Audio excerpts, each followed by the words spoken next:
My name is Esparza. Many of you know me as a friendly neighborhood BJJ podcaster, but that's not all I do in our sport. I'm a jiu-jitsu commentator, broadcaster, photographer, meme maker, analyst, writer, coach, tournament producer, and occasional athlete therapist. I know, it's weird. I've worn many hats in jiu-jitsu, but the one that I cherish the most is serving as a host. We have done some incredible things over the past 4 years on this show, but starting this Tuesday, we will roll out a brand new experience for fans of the Grappling Hour. Going forward, we will be offering 2 membership-based offerings. Tier number 1 will give our fans early access to my interviews. Tier 1 members will have the ability to see my interviews a month before they're released to the general public. And as a topical show that has a track record of being the first destination for some of the biggest names in our sport, you won't want to miss out on those. Members of this tier will also have access to audio versions of this show in the event that they don't want to see my face, which I totally get. Each month, subscribers will get to see 4-hour-long interviews. Tier 2 members will not only have early access to my interviews, but they will also get to see brand new content that will not be available anywhere else. New premium content includes bi-weekly podcast minisodes. These episodes are designed for the grappling superfans who want in-depth discussions with our guests on topics ranging from greatest losses to opponents that competitors respected the most. Topics will be explored for limited runs, anywhere between 4 to 10 weeks, and will give the featured guests on each episode an opportunity to share the type of unique insight that either gets lost or overlooked in most other interviews. Drill Sessions, a monthly segment where friends and guests of the show will share short videos of the techniques and sequences they're currently drilling in their gyms. Swept Under the Mat, never before seen behind-the-scenes footage from the Grappling Hour archives, and short videos and vlogs from the coverage that I do at various MMA and grappling live events. Members will also be treated to show bloopers and occasional clips of my own training sessions. There's also going to be a live chat dedicated to members of this tier that will answer questions ranging from just about anything you guys want to throw at me. And finally, members of this tier will also have the ability to pitch mini-sode episodes and occasionally submit questions for upcoming guests. To become a member, head on over to hi.page/grappling hour. You can also find the link for that page in the description below. Now listen, I know there are a lot of you who may not be able to afford these subscription tiers. That's why it's important to me to still offer some content for those people who want to support the show, but may not have the means to do so financially. So for you, we're still going to offer a condensed weekly version of the show. That show will give you the first 10 minutes of my interviews, and a month after that episode is released to our early access and premium subscribers, they will be unlocked on our YouTube page. In return, all that I ask is that you subscribe to us here on our YouTube page and that you continue to like and share the content that you enjoy on our page. I know money is tight for everybody right now. The last thing you want to do is thinking about having to invest in another subscription-based service. But I hope that you see the value in the types of interviews that I do. I hope you see the consistency of my coverage over the past 10 years, and I hope you see the overall vision that I have for this show. I have never been short on ambition. And for the next phase of this show, I'm taking a pretty big swing. So with that, I'm going to need some support. I hope that you'll come with us and help us become an even bigger and better show. And I can't tell you how much I appreciate your time. Thank you so much for even watching all the way to right now, even if you do nothing. It's been a great day for grappling. We'll see you back on the mats. Day 1 of PGF in the books. A lot of big surprises out there. The biggest surprise of all, the lowest guy in the fantasy, the least expensive guy in the fantasy, Landon Tourville, is the guy who scores the most points. He's the leader after day 1, a blue belt, the winner of the national qualifier. Literally nobody saw that coming except Landon Tourville. Congrats to him. Travis Thomas, another great, Maximus Johnny, all 3 of those guys. Luke Church, all those 4 people in particular had huge nights. So I'm super happy with the result. All the sponsors have been amazing, honestly. So much that's happening this week that just absolutely could not have happened without their help. And it's just been it's a blessing to be a part of this thing. I know it's my little project, but I kind of feel lucky that they let me be involved, you know. He's jumping me. Man, this is the funnest freaking event. This is day 1. It was already a blast. We had 4 more days. I mean, it was incredible. Dude, high-level grappling. I mean, we were screaming on the side of the mat. We're gonna make this big. You're gonna take this road back. Thank you, man.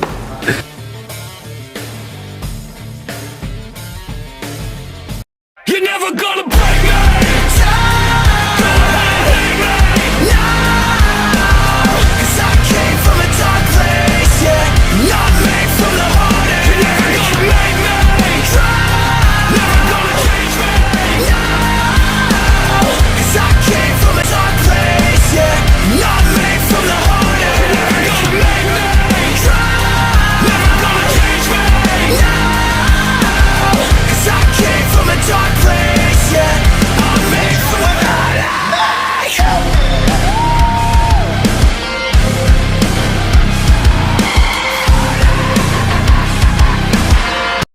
Biggest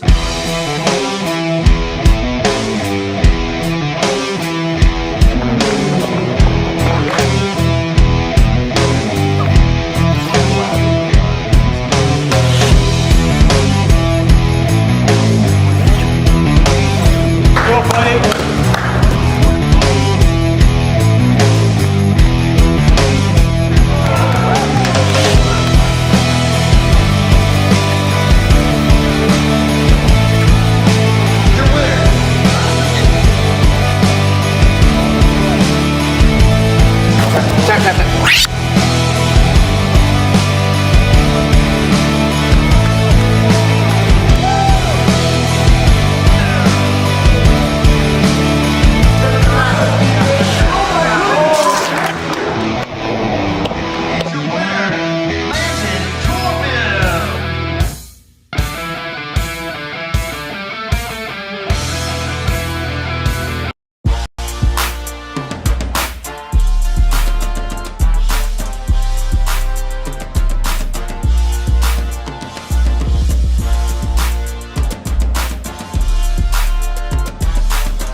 What is up, friends? Hello, new friends. I know some of you are watching me on my channel, and some of you are watching me on Brandon Mccaghren's channel. My apologies if you were expecting to see his beautiful face, but you're going to deal with me. My name is Esparza. I host a show called The Grappling Hour, and I am a great friend to the many people who put on the PGF. They were very kind, and they asked me to go ahead and host a fight companion for those of you guys who, they didn't want to say you were too cheap. They were using the phrase, help these folks. And I said, sure, I'll watch along. I'll describe what's happening to them, just like I would if I was doing play-by-play on the broadcast. They have two very good people. It is obviously Brandon Mccaghren, TJ DeSantis, and of course, the ever-present and a very, very popular Egghead. I did say two. I forgot there was three. So that wasn't a diss. That wasn't a shade thing. So don't clip this and send it anybody's way. I legitimately forgot. Though to my credit, there were two headsets. So there's one microphone, two headsets. Brain doesn't go off. Anyway, so I'm glad you guys are here. We're going to be watching along the entire time. I believe I will keep you updated on all of the information and things that are going on as they're happening. I am making sure that my stream is going live. I will also be looking at many of the comments that you guys have in the comment section. So feel free to go ahead and get in touch with us, and I'll be answering as many as I can. And I saw a note that says, does it cost money to upgrade to Jedi? I'm not in charge of that. I do believe it does cost money to upgrade to Jedi. It says, I purchased the pay-per-view, but there's no sound right now. I'm watching through the Fight Companion app. My apologies. I don't know exactly why that is. So on the pay-per-view side, it's its own beast. I'm not in charge of that. I am here to walk you through action. So I am also looking at my end to make sure that my Fight Scout is working accordingly as well. And I had to do some trickery earlier. I had to actually make it so that when I was on my Fight Companion, at least for this, when I was pressing it, it was actually making noises that I can't have on the broadcast. So I was doing my best to not just freely advertise it, though I think some of you would want that. I want to put it like this. This is not like Flow Grappling. This is not like UFC Fight Pass. This is a nice group of people who are putting together this stream. So if you can, please go support that. And if you want a friendly face who's going to walk you through the action, that should be me. Now, here's the main difference between us as a show and them as the main broadcast booth. They, to my knowledge, can't drink on the job. This guy can. So we'll walk you through some of the traditions and all of that sort of stuff as the broadcast is going on. So you guys can tell me if you are having issues on the pay-per-view side, and I'll do my best to kind of keep you abreast as to what's going on. But we have a few things that we'll talk about as we get ready for the main show. Of course, it has been an incredible week of action. The submissions were a high rate. I really appreciate about this rule set that they give extra bonus points if you get a submission within the first minute. I think that's usually a very dope thing to see. But I also appreciate the camaraderie and the slight trash talk. There's not like real trash talk here. It's all within good fun. It does seem like most people are enjoying themselves, so they don't take themselves that seriously. But there is a lot to talk about here. And it says, drinking in church is frowned upon. Yeah, no, that makes sense. They're in a church. I forgot about that. I'm not in a church. I'm very much in my home. So I can do whatever the F I want in the comfort of my home. So I'm making sure that I do not have any noise coming through. Hopefully that you guys are not hearing any of this on your side. But I have pressed on my side over here for this to go to full screen.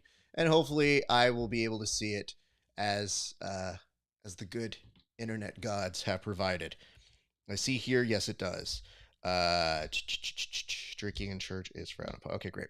So anyway, like I said, we're, I think, in the pre-roll right now, so they're just in the process of getting ready. But in the meantime, I actually thought it might be a fun thing to do. A couple quick things. We've equipped this show with a few gadgets and whatnot. So just in case you guys were wondering, there are a few things that we should go over. First and foremost, if you're wondering about the general schedule for today, this is generally what we are looking at here, okay? So we're still about that time. You're going to get 4:20, which is 2:20 our time over here in the West Coast. You get the playoffs round 1, 5 p.m. You get the Quintet round 1, 6 p.m. Battle-Rama, which sounds like we might get like robots. Sounds like battling robots are going to happen. 6:30 round 2, 7 p.m. women's round 1. And then, of course, you're going to see the Quintet finals with the Battle-Rama at 8 p.m. Women's championship, 8:30. And the men's championship will close us out at 9 p.m. So that is a general idea of what we are looking at for today. And I did see a note here that said we are live, and I am seeing them start to go up. So on my preview monitor here, I am getting a little bit of some footage that shows they are getting ready to be fully live, but I do have a moment, so you guys may or may not be ahead of me or behind me. So I will do my best to come back that way. So you've seen that graphic enough. Let's cut back on over to me. All right. As we are looking through this, if you guys also have questions, comments, I see TJ DeSantis on my preview screen up here, which means he is all set and ready to go. And he is in a suit. And you know what? I was actually thinking about getting in a suit here today, but then I realized I'd have to go get it dry cleaned. And you know what I mean? It's just, I'm not doing all that. So TJ looking very nice in his suit. I think that means we're going to see Brandon Mccaghren in a suit, but does that mean we see Egghead in a suit? Because I don't quite know how this goes for y'all. I should also mention this. I am like the antithesis of an Egghead. Whereas Egghead knows all, I know alarmingly little. So they thought it would be fun to bring the person who knows the least amount, but who's not a bad broadcaster, to come onto this show. And I've done my best to keep up with all of this week's action. However, it has been a lot of grappling, and I don't know that you guys have been in the same boat I have been, which has been, oh my God, I missed day one. When you miss day one, you're all the way behind. So you end up having to get adjusted very quickly and come back through. So while we're here, let's go ahead and do this. I want to remind you guys, if you are so kind for such a thing, I would always love it if you guys do the sweetness of giving us a like, a share, and a subscribe on this show. Now, granted, you could be watching in 2 different places here, but let's tell people that this broadcast is going on. And in the comment section right now, there's a live chat. and I'm going to give you guys a prompt. Who do you think is going to take it? So, Kai Johnson, thank you so much for being in the chat with all the pay-per-view information. You are very, very helpful. I'm going to do my best to try and pull that up. For whatever reason, I cannot necessarily pull comments up, but I can verbalize them, and I will do that as much as possible. So thank you very much for that, Kai. I guess what I'm saying, kit recipe. This is so dumb. Just so you guys can see the kind of bullshit. When I'm looking through to see what is happening on this broadcast, and I'm looking to make sure that everything looks like it's in order, there's definitely a moment where I look at this screen and I think to myself, okay, hopefully this is streamed well, it's broadcasting well, everything's looking good. And then when I actually do the trust device, I want you to see right here, there is a get recipe from Hillshire Farm that is trying to trick me. I thought at first that was a subscription button, but instead it's telling me to get some recipes for whatever BS Hillshire. I'm not interested today. We have much more pressing issues to go through. But yes, that should show you I am looking at your comments, and if necessary, I can pull them up. And as we are noting here, we are getting some Jedis coming in, because if I'm able to pull up this broadcast, it means I can go right back to this screen at any given time and start talking about what you guys are talking about in the chat section. So let's give some acknowledgments. Andrea, congratulations. Alberon, welcome to Bread Eater. Wait, are these really the broadcast things that we have? Bread Eater, Jedi. Like what else did they not tell me that you guys get on here? And what other subscription tiers are there? I got 2. Early access and premium. That's mine. Y'all got Jedis. Probably got Wookiees. Got some robots, stormtroopers. What else do you guys have in this? So yes, Kai Johnson is in the chat. They are making sure that you guys are aware as to what's going on. You can see that information happening in that general region in the center. So just so you can say, and they actually just put a link to the Fight Scout app, which, in case you guys were wondering, yes, the Fight Scout app will help us to kind of get an idea of, oh, hey, this is how you watch the broadcast. If you're watching with me on this main, whatever we're calling this show, again, I will be talking you through it. But, oh, here we go. Kai Johnson just told me straight up. This is actually very helpful. I should point this out. Let's bring this on screen. So the 3 different levels we have here are Bread Eaters, Homie, and Jedi. So you have Bread Eaters, Homies, and Jedis, just so you guys are aware, because I was not beforehand. I think by the end of the show, I will be able to create a new subscription tier. I'm just going to keep coming up with fake subscription tiers as we're going along. So we have Bread Eaters, Homie, and Jedis. We're going to come up with a new tier system called Essays, Cholos, La Familia. It's all going to be Hispanic stuff because they can't do that. I can. All right, let's go back to this. It looks like they are transitioning and throwing back on over. Oh my God, I think that's Egghead. He is in. He is in a suit. Good on him. Unfortunately, my stream is kind of stalling out for a split second. But here's the good news, what you guys should be aware of. I don't come with just one thing. Up above my camera, I actually have my version of the show. So if you guys have a version that is not stalling out momentarily. Vatos, oh my God, that was the most genius one of all. Amigo, yeah, you guys are, Jesus Christ, you're so much smarter than me. Tricycle Mishap, that was a really good one. I have to give it to you. Anyway, while we're watching this, I will tell you guys, yes, we are in the process of finding out if there's going to be, I believe a huge announcement is coming up next. And I'm going to ask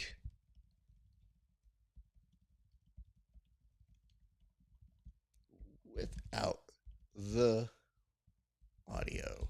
So in order to try and be nice, we could do Amigo. Amigo is very smart. Yeah, let's get Amigo in there.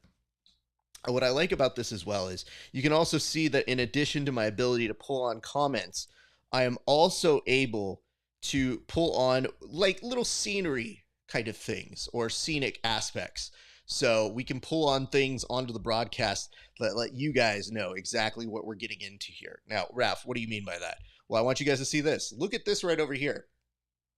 right now, if you look at this, this is the scene over at the PGF home. So you can see that right over there. Those are the 2 championship belts. It does look beautiful. You know, it's very much akin to how I got to see what was going on over at our good friends, the Ultimate Mat Warriors. Like, it has that same homely feel. It's in a church recreation center. I've had the pleasure of covering that one multiple times. But what makes this unique is their ability to cover it on multiple days. The fact that they've been doing multiple days of action, it has been very impressive. So my thanks and appreciation. And it does look like things are happening. Big things are happening here. I believe the announcement here, folks, in case you were not able to hear it and you were listening to my dumb mouth, is it does look like the show is going on over to Vegas, which is great news to me because that's closer to me. I'm going to Vegas next weekend. So hell yeah, that is amazing to hear. It says, I didn't mute you for the mainstream, but I got you guys in chat. Beautiful. The pay-per-view app is not working. Reed Welch, we are passing that along. I want to make sure that we were on a similar page on that. I did have a similar problem. So let's give the guys a few minutes to try and troubleshoot that because I am sure something is happening live, which is making it difficult to do. So I'm going to make sure on my end that I'm doing all that I can. I'm going to go out of my stream, go right back into it. My apologies to everybody if you were watching this and you were expecting to see the event. I myself was waiting to watch, and I'm getting just a slight delay over here. So we're going to give them a few minutes to kind of figure out their shiz. But in the meantime, if you guys have any questions, comments, concerns, hints, or allegations, feel free to shoot them my way, as I am happy to walk you through any kind of insight or knowledge I may have, as limited as it may be. And of course, I think I was trying to ask this earlier before I got sidetracked by my own dumb thoughts, which was, who do you guys think is going to take home today's PGF title? Now, there are several things going on, so there really is no error in terms of how you could answer this question. So we'll start with this. For the men's 8-man bracket, which I believe are the highest scoring folks in regulation, they are going to be competing today. It's an 8-man bracket. We can take a look at that right now, just so that you guys can actually see this. Yes, you'll see that the jabroni himself, Elijah Carlton, and Sam Schwarzenapple, that's as best as it's going to get. You could also see Nick Creighton, Fedor Nikolov, who's been a monster, Travis Thomas, Landon Torville, Kamoy Anderson, and Maximus Joy, all of whom have had some incredible performances over the weekend. Or over the week. I have seen incredible work from all 8 of those gentlemen. I have to say, the betting money seems to be in Elijah's realm, right? Like, he does seem like the favorite in terms of getting this kind of work here. I'm seeing here, I'll get you the YouTube. They can watch on here if they are a memer. So it does look like YouTube is probably the easier version of trying to watch this, just so that you guys are aware. Yeah, the Fight Scout app is not streaming. I think we're in a similar aspect right here.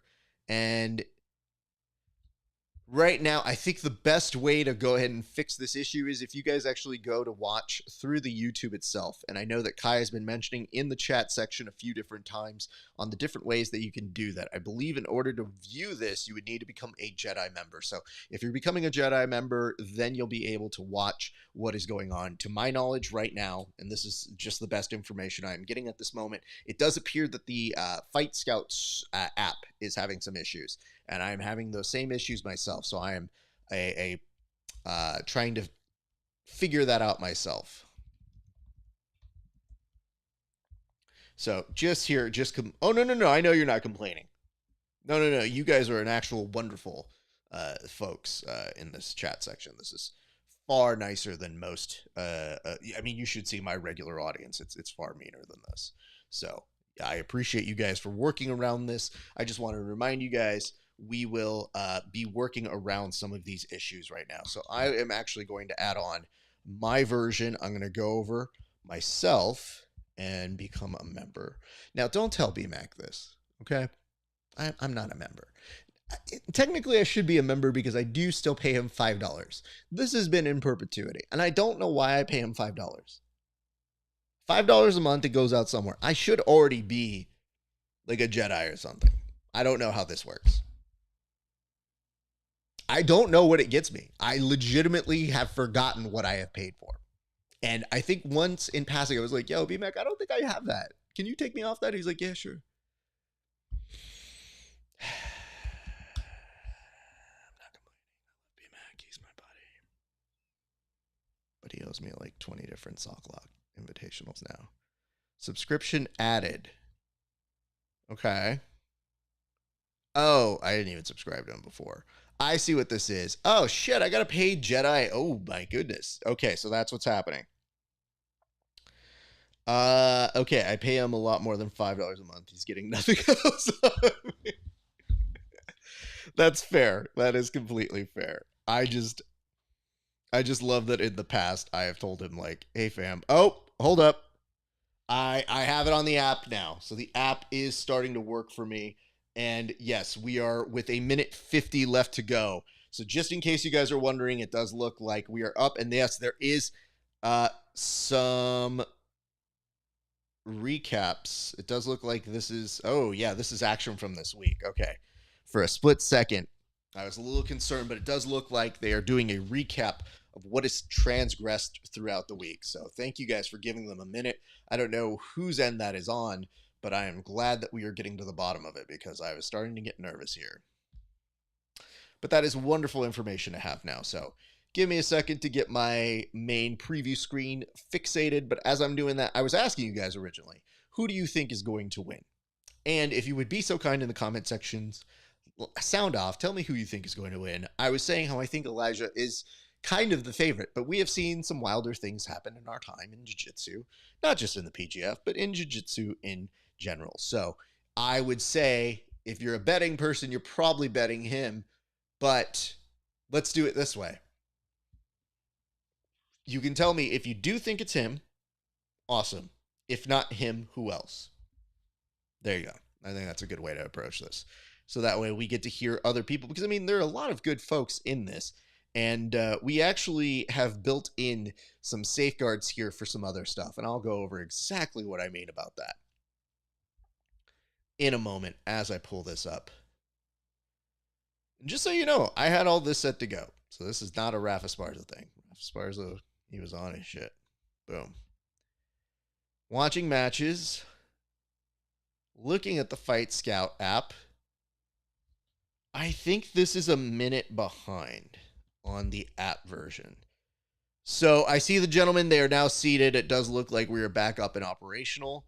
Beautiful to see them. Wonderful. I assume that festivities will be getting started in just a few minutes. So thank you guys again for your patience on all of this. I very much appreciate you guys, and I will be keeping up to date with your comments and concerns in the chat here. Okay. Share the link on everyone's socials. The app isn't working.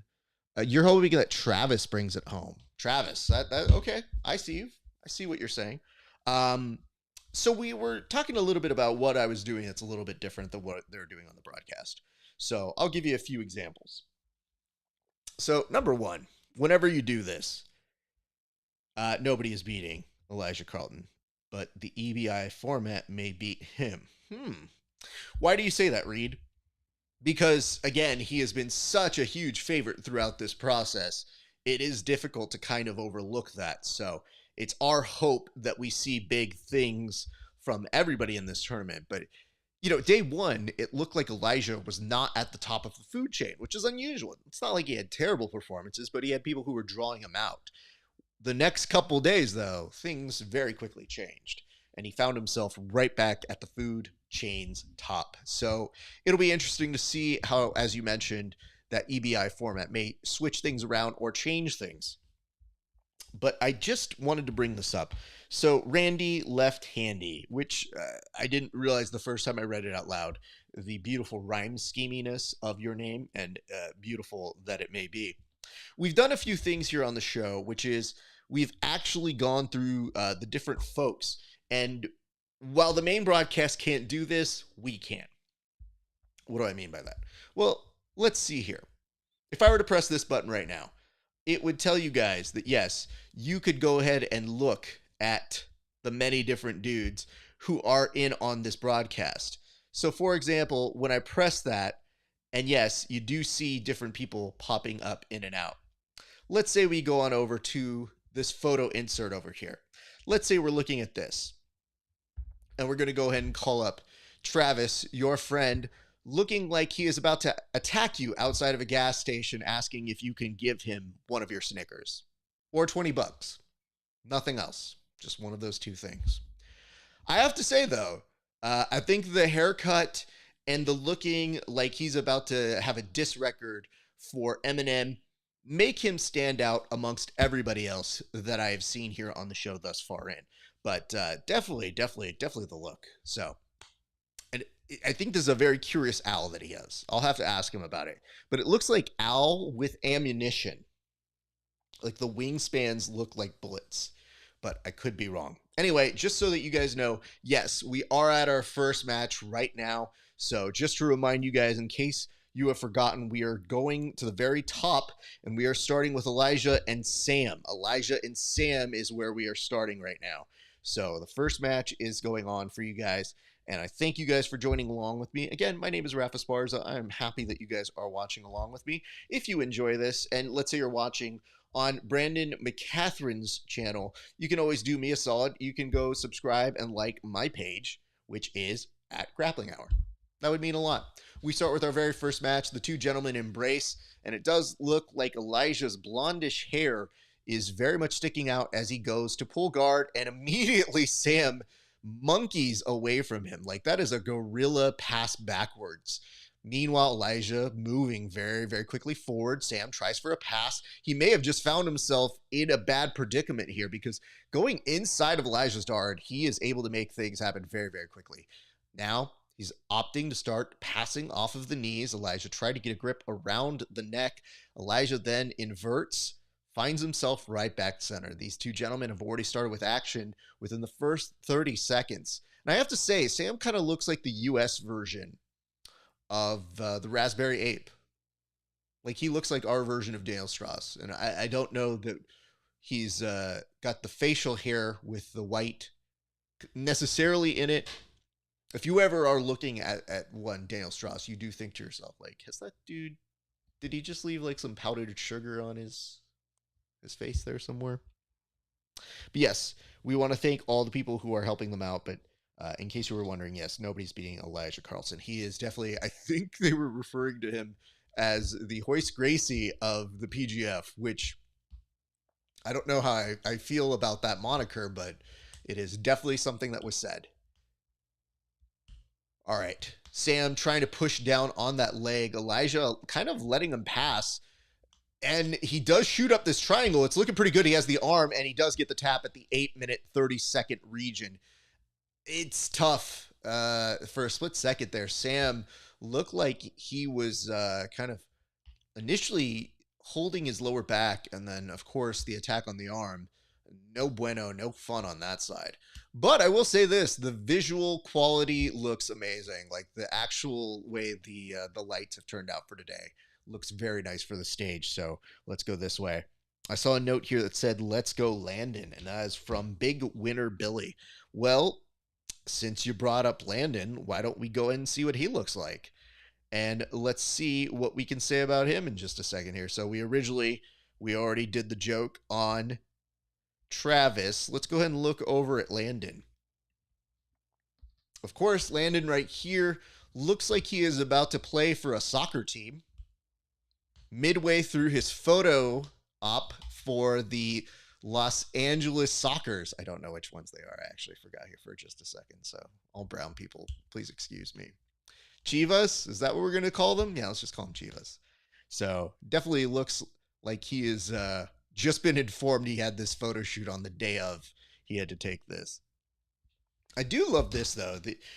The pose itself, the actual body language from Landon seems to suggest he's going to come out with the world's best alternative band song in the mid-90s.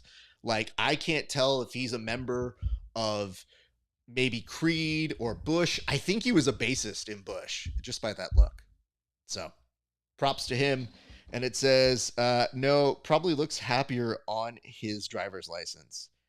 So yes, Randy, it does say, so 10 minutes rounds with EBI overtime. Yes, that does look like that is the format over here today.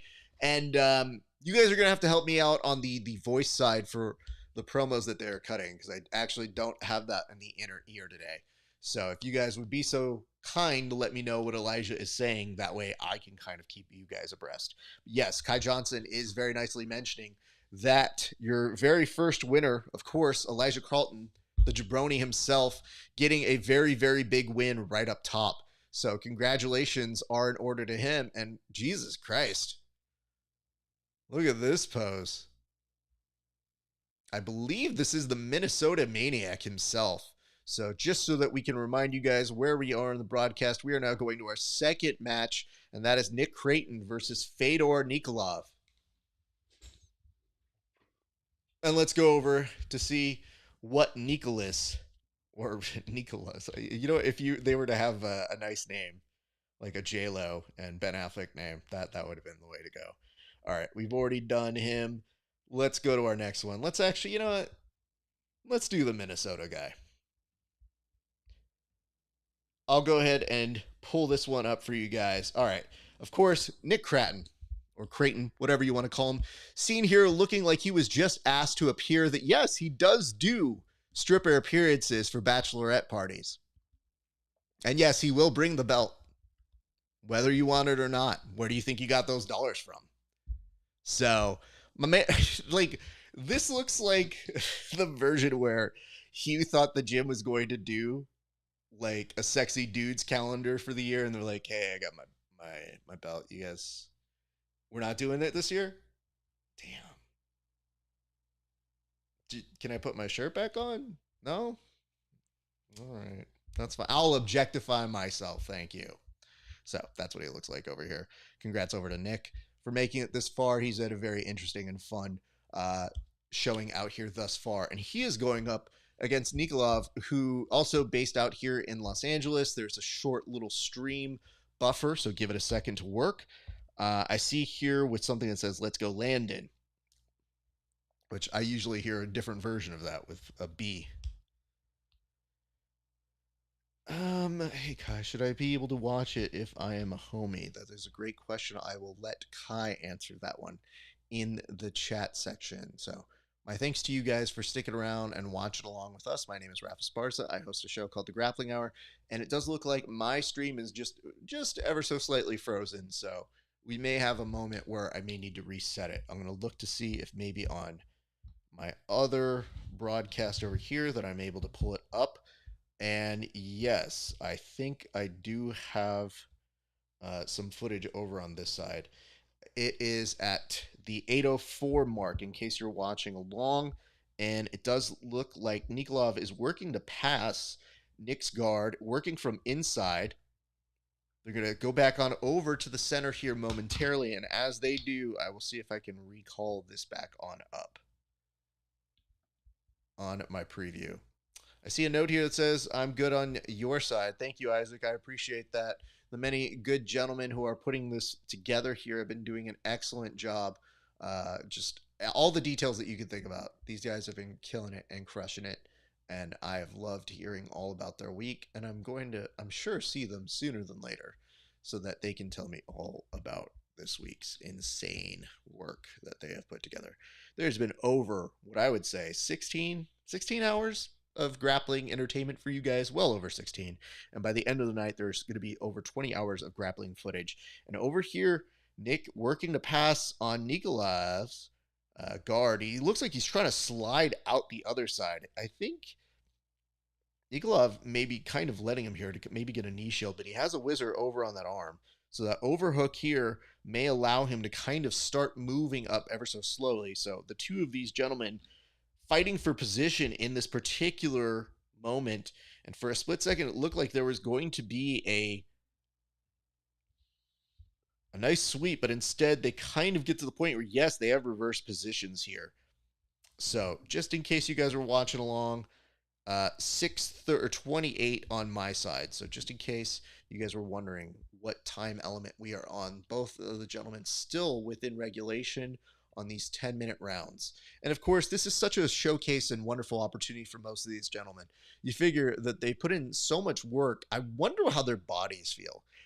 And this is the thing I've gone back and forth on in terms of trying to figure it out, because if you think about it, ooh, nice inversion over here by Nick. Nick was ever so slightly looking to see if he can kind of surprise Nikolov, who I don't believe has smiled since the 1980s. That's if he was born in that time. We don't know that for sure. Undetermined.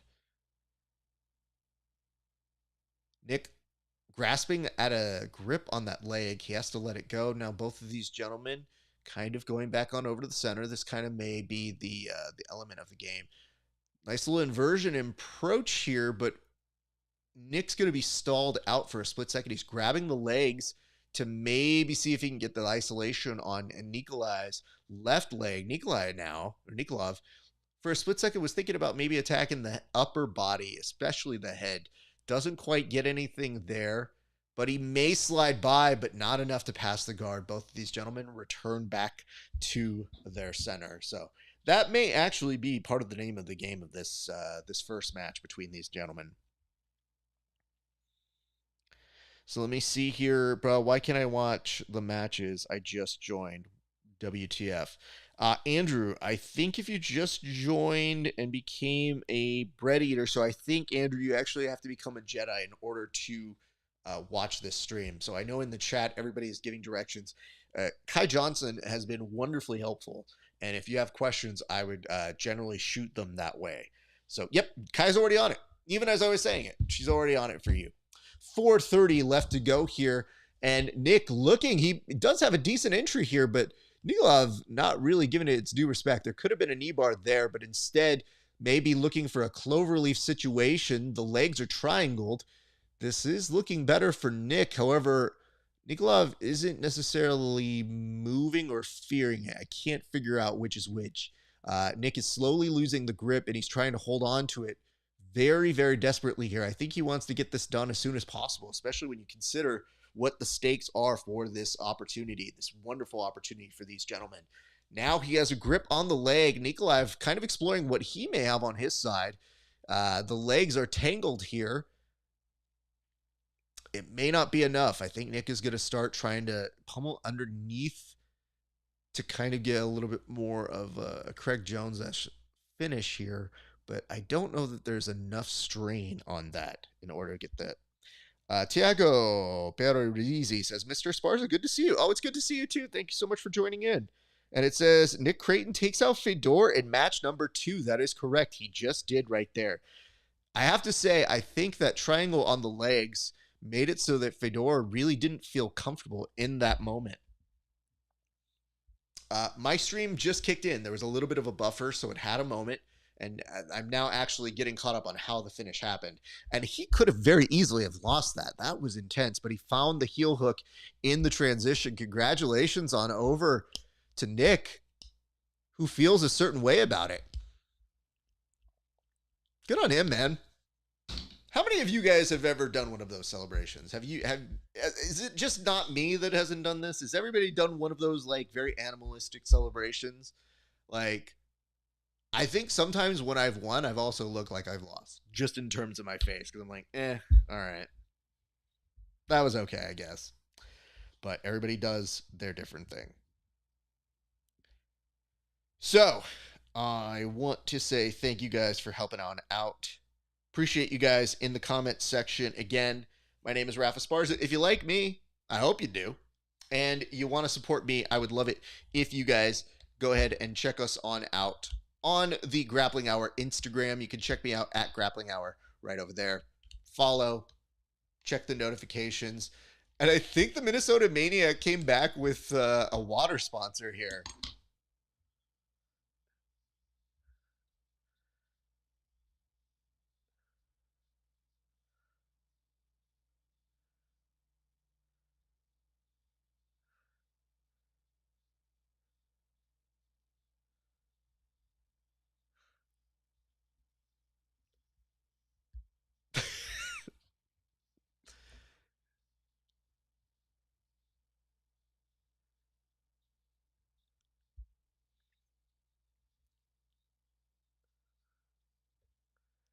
I want to point this out. I don't know if you guys were able to hear any part of that, but we were just playing some of the audio of the post interview with Nick right after that. And it did sound like, you know, when you get a kid who's in trouble and they did something wrong or bad, and then you explain to them, like, what'd you do?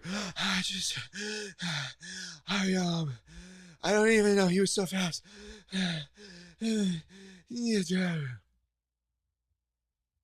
Everybody chill out. He competed very, very hard, so I would be way more out of breath than he is too. However, nothing funnier to me than hearing a dude sound much like a child would after they did something that is incredibly crazy, and you're just trying to get the story out of them, like, who hit who? I don't know. I know that. I mean, I was there and I'm so cold. I think that's what he said. I'm not sure. You guys can prove me wrong. It says sound isn't working on Fight Scout. I don't know. Again, I'm like not in charge of Fight Scout. I can maybe pass it on to a couple people. And it says stream had no sound, so I had to reset it and it crashed again. Fight Scout sucks. Yeah, it's been a little tough on my side too. I'm not going to lie. I've been doing my best to kind of work around it. You know, if you ever see me pull away for a split second, it's because I am also resetting it on my side. So my apologies. I hate being rude if I can help it. At least in this respect, I'm sure I'm rude in other ways. I mean, you just saw me do a bunch of jokes on Nick, who won and was awesome. And, you know, it was just funny. That's all. Is the stream up? That's the question I just got thrown at me. Is Michael Jackson getting his leg locked in that corner? That's a great question. I'll tell you this much. First of all, greatest album of all time. Let's just be very clear. Best. But number two, how is the Eagles' greatest hits album, which by the way is cheating, how is the Eagles' greatest hits album sold more than this domestically? Not worldwide. That's still the number one album worldwide. But like, I just, half the time when I listen to an Eagles song, I'm like, I could be doing anything else.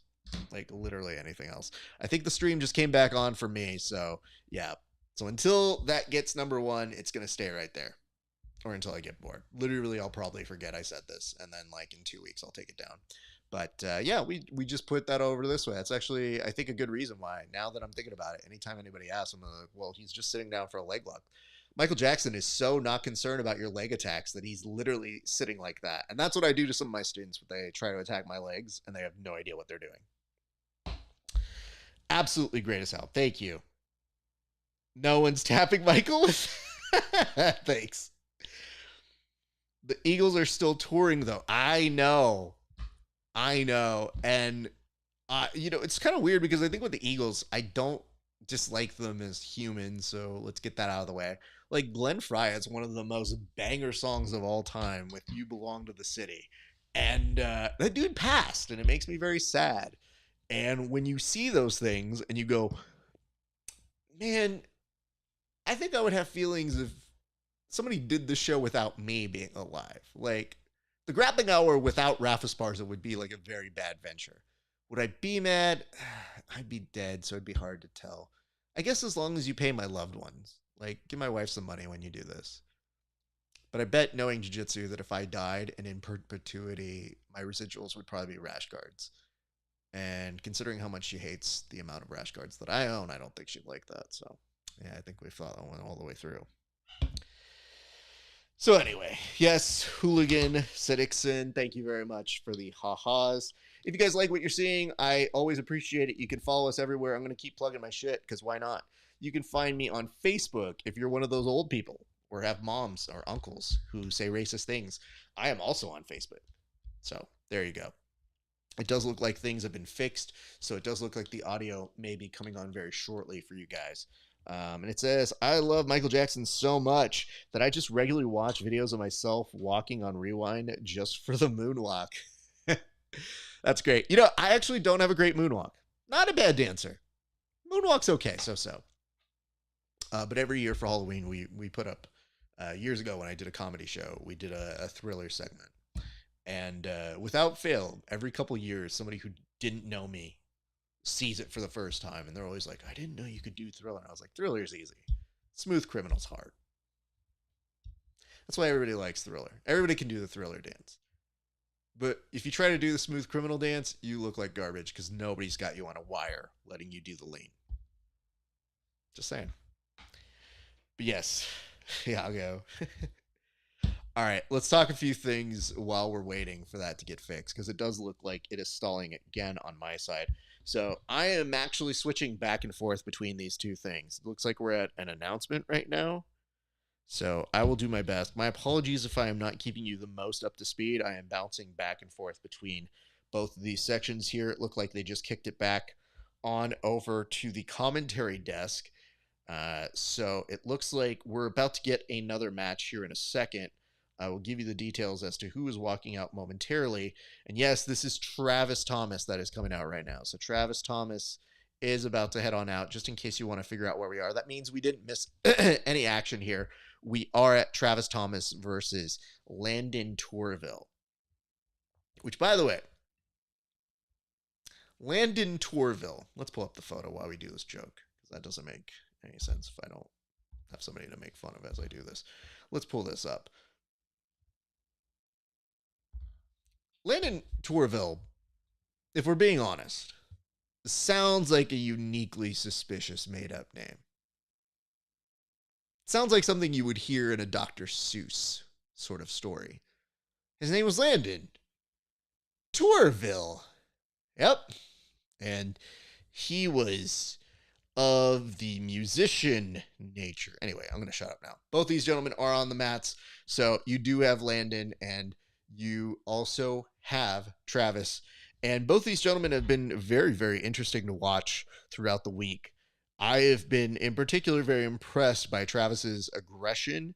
And Landon, I think, has been very fun to watch because I think he's got the right approach. Win, lose, he's always had a very calm demeanor, but a good sense whenever I saw him on the microphone a little bit afterwards.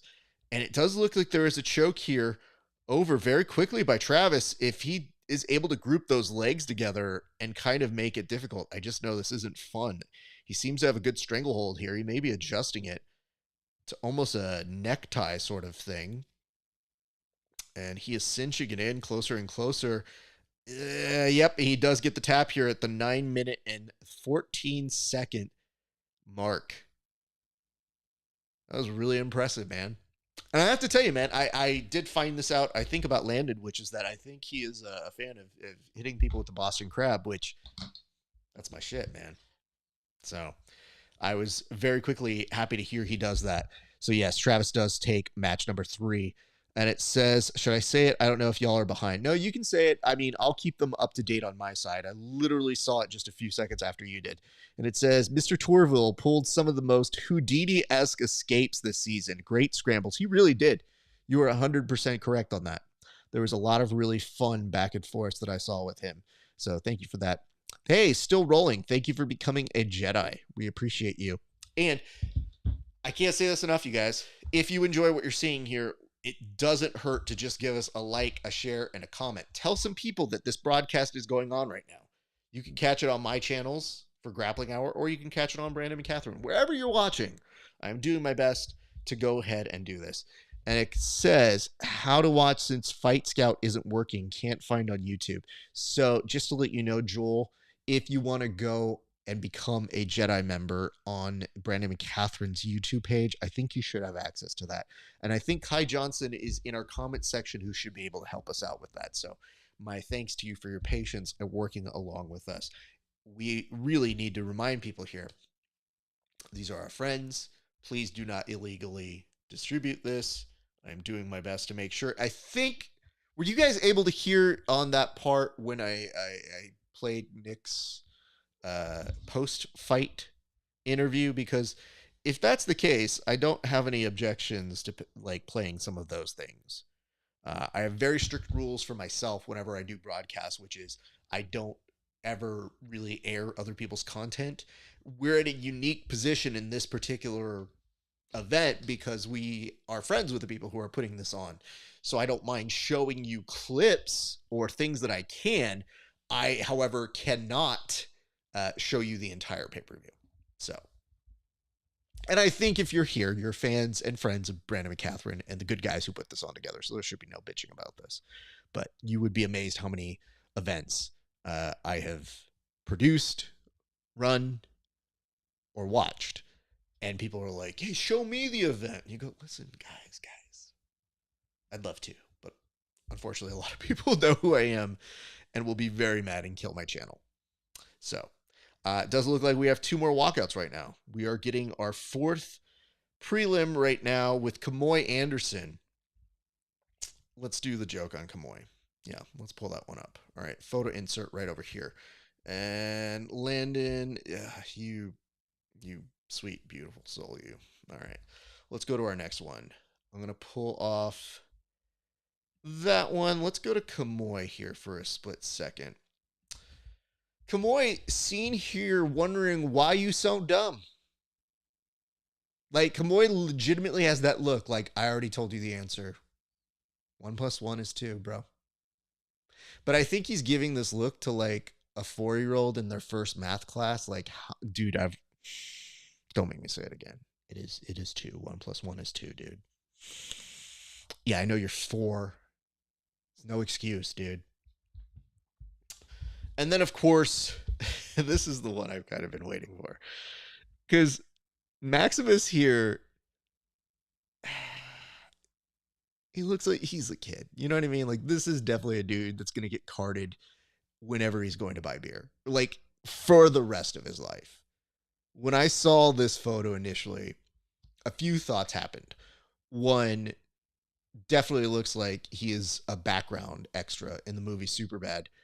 Number 2, like, I think sometimes we have to make sure that the people who we're taking photos of know that they're getting a photo taken of. This dude is doing like a retinal scam at an eye exam. Is kind of how it looked like initially. All right, we're at the match right now, so we'll let these guys get to work. And I am going to be watching off of my phone here, so thank you guys for that. And I appreciate you guys for working around. My apologies if my eye line does seem to trickle down ever so slightly, but we're already off to the races. 9:50 on my clock here, so I may be just a smidge behind you guys. But if so, you do have Max, who has opted to go underneath and play from guard. Kamoy was going through the different grips. I have to say, Max is back and forth. It is very funny because, yes, statistically, you do have the smallest versus the biggest. And a lot of people have been talking about the fact that he is a rock troll, which I don't know that I still understand that, but I will accept it as fact. I will not contest any part of that. So yes, both these gentlemen playing the world's most aggressive game of Mercy, and now Kamoy looking for that body lock, doesn't quite get it. Maximus rejects it. Now they go right back to the grips around the hands, which you have to figure, if you're Maximus, you're probably not always going to win that game of Mercy. So I do commend him for doing this. And for a split second, Maximus went with the Stewart. No, stop it.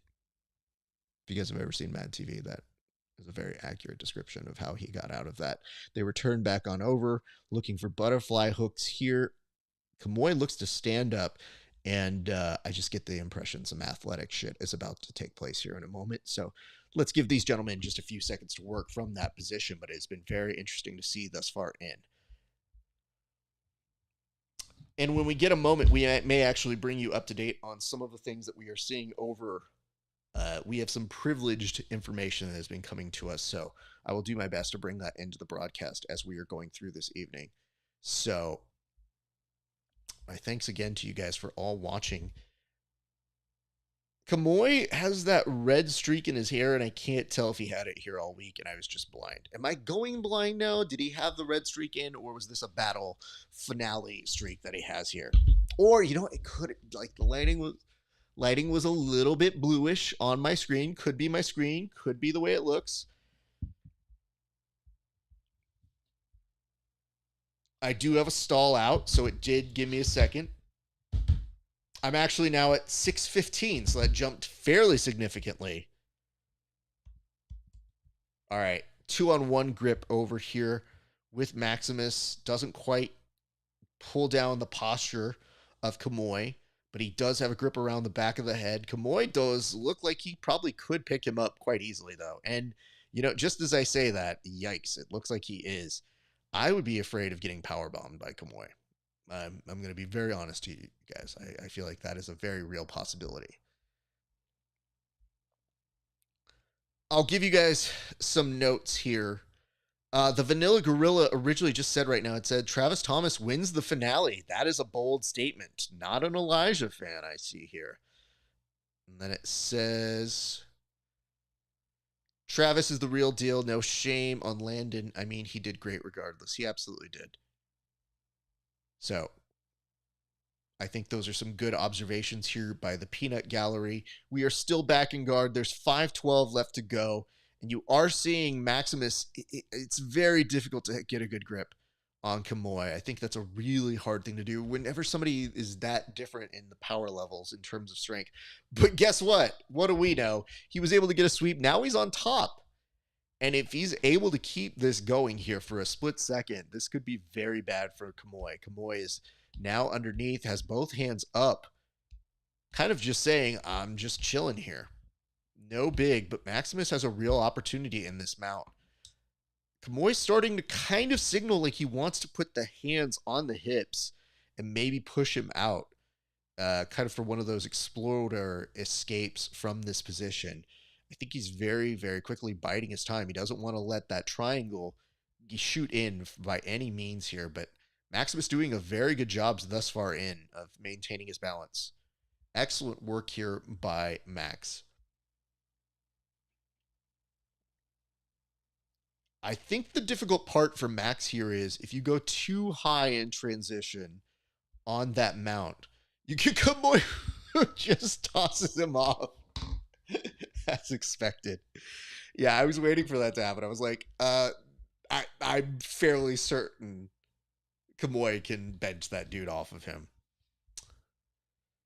Damn, I sense some tension on this Kamoy and Max match. I actually think it's a mix of their styles. I think that Max has been a very good showman. I think he knows when to turn it on.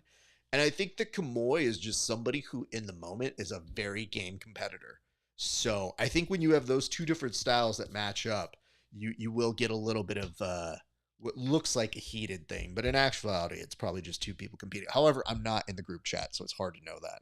And it says, got to support the brothers, of course. Watch the first qualifier for that Easter egg. Next draft, your boy is going to be in as well. Nice. Like to hear that, Vanilla Gorilla. For the record, Christian, I don't think you had both feet on the mat during the Royale. Uh-oh. Yikes. Raffy, what's up, Sean Q? Good to see you. I appreciate it. Has been so long. That's probably your fault, not my fault. I'm always on internet television, literally weekly. It says, I want to be there so bad, but if it's next March, I won't be able to make it. It's good to know, man. Next March. Yeah, I totally get that. It says, Maximus is the third most eloquent trash talker on the fighting business. First, Connor. Second, Chael. Third, Max J. That is a very interesting list. And Max, at this point, he is keeping good pressure on Kamoy. I think this has been really good. He had an opportunity, and I'm not quite sure he did that spin out there. And even Kamoy is like, what did you just do? He literally was in side control. And as Kamoy looked like he was going to maybe start to try to escape it from underneath, Max elected just to kind of cartwheel out of it himself. So I think you're getting a lot of showmanship from these gentlemen. I have to be honest, Randy, I was up, and it says, and Kamoy is probably the most resilient grappler. He puts on that wrestling pace and never stops. I would agree with you. It's weird. He has the good body type and that athleticism that even if you're at your most technical jiu-jitsu, it's still a very difficult day at the office. So, my fault, got involved in politics, and I'm running for federal member of parliament with Pierre Poilievre in Canada. Well, good for you. Hopefully that goes well. And the flexibility of young Max is too much for me. Yeah, I can't do that. And it says, I ain't built like that, Vanilla Gorilla. I don't know what that means, but I'll tell you this much. I probably am not either. A little bit of a shoulder crunch here, but instead, Kamoy Baby, man, he has a good start here, but I think this kind of approach may be a little bit problematic for Max. Now, Max is not his usual resilient self with Kamoy fully in that side control and probably putting the shoulder of justice into his face as they inch on closer to the edge of the mats. I think we're about to see a reset here sooner than later. So slight stall on a quick moment for my app. I'll let it reset. Oh boy, this is a very interesting here. It's not going bad, thanks. Of course, man. But yes, nice pressure here continuing out. There's 35 seconds left. This may actually end up going the distance here, unfortunately. So if that is the case, I do believe we go to EBI overtime rules, and we will keep you up to date on those informations as they happen, gents and ladies. 20 seconds left to go. Kamoy, the only thing that's missing here is I think he's trying to make a last grasp here for the judo side control. And Max, I think, is kind of laughing it off. He was looking for that kind of catch wrestling sort of headlock. Doesn't quite get it. Now just covers the mouth for the last few seconds. I have to say this. If you're covering my mouth and there's 10 seconds left, rude. I'll just say it. Rude.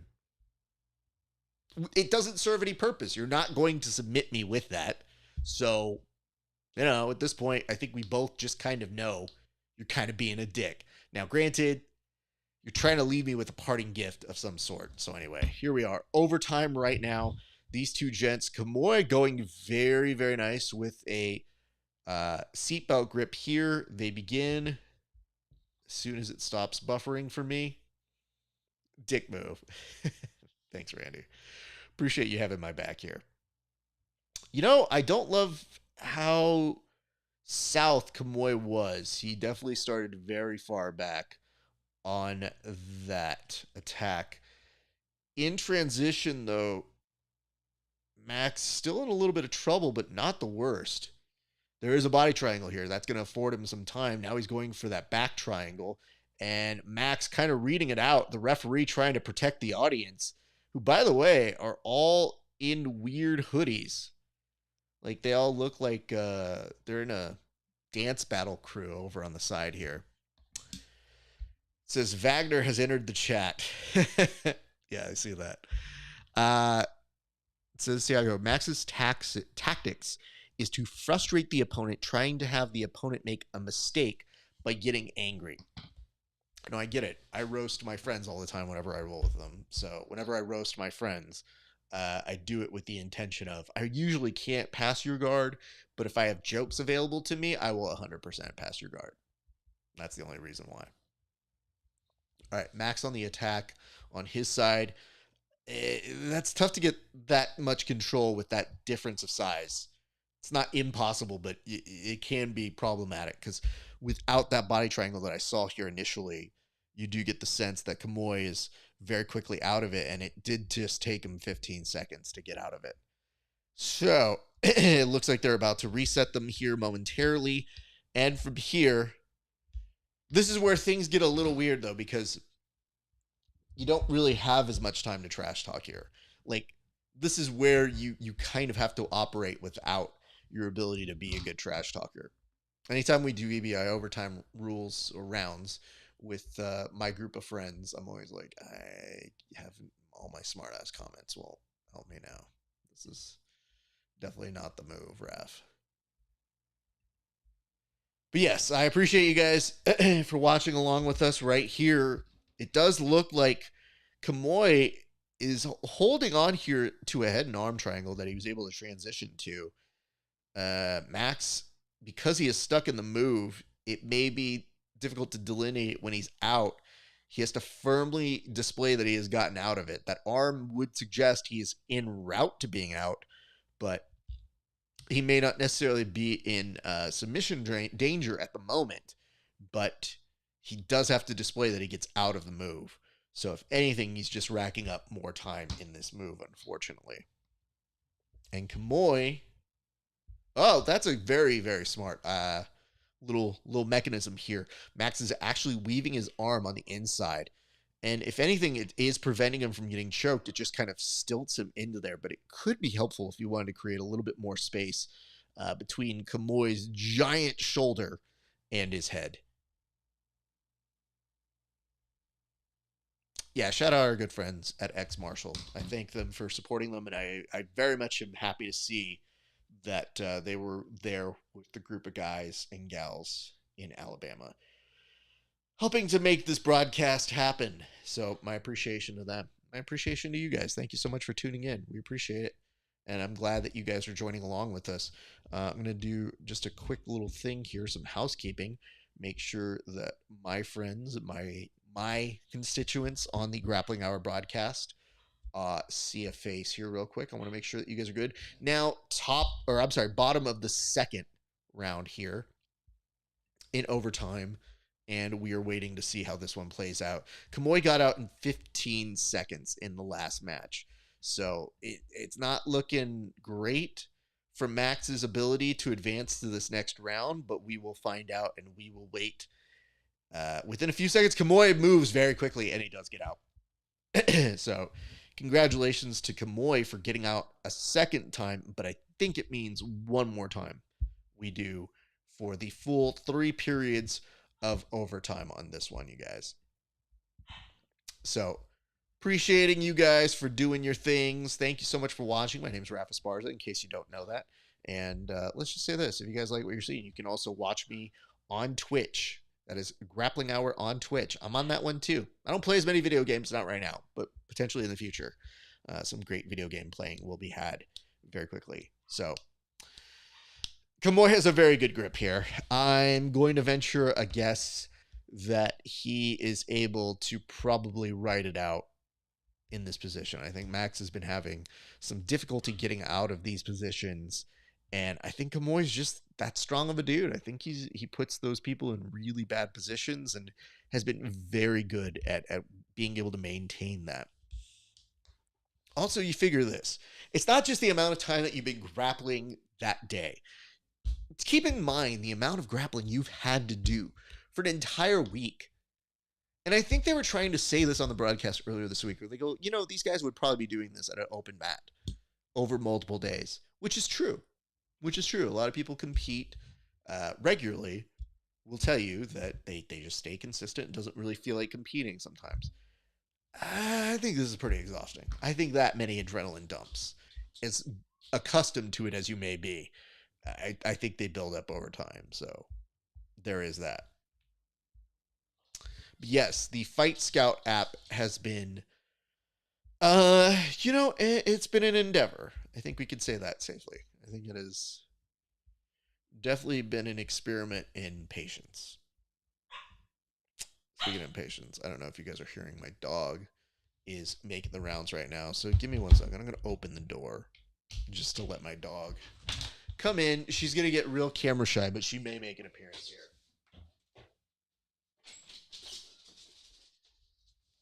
No, I think my dog actually wants to go outside, and we're not doing that. I think she mostly wants to just go lay in the sun. We call it her condo outside, where she'll just go out, lay out. She is essentially a beach bum of a dog. And yeah, my stream is frozen, so it's going to take me a second here to get back up and running. I'm going to exit out of it, come back over. I mean, I would like to think that maybe we are crowding the system that much that it is requiring us to re-buffer it every so often. But in terms of patience level, it's been an experiment. I also don't know that I hear anything on this. Oh boy. We'll have to see if did the voice cut out for any of you guys as well. I'm going to close the door real quick.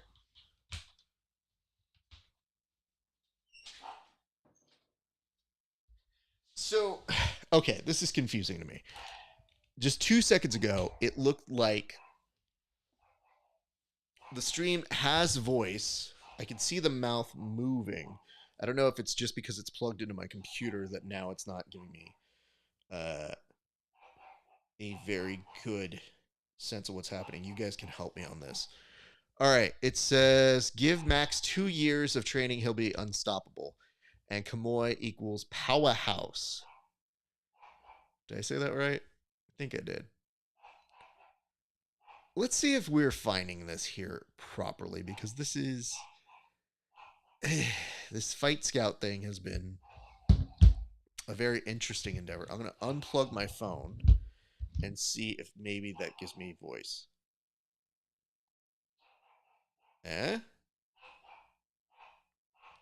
So, yep, that's me at full voice right now, and I don't have it here. So I'm going to send a note to our gents.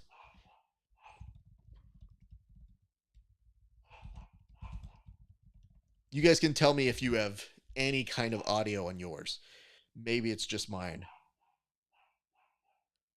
All right, we're moving to the quintet here, and it says, my dog got sprayed by a skunk this week. It's awesome. No, I'm sorry, Randy. I'm not sure.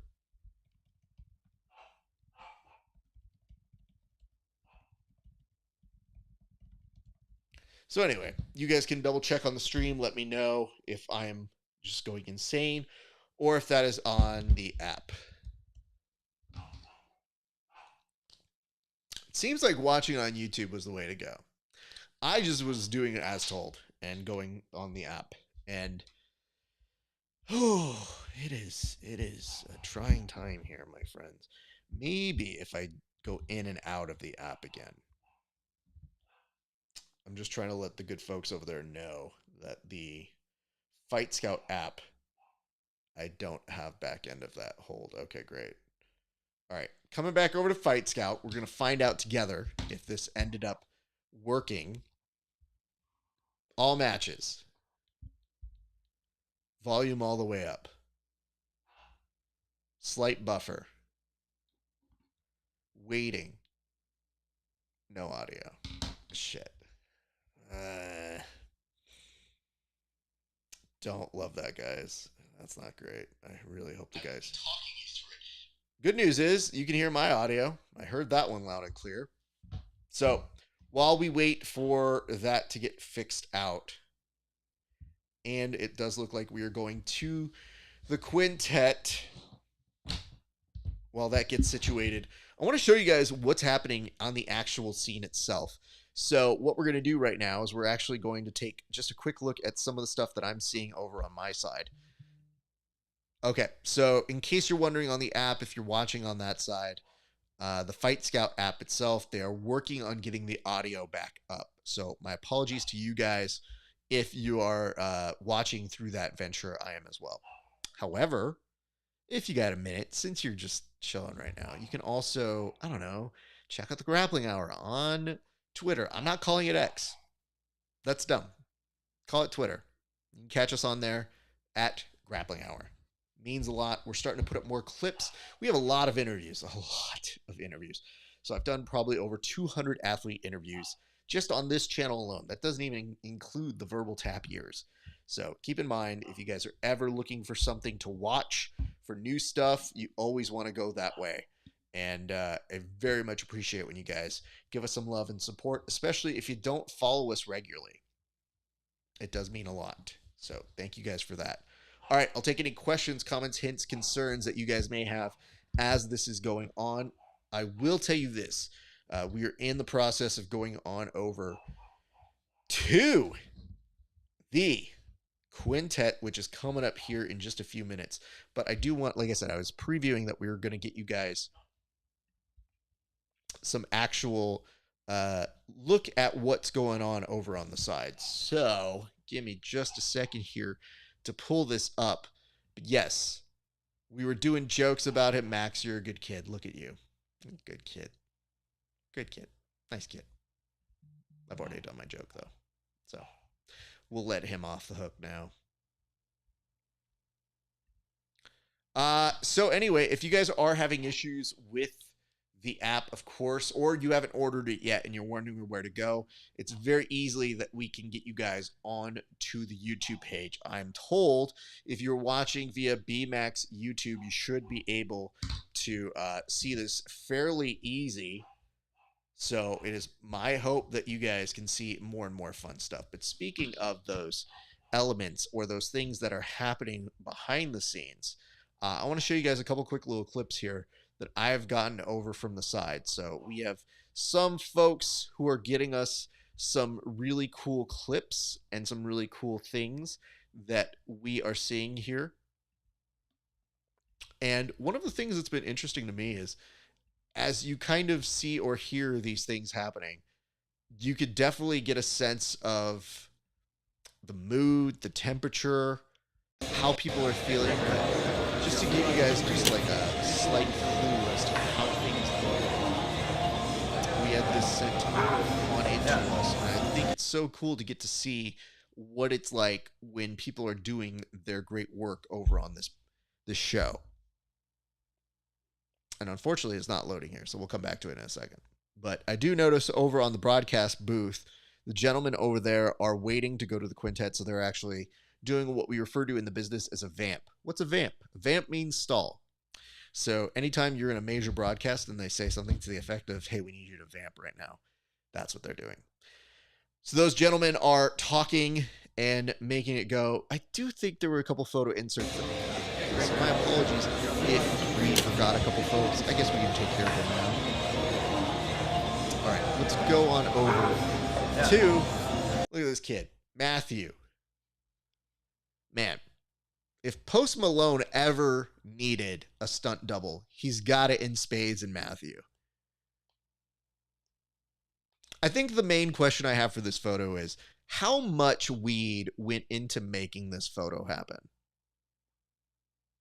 Additionally, if you look at this photo long enough, do you begin to think like, did the person who designed this shirt look at this guy, look at Matthew and think, that was my perfect demo. That's exactly who I was thinking of when I made that t-shirt.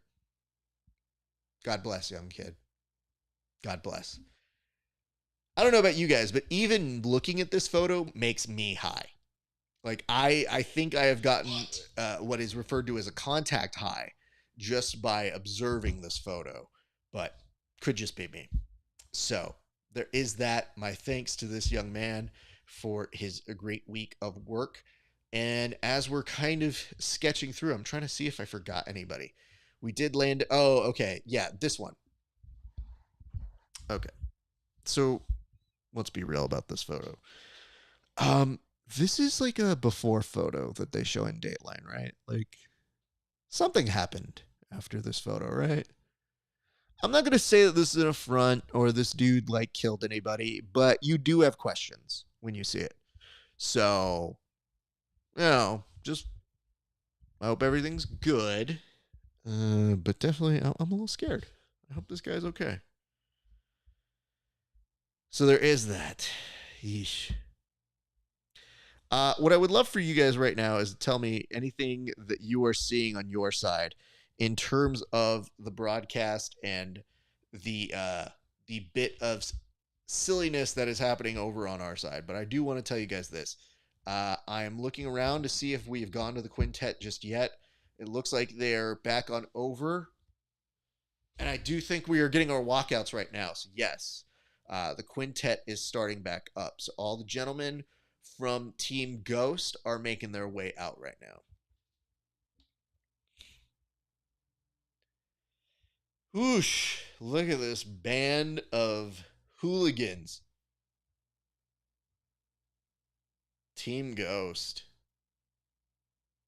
I also love that there's just one dude's pulled up like he's the goalkeeper. Is that dude even in a Ghost outfit? Okay, so in terms of how this plays, I don't know exactly who is on what team. I see some familiar faces. So my name is Esparza. Many of you know me as a friendly neighborhood. Don't go to that. We're not going to commercial. I like that for a split second there. Like my computer thought I wanted to cut to commercial, and I'm like, no, I don't.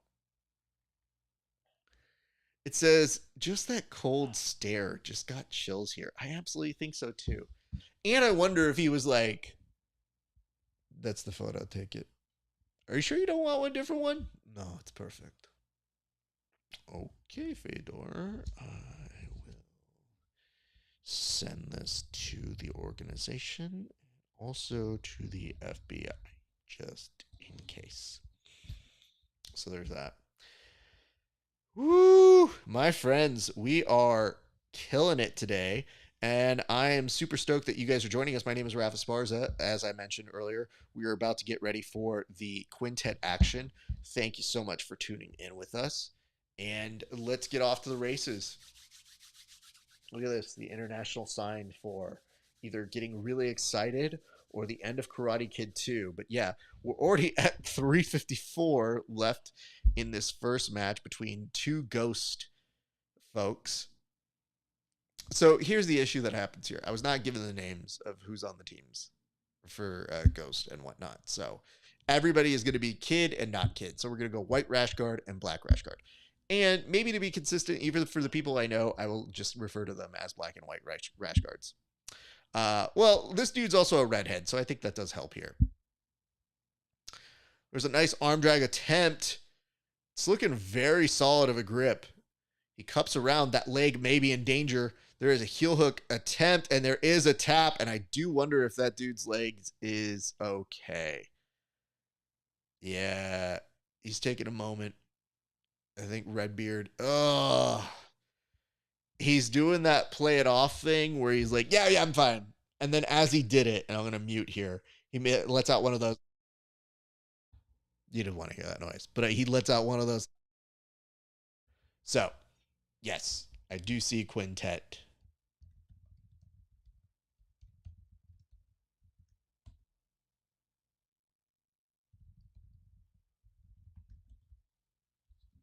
All right. So that was number 1 for, I believe that was Team Ghost that was winning that one. I'm going to have to double check here on the different names. I don't know any of that. Well, that's great.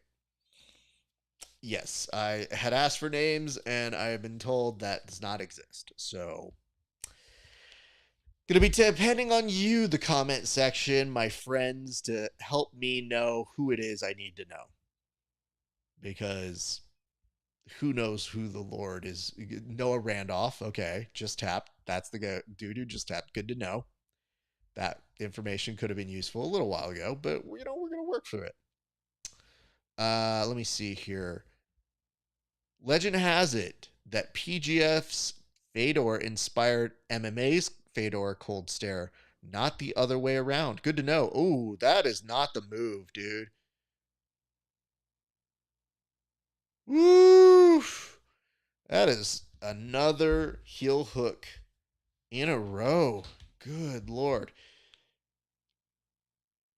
I have to say this. If you see someone getting viciously heel hooked before in the match with you, I would do my best to steer clear of that. That just seems like a really not great area to be in.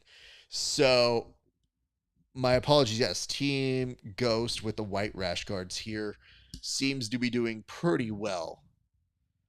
Kevin Beering. That is the gentleman. That is who I thought it was. And you know what really sucks is it seems like anytime I get text, it is slowing down. Yes, this is from 10th Planet Atlanta. He is now working to pass up top. And, all things considered, you would really hope it would be a better opportunity if you were passing from top than getting viciously heel hooked previously from there.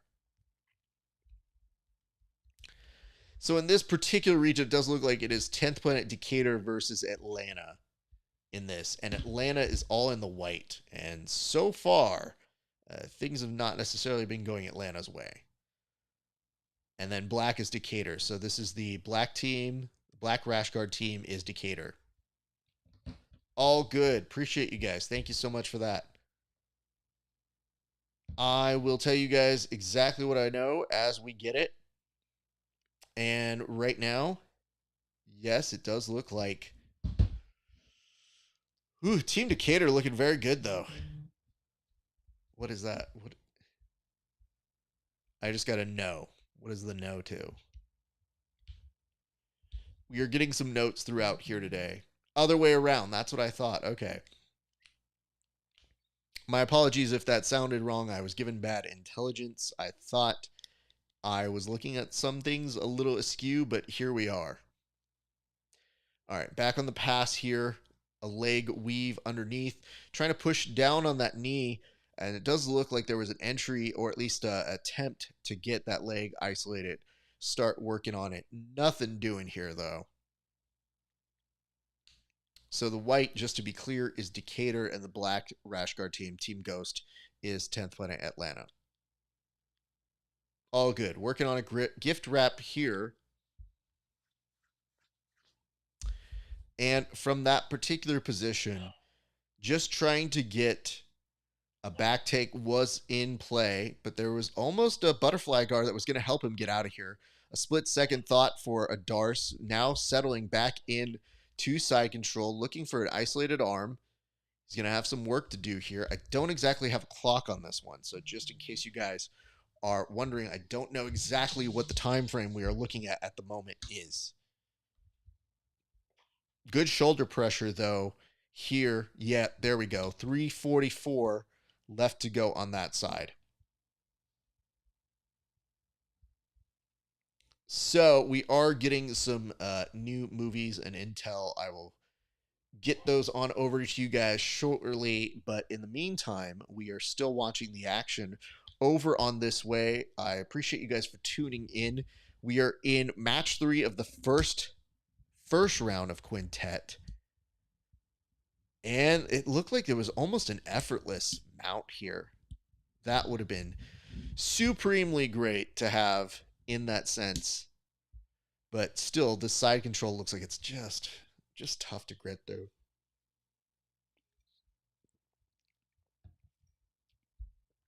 The gentleman who looks like a dollar store version of Timothy Chalamet, struggling a little bit here, and I get it. I would too. His pressure is actually very, very good, so giving him a moment to kind of work his way throughout some really, really tough spots in this particular position. And we will have some action for you here shortly. And yes, Team Ghost is going to pick up their 3rd win in a row. 3rd win in a row. Yikes. That is looking rough. Kevin Beering is running the table. And of course, he is a student under Sean Applegate, who has an excellent track record of beasts. But that is definitely a way you want to start off a quintet. One person running the table, doing what our good friend and longtime friend of the show,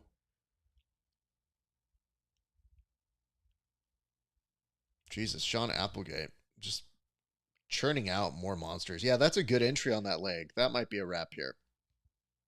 My apologies, I'm getting, again, some buffering issues on my side, but it looks like from the beginning of it, he had entry into that heel hook, and I'm just waiting to see if it plays off like I thought it would.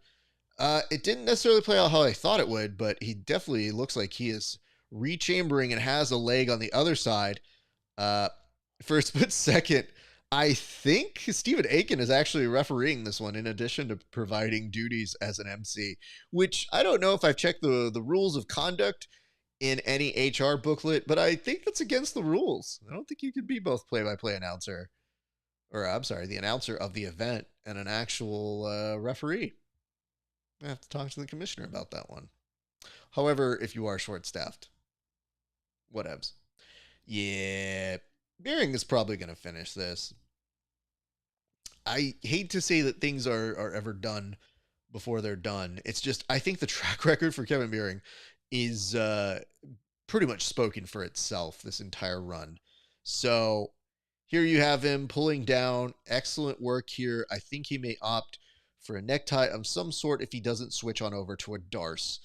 But, oh no! A thought for a split-second buggy choke was in the mode. And just even when you think that Beering is going to get off balanced and swept, he does not. He maintains the position and comes right back into it. Here's the good news. I do think the stream, at least from my phone side, is providing a little bit more of a consistent video. You know, I said that. That was my fault. As soon as I said that, it froze. All right, and we're back. Beering still working through here. I mean, yeah, dude. If you could tie Beering, you could get him out. But then you've still got a couple monsters on that squad that are going to be pretty rough to go up against. So, yeah, Team Decatur is in trouble here, guys. They may be down to their last member sooner than later here more that way. So, waiting to find out more information as we see a slight buildup on this, moving up on the neck. 340 left to go, although it feels like it's been going on for a bit. So these poor guys in these bad positions, it always makes you feel bad.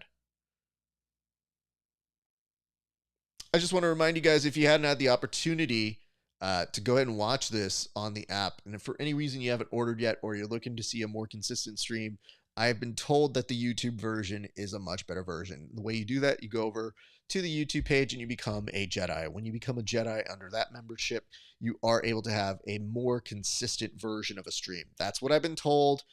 Don't blame me. I'm just the messenger. And it said the PGF grew so much in 5 seasons that I feel it could be broadcasted by one or even the UFC. The timing seems right. I mean, given anything can happen now, everybody's looking for more and more content.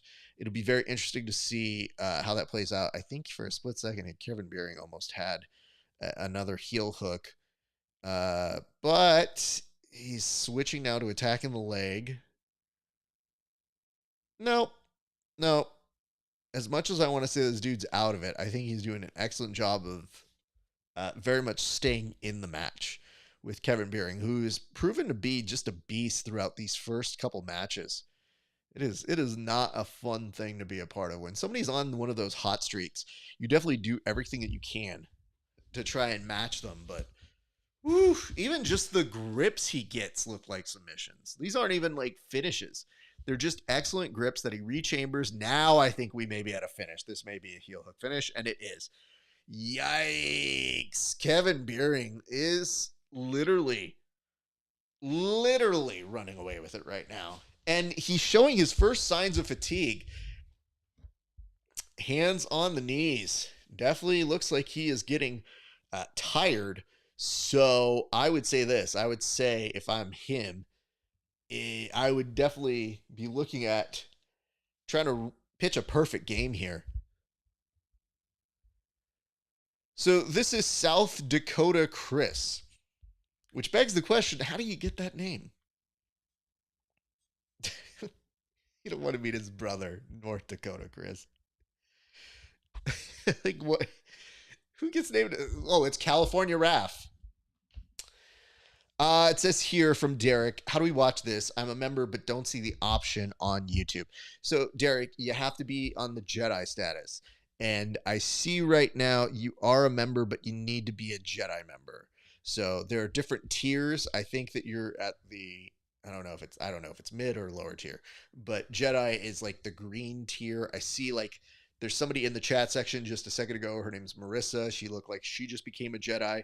So if you guys are looking to get the, I understand. Let me point something out here. I have been built to fail on how to explain this. Here's why.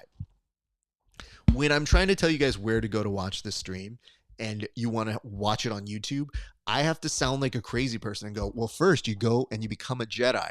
If you become a Jedi on the YouTube page, you're for sure going to be able to watch the stream.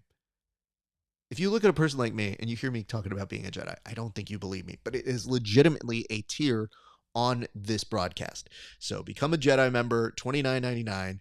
You will be able to see this.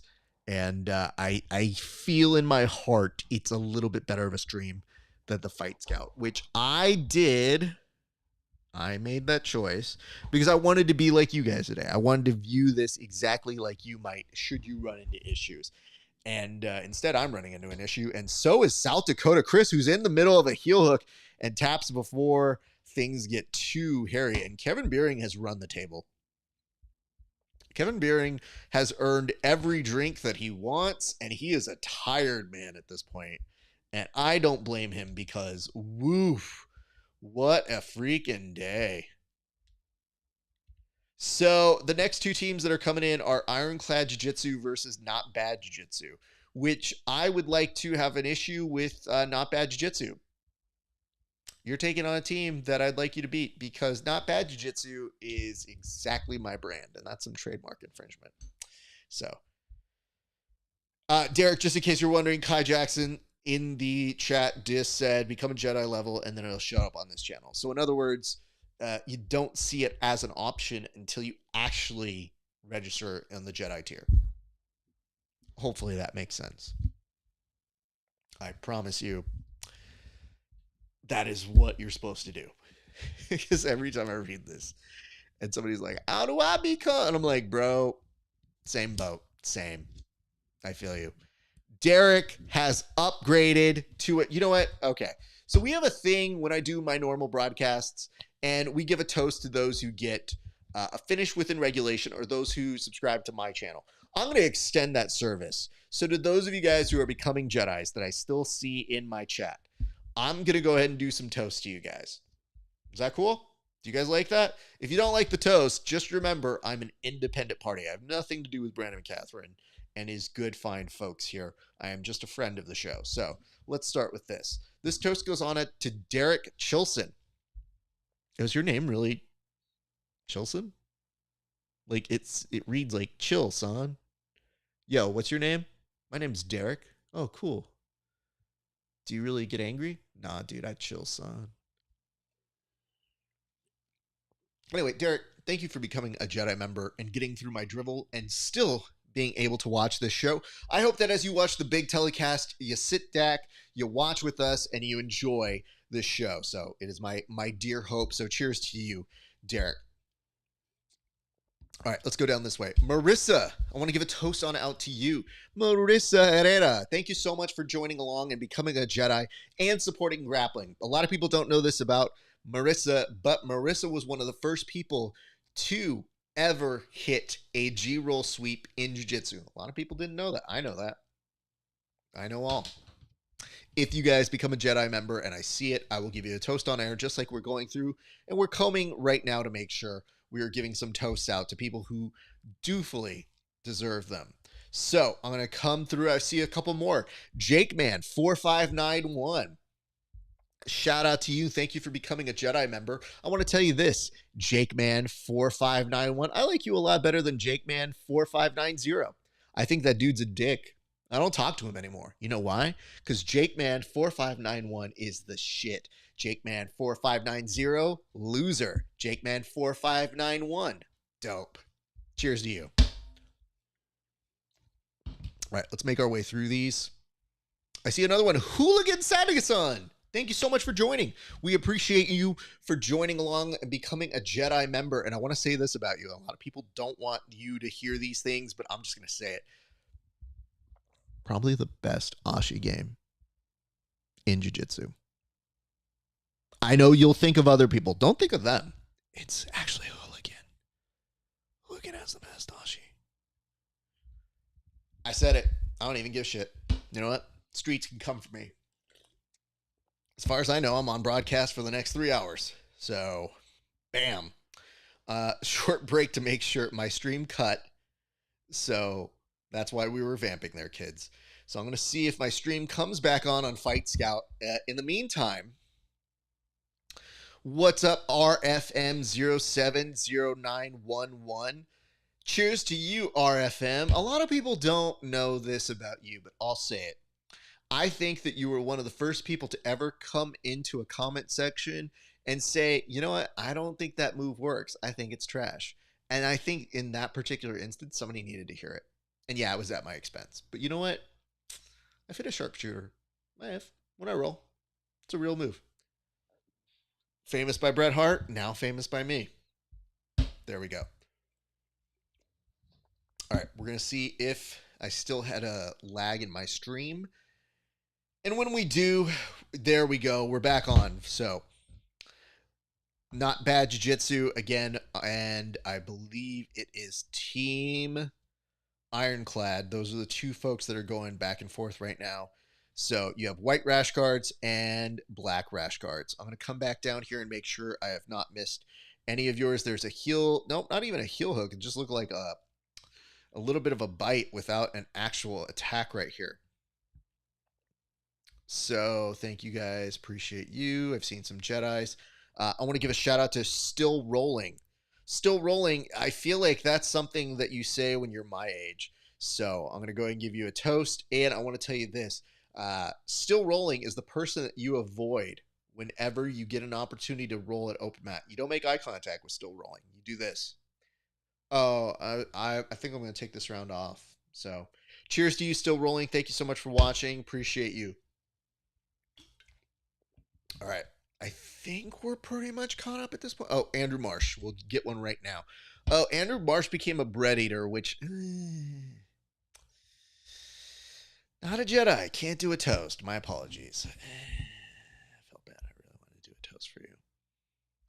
Hooligan had originally become a homie, but now we did that. Terry Hardin Jr. I see that you became a Jedi as well. That is a heel hook attempt. It is not going to go well. It is actually going to get stilted out. 2:30 left in this match right now. So long-haired white rash guard looking for a butterfly does get a lift and comes up on it. And Stephen Aiken resets the action momentarily. Terry Hardin Jr. I want to say this about Terry Hardin Jr. Terry motherfucking Hardin Jr. Terry is one of the first people to ever say, why aren't you wearing shorts over those spats? He's really a patriot. He's really somebody who said something that needed to be said a long time ago. And I appreciate Terry for leading that charge. Cheers to you, good sir. We got a couple more of these. Meanwhile, we're letting the action progress here. They may go to time. There's 90 seconds left on my watch. And if there are no submissions here, we do just eliminate both of these competitors. However, there may be a submission here. There is a triangle and an armbar, and there is a finish as we see Team Ghost. Team Ghost. Or not Team Ghost, I'm sorry. There is another Team Ghost. There is a white rash guard. I'm sorry, Team Other One. I don't know which one's which. It's going to take me a minute because they were not telling me which one was which one. So we will work around that, my friends. But Team Black Rash Guards pulling it off and pointing to the sky. Sweet. James Richardson upgraded to Jedi. Cheers to you, James Richardson. This toast goes on out to you, and I just want to say one thing, which is you're the first person that I've seen make somebody cry with a bicep slicer. And I think it was beautiful. I think it was like a Scorsese film when I saw it. God damn, it was so beautiful. Cheers to you.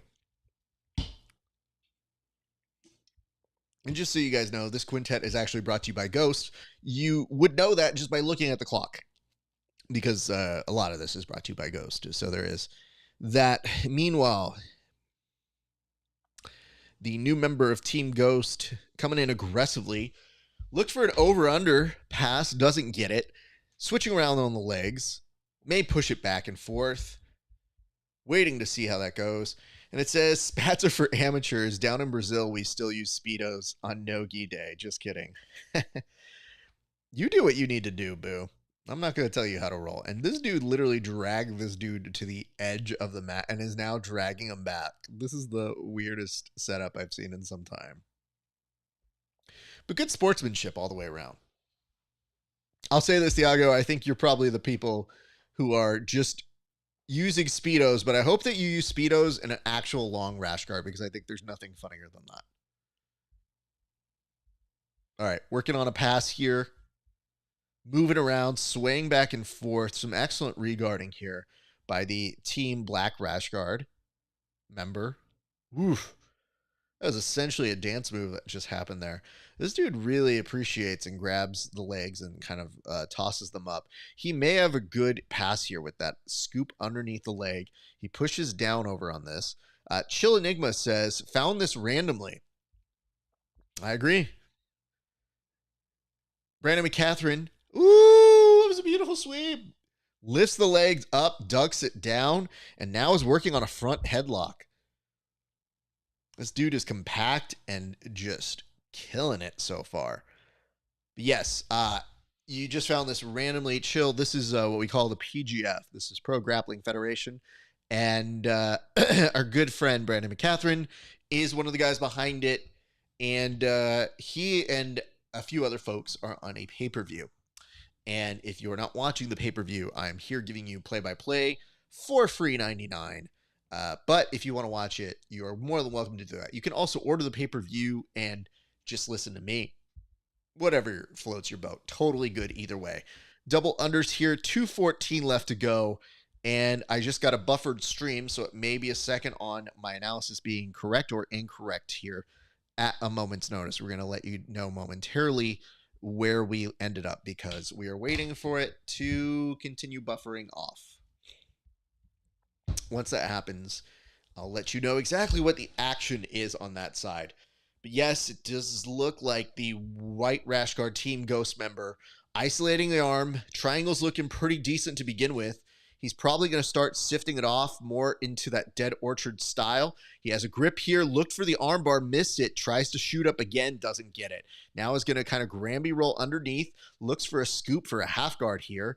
Now frames, and I think he was probably considering they were going to reset him, and they do not. Now the black rash guard member working to pass just very slowly, making life a little bit miserable for the white rash guard team member. Oh, mount was had and then lost very, very quickly at this moment. So just so you guys know, originally I had the viewing thing up here so that I didn't have to stare down here.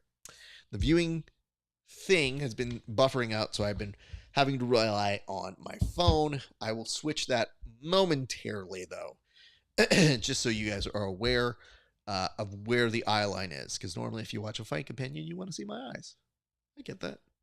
I want to see your guys' eyes too. Stare into your soul, and I'll make sure that you guys are taken care of. So I'm going to see if I can call that back up. And just in case you like what you see, I'm going to remind you guys, give us a like, share, and a subscribe. Tell us something in the chat. And Chill Enigma says, oh, gotcha. Thanks, brother. Of course, man. I got you guys. Ooh, it was a toe hold of some sort. It just looked real spicy. Both gents back up on their feet. 36 seconds left to go. He tries for a disorientation on the takedown. Doesn't quite get it. There is a seated guard member happening at this moment. I think at this point, you're probably going to see, again, both these dudes go the distance, at which point they will both be eliminated. So there is a little bit of jockeying for position here that will get us new members for both teams. However, it does look like, I believe, Team Ghost, the white rash guard team, is going to have their third member come out. I might be wrong here, whereas the black rash guard team is only on their second member now. So that is what's happening over on our side. I want to thank you guys for tuning in. My name is Esparza. As I mentioned, you can like, share, subscribe if you like what you're seeing here. You can also give some love on over to where I do my broadcasts. And, two fresh new members are making their way into this. Little bit of a lag here over on the stream. What we're going to do here, and it says, Brandon, anyone know which teams are competing in the quintet right now? Yes, Brian, just to let you know, the two teams that we have are Ironclad Jiu-Jitsu versus Not Bad Jiu-Jitsu. Those are the names I was given. So, just so you're aware, and you are informed, just so that we get you the information. 6 minutes at the top of the clock. And again, we're just going to refer to them as white rash guard versus black rash guard here. And white rash guard opting to pull guard, black rash guard looking for a body lock pass. Open guard from white rash guard may make it there. So I see here Not Bad Combat and Ironclad. Those are the two teams that you are currently looking at on this broadcast. That is Not Bad Combat and Ironclad. Which, by the way, is still a great team name. If you're talking about Not Bad Combat, it's I mean, it's setting the bar pretty low. You think about it. It makes sure that you're always going to under promise and over deliver. Is that the thing that we see? Yeah, I think so. 5 minutes and 10 seconds left here on this one. Still working on that. And Ironclad is in the white rash guards, while is the combat is in the black rash guard. So that is answering a few questions. So thus far, you would see that the Not Bad Combat team has proven to be not bad, as they are currently on their second member, I believe, while the Ironclad team is on their third member.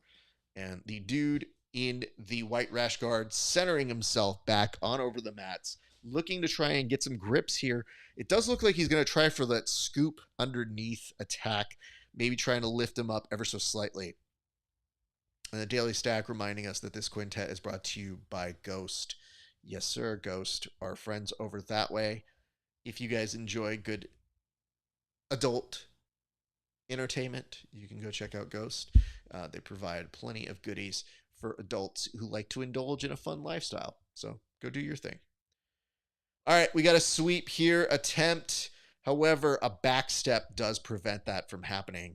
At 4 minutes and 2 seconds, I will tell you this.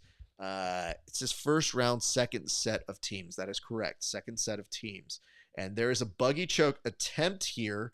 It might be decent enough. It definitely is getting a response up here from the black rash guard member. And he could just be using it as a sweep, but instead, oh God.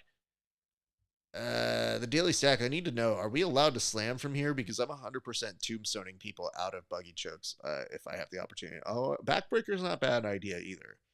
So these gentlemen are kind of just stuck in a weird perpetual state. He's gently guiding him down. And as that's happening, oh God, does get the sweep, but looks like a bit of a struggle to get there. And they're going to reset back to the center of the mats. So those two gentlemen are going back that way. And no, you're not allowed to slam out of things. So that does help. No slams. Damn. Slam would have been really helpful for a guy right there. Really, really helpful.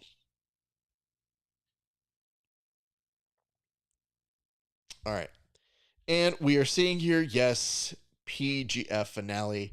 Everybody seems to be having a good time over there. I'm getting a lot of notes and friends who are sending in comments.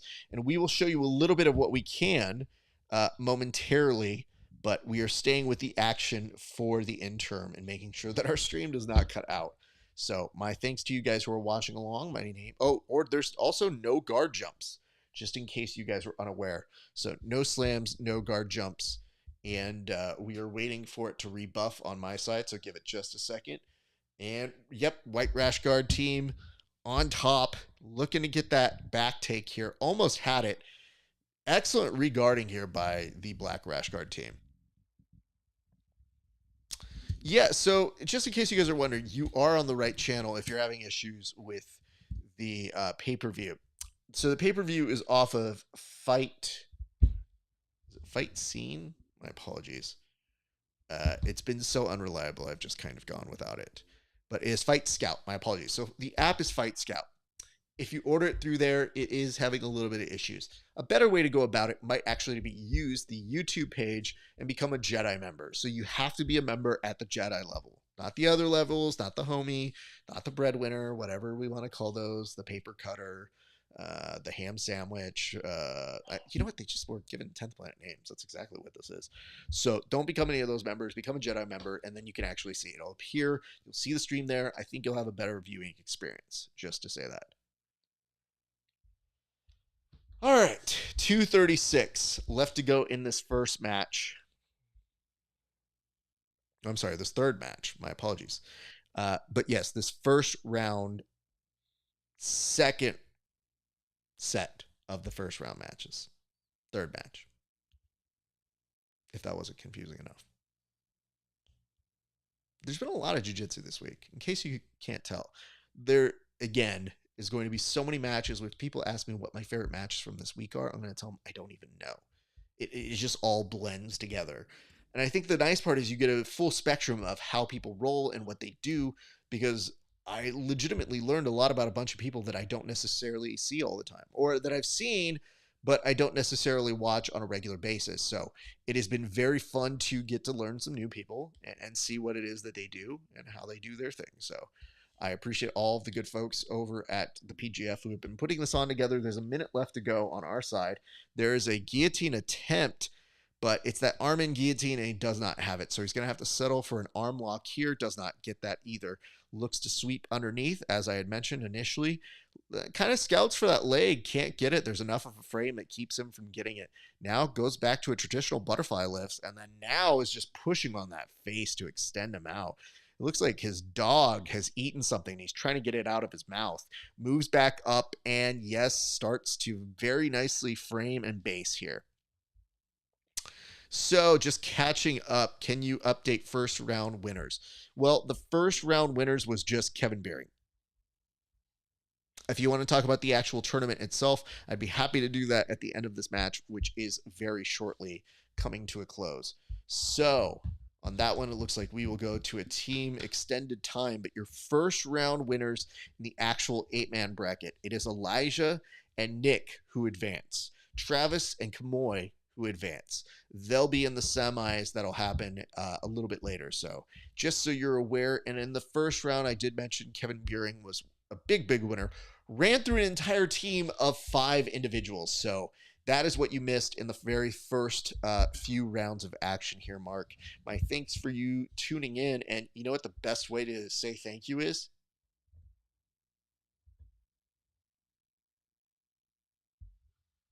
That. Bam. Look at that. Like, share, subscribe.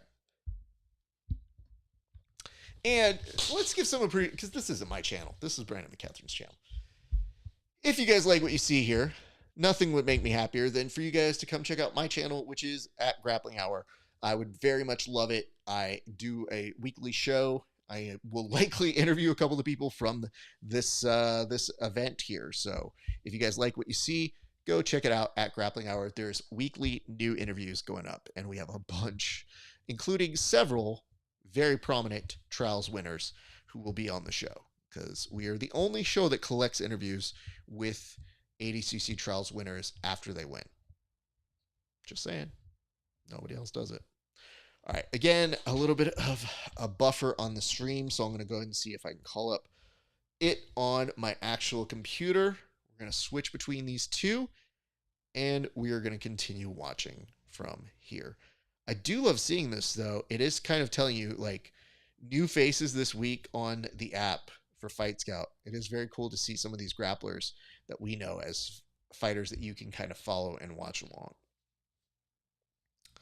All right, putting this back up on my side, and then I'll let you know if I actually hear voice off of this one. Yep, it looks like voice is back up on that. So far, so good. In case you guys were wondering if they were having any issues with their audio, it may be that they fixed it, and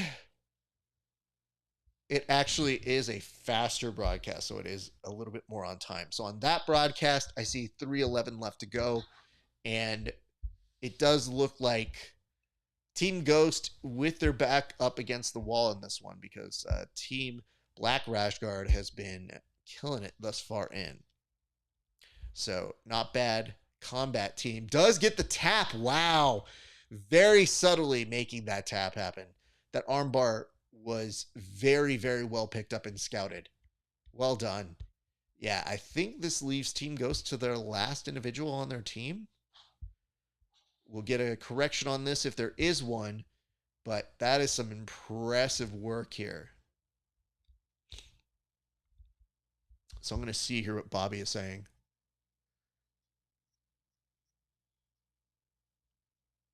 Okay, Marcus Elkins is now in this, goes to pass, maybe kind of cinching up an armbar here. He has it extended nicely in terms of an attack. he has the seated version of it, but now maybe kind of transitioning on over to a triangle. This looks real bad at this point. He has excellent balance, plenty of time from this position, and the ability to turn it into a triangle, which will increase the odds of it getting finished here. He is over on the side. He does transition it down. I would say there's going to be a tap sooner than later, but there is 520 left to go in this match. His opponent is protecting his arm well, but now he has to worry about the choke being a problem for itself. And Elkins is just being relentless and ends up getting the tap from that position. What a beast. I'm going to say this right now. Marcus Elkins is the baby brother of the Ironclad Bros. So it is a giant wrestling family. And like I said, it is very good to see that excellent performer. And just so you guys know, we normally have a tradition over on the broadcast that I do for Fight Companions, which is those who get finishes within regulations get a toast. But also, we've been toasting those who have upgraded their membership on this broadcast. So we're going to give a toast to Drew Darce. Drew Darce coming in, getting a nice little bump up on the Jedi membership. I just want to say this about you, Drew Darce. I'm not sure how many people are familiar with the fact that you have the best Kimura on record in the entire chat. Now, that's not a disservice to everybody in the chat. It's just letting everybody know where the pecking order is. Yours top, everybody else not as good. So, don't come to me with your hate or corrections. It's just what it is. It's what we know. But yes, if you guys would be so kind, like, share, and subscribe to the broadcast as we go through. You guys have been so great and helpful throughout the day. And Elkins maybe in a little bit of trouble right here. He definitely got swept into a little bit of a guard position here. But that high guard looks like it is cinching up and kind of getting him into a false sense of a lull here. And my stream has just buffed for just a split second. We're going to look down at my phone. There we go. It has recalibrated. And just so we are aware, 5 minutes, less than 5 minutes left to go in this match. And there is a leg attack here. Almost shifted into a knee bar now. Maybe going closer to a cloverleaf or at least a heel hook position here. Elkins is in trouble. And if you do have a wrestler, or especially a wrestling family, this is a very smart play to do. It is a very good way of kind of neutralizing something that is so inherently in their wheelhouse of being better and doing better. So I will say this to these guys. This is a rough one to be in. And especially, does get the tap there. Well done. And I do think that does wrap it up for Team Not Bad Combat.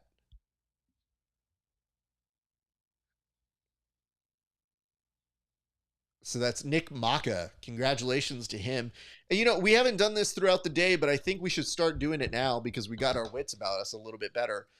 Nick Maka, I'm going to give you a toast right now. Congratulations to you, brother. You were able to neutralize a threat that was coming in and wanted to take you and your team to the distance. But you know what you said? You said, I think I'd rather submit you, dude. So cheers to you, brother, and congratulations on a very nice performance there. Big props to you, my friend. Oof. So it looks like they are resetting here.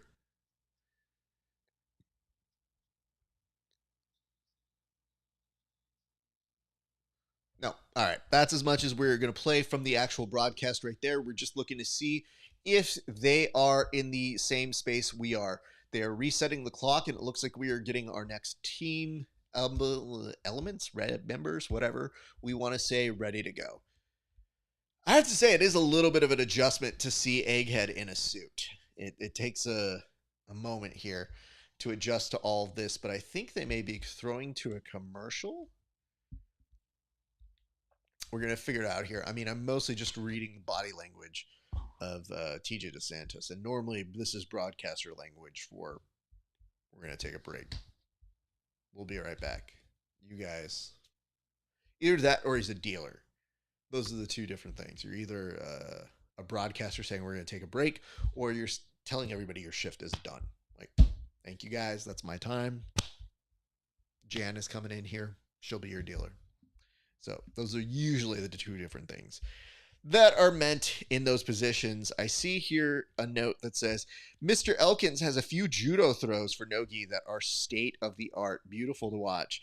Yeah, I got to say, I got a wrestling coach, a D1 wrestling coach, who's already a problem to roll with. But he's been taking a whole bunch of judo, and I go, dude, don't do that. Come on, man. You got to give us something. Every time I see that we've got something in jiu-jitsu, you get people who take things away from us. And it's just so annoying. All we want to do is be able to roll for a very long time. And it does look like they are actually throwing, I think, at least to some brands, if not commercials. So what we may do is, I think we here at the show may take a little momentary break. I'm going to put on some commercials for you guys. These are clips from my show. I hope that you like them. And I think we're going to be right back in just a few minutes. So what I would say is, before we go anywhere, if you like this, you can also go check me out at Grappling Hour. You'll see it pop up over on this side. And like, comment, subscribe, all that jazz. Become a member and check me out there. Okay? All right. We will be right back, you guys. Thank you so much for watching. My name is Esparza. We are watching the PGF finale live. BRBs.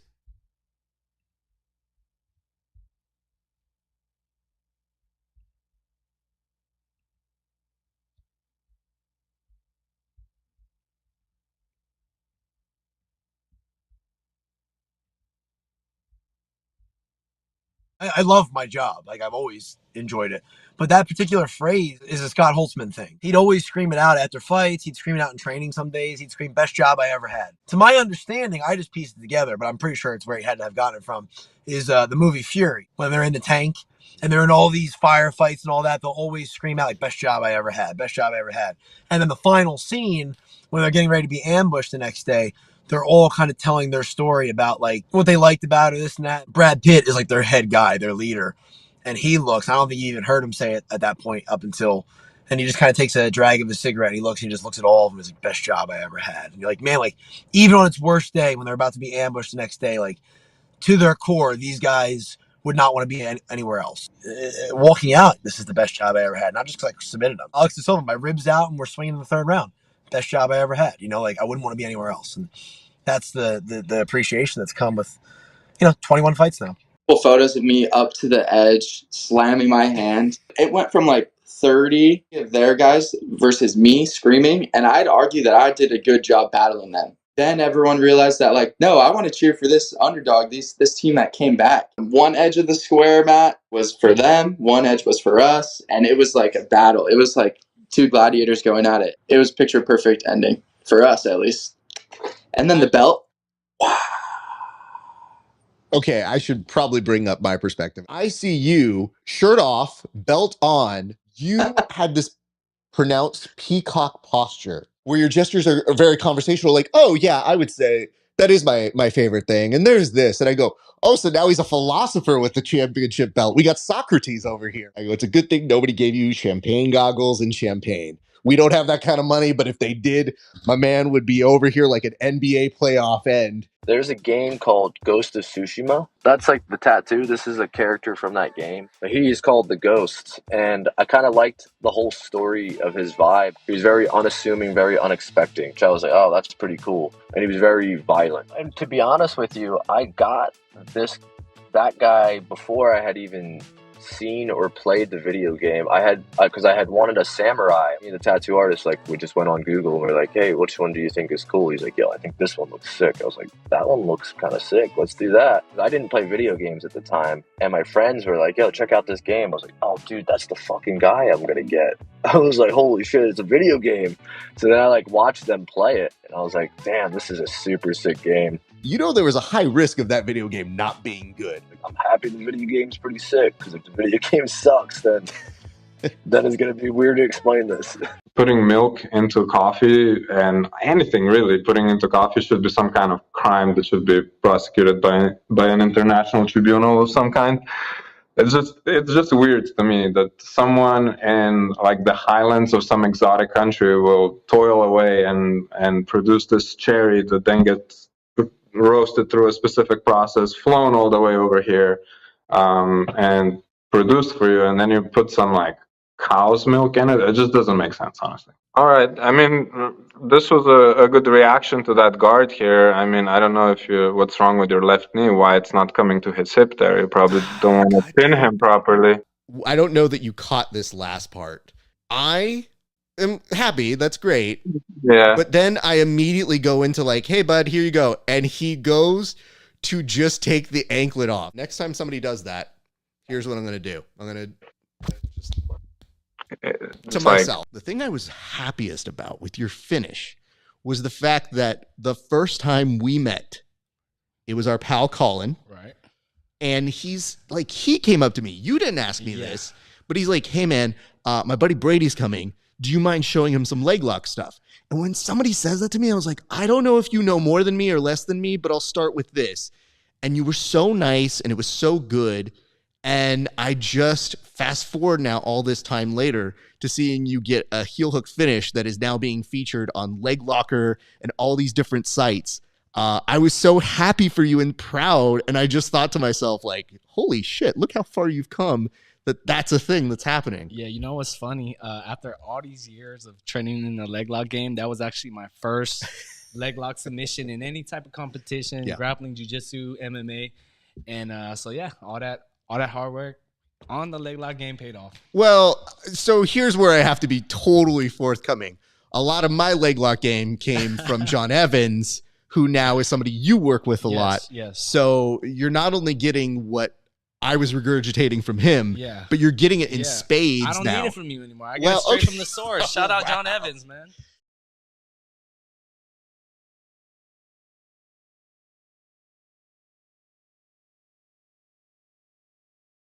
Thank you guys for holding off. We appreciate it. It is good to see you guys. My name is Esparza. I'm here walking you through the action through the PGF finale. It has been a blast so far. You may recognize me as a friend of Brandon Mccaghen's for a long, long time. He was one of the guests that we pulled on our show for Verbal Tap years ago. We like to say we discovered him. He likes to say something different. It's not true. What we say is true. However, we're watching the PGF together, and I'm glad that you guys are here because, you know, there's a lot of stuff to process. We're watching this. It's a very, very important day for our friends out in Alabama, and there's a lot of really good events and action, and I have been told that the Battle Rama is happening next. So, what is the Battle Rama? Well, let's all discover this together. If it's what I think it is, then I'm excited. If it's not what I think it is, I may still be excited, but maybe a little more confused. So yes, we're about to call up the PGF here momentarily. However, I have to set it again off of the stream on this computer. This app has very, very particular ways that it has to be used. So whenever you're using it on the computer, you got to press it a certain way and kind of massage it and say nice things to it. Otherwise, it doesn't work. It appears that they are still back on commercial. When they are back, we will let you know exactly what that is for sure. But for the time being, it's a time to go over some things. First and foremost, if you guys like what you were seeing here, there are a few things you can do. We talked about like, shares, and subscribes. But we're also going to talk about comments. So there's a chat section going on right now. If you guys want to drop a line about this right now, the conversation will start is, what has been the most surprising thing that you have seen in the PGF this season? I would love to hear what you guys are thinking and or feeling. And if you guys are having issues on the actual site itself, all good. You can very easily watch along with the broadcast right now, right here. On this channel, all you have to do is become a Jedi member. Now, Raph, it sounds like you're super high when you say become a Jedi member, and I'd say probably, yeah, I think you're right, dude. But yes, Jedi members, essentially the highest tier, you pay for that, and I think that this viewing experience is a little bit better. And we're doing a thing where we are toasting those who get finishes with any regulation, as well as those who actually are, how do I say this? Becoming Jedi members. So if you're either of those people, we're happy to bring you on and give you a toast and shout you out. we still have plenty more action, but just to give you an idea of what the schedule looks like for the rest of the day. So we've made it through 2 of these, the playoffs round 1, the quintet round 1. We're now getting into the Battle-Rama round 1, and then we're going to go right back into the playoffs itself, after which we get into the women's round 1, then the quintet finals, then the women's Battle-Rama championship, then the women's championship, then the men's championship. So we got a full day still ahead of us. You got to pace yourself, everybody. It is a long day of broadcasting and entertainment for your viewing pleasure. So I want to thank you guys for tuning in. Again, just so you get kind of an idea of what's happening here, we will keep you abreast as to how the event is going, but I want to give you a moment to kind of understand where we are on the broadcast. So, in case you were wondering who has advanced, we have a very helpful and friendly graphic that should be able to walk us through some of that. And I'm going to go ahead and put that on air for you guys right now. So that broadcast graphic looks like such. Elijah obviously made it through. He has been a favorite of this broadcast. He is also going to be taking on Mccaghren, who advanced against Fedor in surprising fashion. Not because we were surprised of the result, but just the way he was able to pull out a submission within a great transition that was happening. So he had a great showing. So those two will go up against each other, and he'll be taking on what many people perceive to be the favorite, which is Elijah Carlton. Meanwhile, Travis Thomas continues his streak of impressive performances. He'll take on the very game and athletic Kamoy Anderson. So that is what is happening after we have this Battle-Rama coming up very quickly. So just so you guys are aware, these are the things that we are looking at as we are playing along here today on the PGF. I hope that you guys are enjoying this broadcast. My name is Esparza. I do a lot of different things, but I think the most prominent of which is I host a show called The Grappling Hour, and I'm happy to be your guide, your shaman, your dude, whatever you want to call it, who is helping to get you through some of the difficulties that we've been having here today. So yes, there have been some streaming issues, but we're happy that our friends are putting on an excellent event and have been talking to us and giving us news and information the entire day. And when I kid you not, I am telling you that I am seeing so much positive notes and wonderful appreciation to our good friends over in Alabama at the PGF. We've seen some incredible feedback, and I'm definitely excited to see how the rest of this day plays on out. So, with all that being said, let's go over a couple things. We can also do this. In case you guys are not following us there, I already mentioned you could follow us on YouTube, but did you know that the Grappling Hour is also on... I mean, that's not the right graphic, legitimately, but I don't know, complain, because I'll have you guys going over to the YouTube. I thought that was going to be the TikTok. I was going to say, did you know that we're on TikTok? Well, my stream deck didn't, so we'll see if we can fix that in the time being. The best part of this stream is that you always have surprises that are going to happen. So the best thing you can always do is go with those. There, I see it now. All right, it does look like we're getting back to the action here, as Stephen Aiken is very nicely telling us. How about this? Did you guys know that we're on TikTok? Look at that. Simple adjustment at Grappling Hour. Go find us. We're just getting out there in case you like the content that you see, or you liked a couple of those commercials. Those are interviews that I do. I have new interviews going up every single week. And this month, there's at least 8 interviews that are going to be going up on the hi.page/Grappling Hour.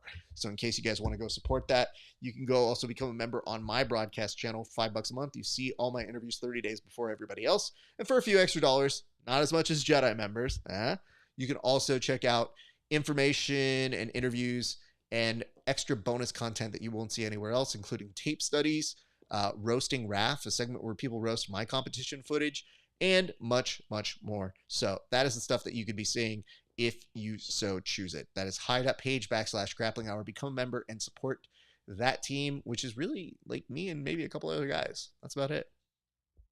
So that's what we got going on for you guys. We are now at the Battle-Rama, and I am waiting to see the buffer come off a little bit off of this one, but does look like we are going to get straight to the action. A foot sweep attempt here by the gentleman in the Americana rash guards. So, I'm sorry, the Americana shorts, pushing around some aggressive jiu-jitsu. This blonde dude is just coming after it. Looked for a snatch single, doesn't quite get it. Doesn't even look like he's really going to try that hard to get a takedown here, and is going to do so effortlessly. Looks to already start passing the guard. His opponent, the black rash guard individual, has a underhook, loses the underhook, gets it back. But in exchange for it, does look like he is taking some pressure and eating some there.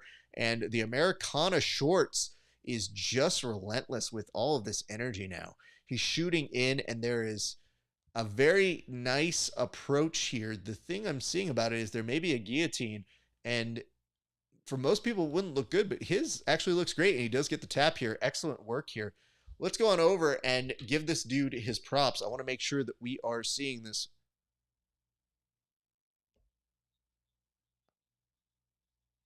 So we're going to give some props on over to Sawyer Griffin. So Sawyer Griffin is going to advance to the next level of the Battle-Rama, and let's give him a toast.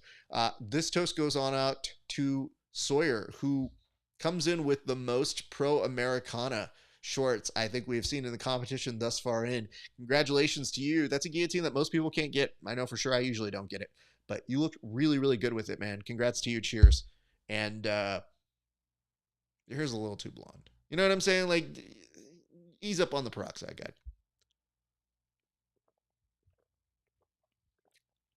I'm just saying I can't pull off blonde. So we're going to make fun of those who can. All right, Sawyer Griffin, thank you so much. And so his name is Sawdog. And so this is what people are trying to figure out here. So these are the alternates in the Battle-Rama. Amy Stackhouse says, got it on the app. Thank you so much, Amy. Yes, so the alternatives are getting their time to shine. These are people who don't always get the opportunity to do stuff on these broadcasts.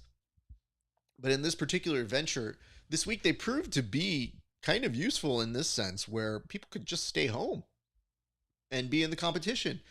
And I have to say, I didn't necessarily hate that rule, because it did seem like it was injury based, but the streets be talking, yo. People had feelings about that one. And I was like, I don't know how I would feel. And legitimately, if somebody called me out and was like, Raph, you just did that to stay home, I'd be like, yeah.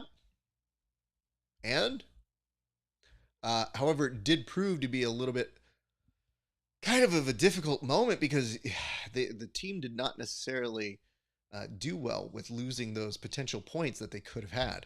So a lot of woulda, coulda, shouldas in those moments for the alternates. But here they're getting a chance to shine, even if they didn't get a chance to have matches. So yes, we will walk you through these alternates. Thank God they get a chance to have a moment in the sun here at this competition at the PGF finale.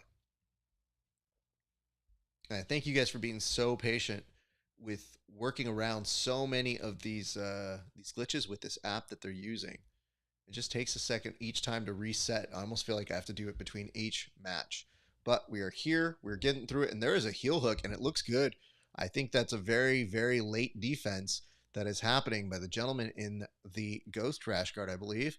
And he is grabbing onto that arm, which normally you need to kind of use like a rope to get toward your opponent and like where their base is. But if you're just using it to stall and out, sometimes you're just delaying the inevitable, because they just have to rechamber. And here it does look like he is keeping the foot away while holding that arm. But, at some point you can swim that arm back out again. And he has. Now it's just a matter of, can he collect the legs? He's getting up. That's good. He is running short on time, because even there, I think he's understanding. And he did just tap. So we did just see a finish in this match.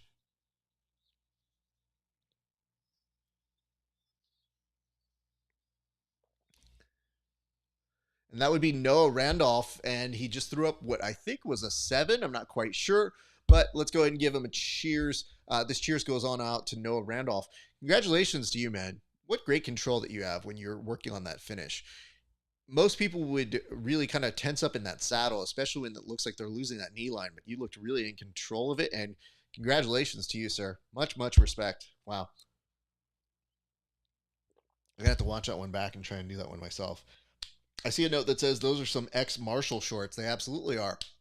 So we're going back on over to the schedule here. It looks like we may be returning sooner than later back to the main 8. So these are the folks who are fighting to be your PGF Season 5 winner. Your PGF Season 5 winner. Still in contention, Elijah, Nick, Travis, and Kamoy. So those are the folks. And it sees those people are trying to win that championship, trying to become the person that either etches their name in stone or becomes even more legendary. Because if you're Elijah and you win this, you know, you basically come in as the favorite and prove your worth. And I think they were saying this, that he was already teaching a class this week. So it was very interesting to see. It was very interesting to see that he was embracing his kind of status as the elder statesman of the group, the moral compass of the group, which is interesting. Because if you've ever seen his tattoos, you should know, man is not necessarily a compass you should be following. However, saying this, let's go back to this video.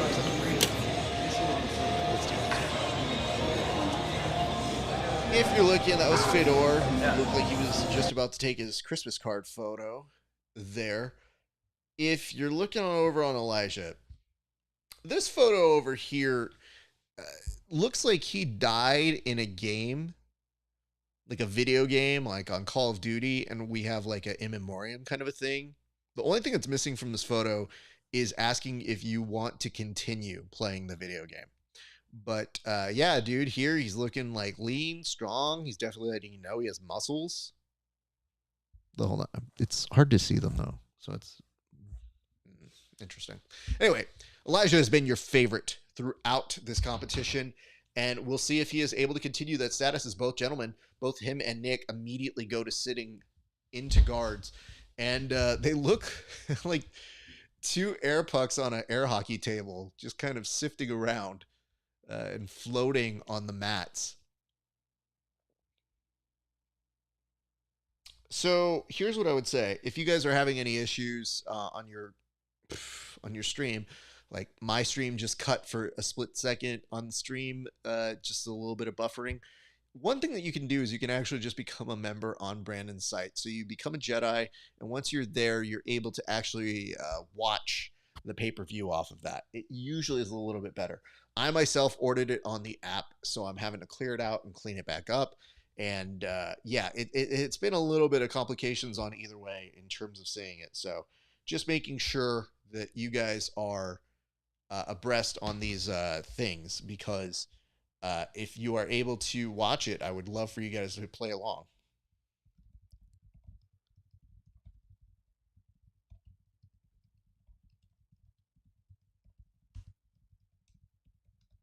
All right. Both the gentlemen are seated and butt scooting all around.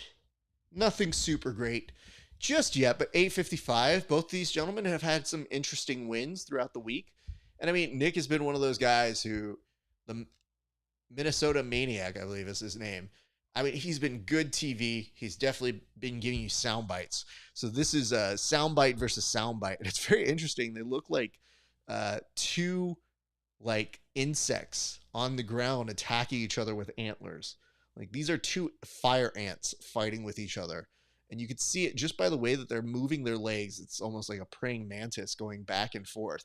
And neither of the gentlemen really want to stand up and pass from this point. I think both of them kind of recognize like, nah, I think I'm the better leg locker here. Or I think my entry is going to beat yours. And I think that one thing to Nick's credit is he has seen the guard of Elijah and knows, you know, it's a very deadly thing to get into. A lot of people get into it and they don't tend to get out of it. So it is very difficult to kind of get caught in those moments. So yes, a little bit of back and forth between these gents. And right now, for a split second, Nick looked like he was going to give the leg on over to Elijah, and then opted to kind of slowly take it back from him. So now Elijah getting his first real grip on the leg. Didn't really have it for too long, though. And this is really just a fun exercise in, like, Jane Fondaing. Like, both of these dudes pummeling the legs back on over, working on their fitness together. And there's 7 minutes left to go. And I just wonder when either of them is going to commit. Because the hard part is I think both of them understand each other's game so well. You don't want to give the other person that advantage here. It's making for a very interesting back and forth that's happening here. And it's not even necessarily happening with the hand fighting. The hand fighting is like the third aspect of what's going on. Elijah opts to go back to the center of the mats, resets his position, starts to lead out with his his right leg, grabs a wrist. Nick inches up, seeing if he can get an inside pummel. Doesn't really get much from it.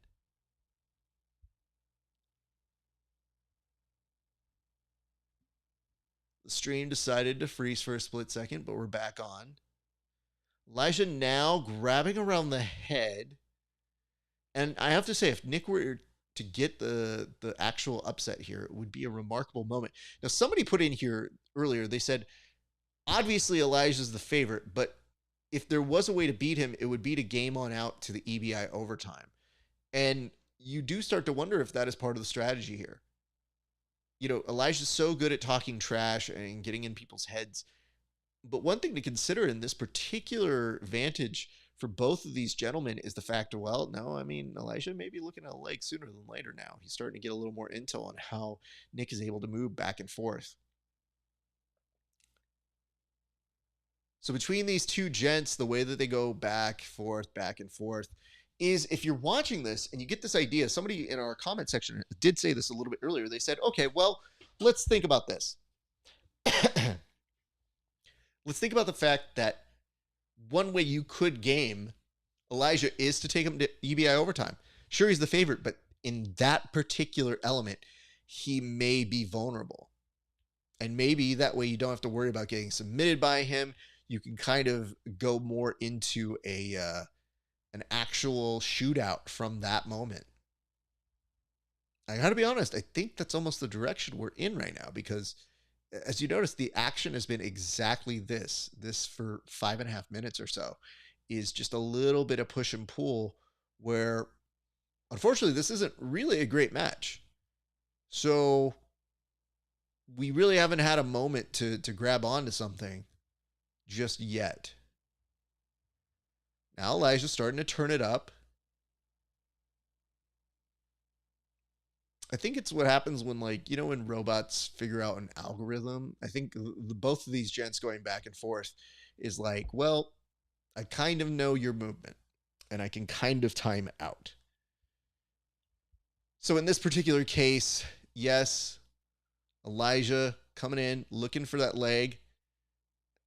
Nick inverts, comes out on top. Now he's going to be passing from the top. There's 4:27 left to go.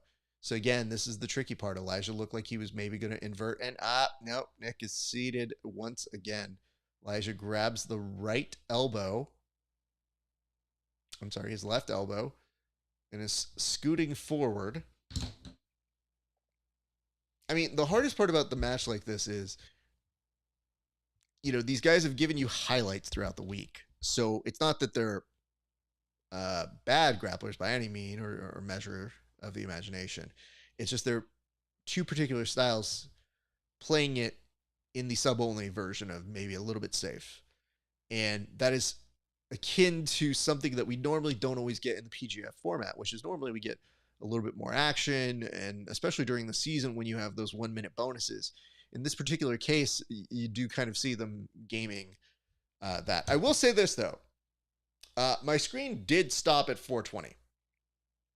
I don't know if that's a coincidence because of Ghost, but I do find it fairly amusing that this thing just decided at this juncture that it was going to basically stop at 420, and I can actually screen grab that so that I can show that to you guys.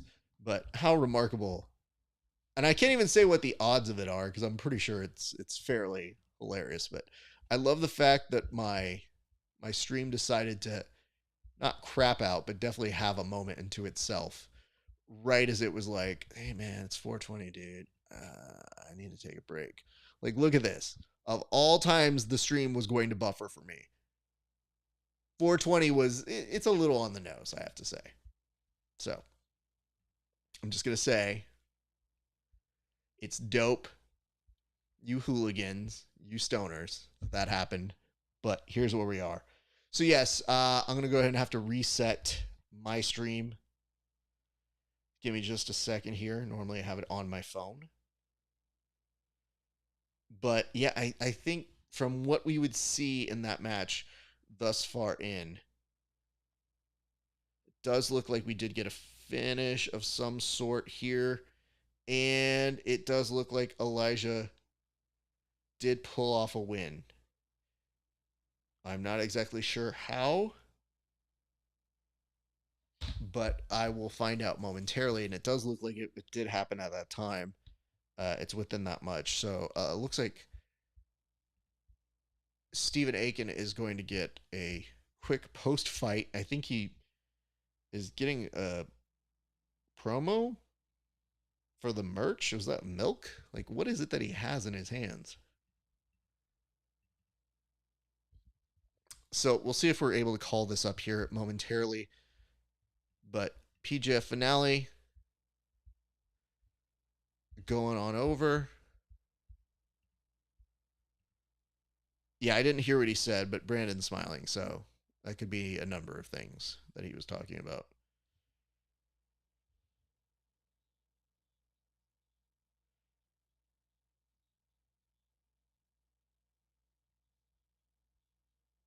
So Elijah does get the submission. He does make sure that he goes to the finale. We will see who will meet him, if it is going to be Kamoy or Travis. So Travis was the number 2 seed throughout the season. It has been interesting to see his journey as well. His arms have been something to contend with. That dude's wingspan is problematic for a number of reasons. Like, every time I look at this dude, I just think to myself, like, damn, I think I would probably get Darst. So I have to say, I've been impressed with what I've seen. This should be an interesting match. If you come in as the number 2 seed, it does look like things may potentially go your way, but I could very easily see Kamoy coming up with some strategies that will basically pull himself ahead. So yeah, Kamoy Anderson is coming in here, and both, like I said, the journey for both of these guys has been very interesting to follow. And I hope that you guys have been following along. If you do like what you're seeing here, I'm going to remind you guys, for the actual broadcast, you can do us a solid. You can give us a like, share, and a subscribe. You could also tell us what you have been enjoying about this. And now, already from Mount here, woo, this is a bad place to start. We saw Max in this position on Kamoy, and he was able to utilize a lot of good pressure on him. In this particular scenario, you are seeing, what I believe, in my estimation here, is Travis not wasting any time and just staying in this position and already making Kamoy kind of feel his weight and have to work with him. I figure after a whole week, being able to chill in this mount is such a power move in terms of, yeah, I just kind of want to sit here and cook you and make you kind of miserable so that you give something up. Because the other thing is, you get into those...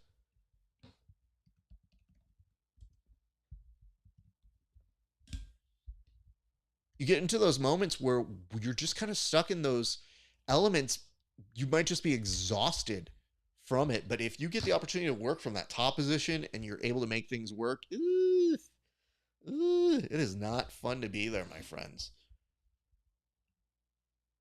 Speaking of which, I do want to give you guys just a couple quick updates. It does look like my stream is buffed back into it. But while we watch this match, I want to give you guys an opportunity to kind of see what I have been seeing here, which is, in this particular case, what we have seen in this is the ability for our cameras to get some isolated tracks on things. So I have been seeing a lot of excellent work from our friends on the floor who have been essentially just kind of like kind of man on the street this thing. So they've been giving us views, or they've been giving us kind of some of the best images and whatnot from the actual scenes themselves. So we've been very fortunate to have some of our friends send in some footage and send in some information. And nothing makes me happier than being able to share that. But we are waiting for the result of this match. So you are seeing Kamoy kind of having to work with his back being compromised at this moment. And from this particular juncture, Travis was looking for the back here. Kamoy very much looking for any way to get out of this, and it is not happening for him thus far in. Now Travis maintains that, gets back to the top, and they're going to reset both of these gentlemen back on over to the main mats. So just so you guys know, I mean, that is, it is exhausting to be in that position, especially for that long.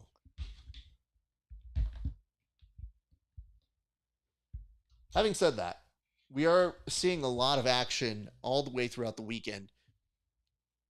And I mean, yesterday they had 1 day off. If you think about competing for essentially 4 days in a row and then having 1 day off, it is just a will of attributes that you have to be able to perform for that long and still make something happen.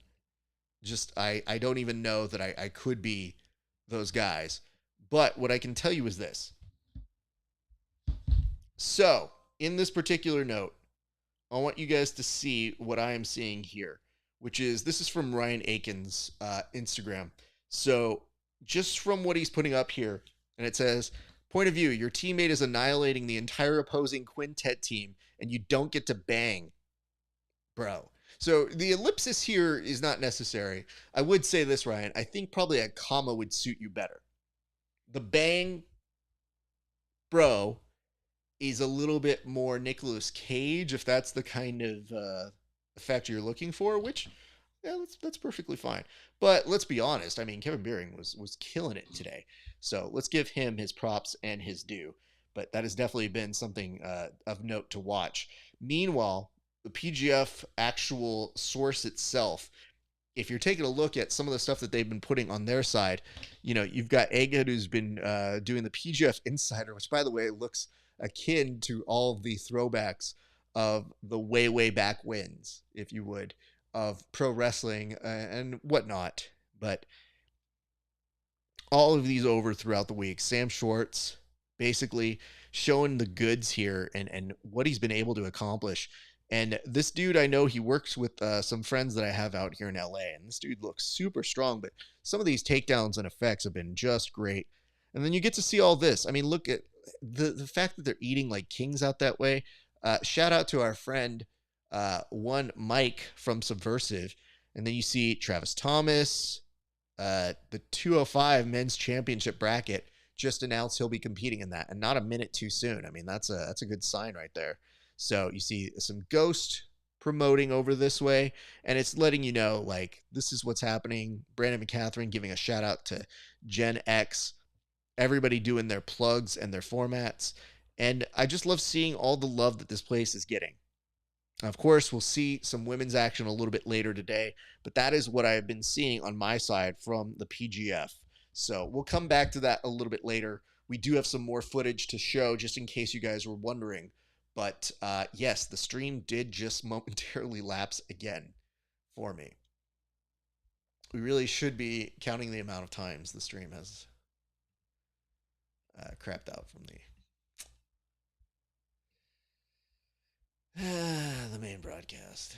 I mean, the hard part is, are you guys on YouTube having this issue? Because I am not. Or I am. Let me see here. I had to register and try not to be a guest. I see that. I chose jiu-jitsu as the category on the event indicator. It buffers a lot, so I cut back on and off immediately. Yeah, I don't love it. And again, my hope is that maybe so many people are watching it that it's crashing the stream. Either of which, still not the best of answers, but at least one that would make me happy in knowing that my friends are doing well and that it is causing a problem and that we have to look into new issues. But in terms of doing a play-by-play for this, kind of hard. Definitely makes you take a minute to be like, wait, I don't know. Watch. It should just be watch. Pretty sure I already bought it here, guys. Oh my goodness. I think now it's trying to tell me that I didn't pay for it. Yes. Oh boy. That is not going to go well. Yeah, I think it legitimately tried to being like, you want to buy it again? I'm like, bro, I already bought it, man. Yes, all matches paid. Thank you. All right, my apologies for not giving you guys the information, but it does look like they are at a minute 46 left to go in their match. So, Kamoy and Travis still in that issue of going back and forth between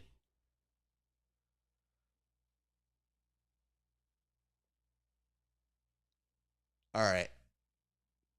I think at this point, the good news is Kamoy is kind of, he rode out the bad start, which was being put in mount. And Travis showing he has some flexibility and like a second trick up his sleeve for this particular juncture. This is good. This is interesting. And if you're Elijah, you're probably super happy this match is going super long. Because now it's just a matter of who's going to win this and who's going to face Elijah in the finale. And, you know, you're thinking like, all right, if Travis is going to face him there, that would be a good match. I would enjoy that. I think the two of them would be good.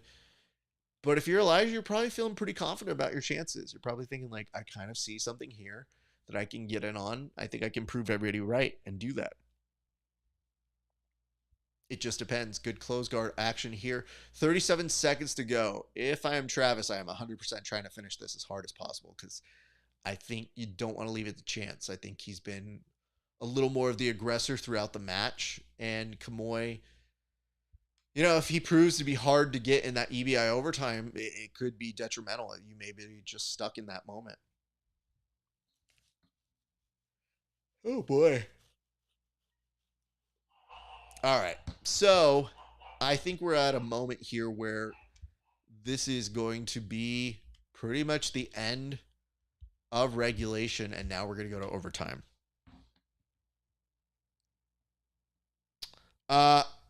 So you were asking about Landon and Travis, correct? If that is what you were asking for, let's just go over a quick little rephrase here. That already happened a little bit earlier, and Travis was able to get by him. So, Garen, that is what happened a little bit earlier, just in case you were wondering. We are currently at the second semifinal in the men's 8-man bracket. And it does look like Kamoy was starting with the back attack. However, before it stopped streaming, it looked like he had a pretty good body triangle there. And as a result of that, he's probably going to have to work a little bit out of it. So I'm not sure. I mean, it is definitely problematic to get out of that position, but it does look like the clock stopped for a split second as well. So I don't know exactly how long it was going on for that beforehand, but I get the sense that Travis is going to be out of this momentarily. You just have to fight off that inside arm grip, and then I think he should be good. He a little bit more of that shoulders to the mat situation, and then we should be at home here. And 3, 2, 1, almost. Ooh. Kamoy switched it on over to a very, very surprising head and arm choke, which may not be bad. So it says 36 seconds. Plus, you give the fact that, ooh, nice buck there from Travis. Travis is going to have to do a lot more to buck out of that, though. Kamoy wants to keep that on as much as possible, and he's getting the angle for a split second. Oh, wonderful play there by Kamoy, who may switch to back again. Okay, interesting. I think right in that position, he may lose it. Damn, good on Travis. I think that's going to be closer to about 107 in ride time. I think that clock was out, so it might be 1 minute 107, 110. somewhere in there, and it said, "How did Travis win? Thank you, Garen." Listen, dude, I don't remember anymore. I'm gonna try and remind you, but it's all blending together now, and he won by submission. Yep, that's what I'm gonna go with. There's been too much jiu-jitsu, dude, and there's been so many streaming issues. I can't tell you with certainty if I actually ended up seeing it. I think it might have been in transition we saw it, and I might have forgotten at this point, but yeah, I don't know. But there's your answer. Huzzah. And Travis looking pretty good, though, on this rear naked choke. At the very least, he has the grip on the neck. However, Kamoy, already starting to escape. Travis has to be very careful. He has a grip under that neck that's good. It's everything else that's slowly, he might be getting Kamoy here. He might actually have it. It's tricky. He's just having to recalibrate, and he is keeping an excellent grip here, and Kamoy in transition gets out of it. Well done. Woo!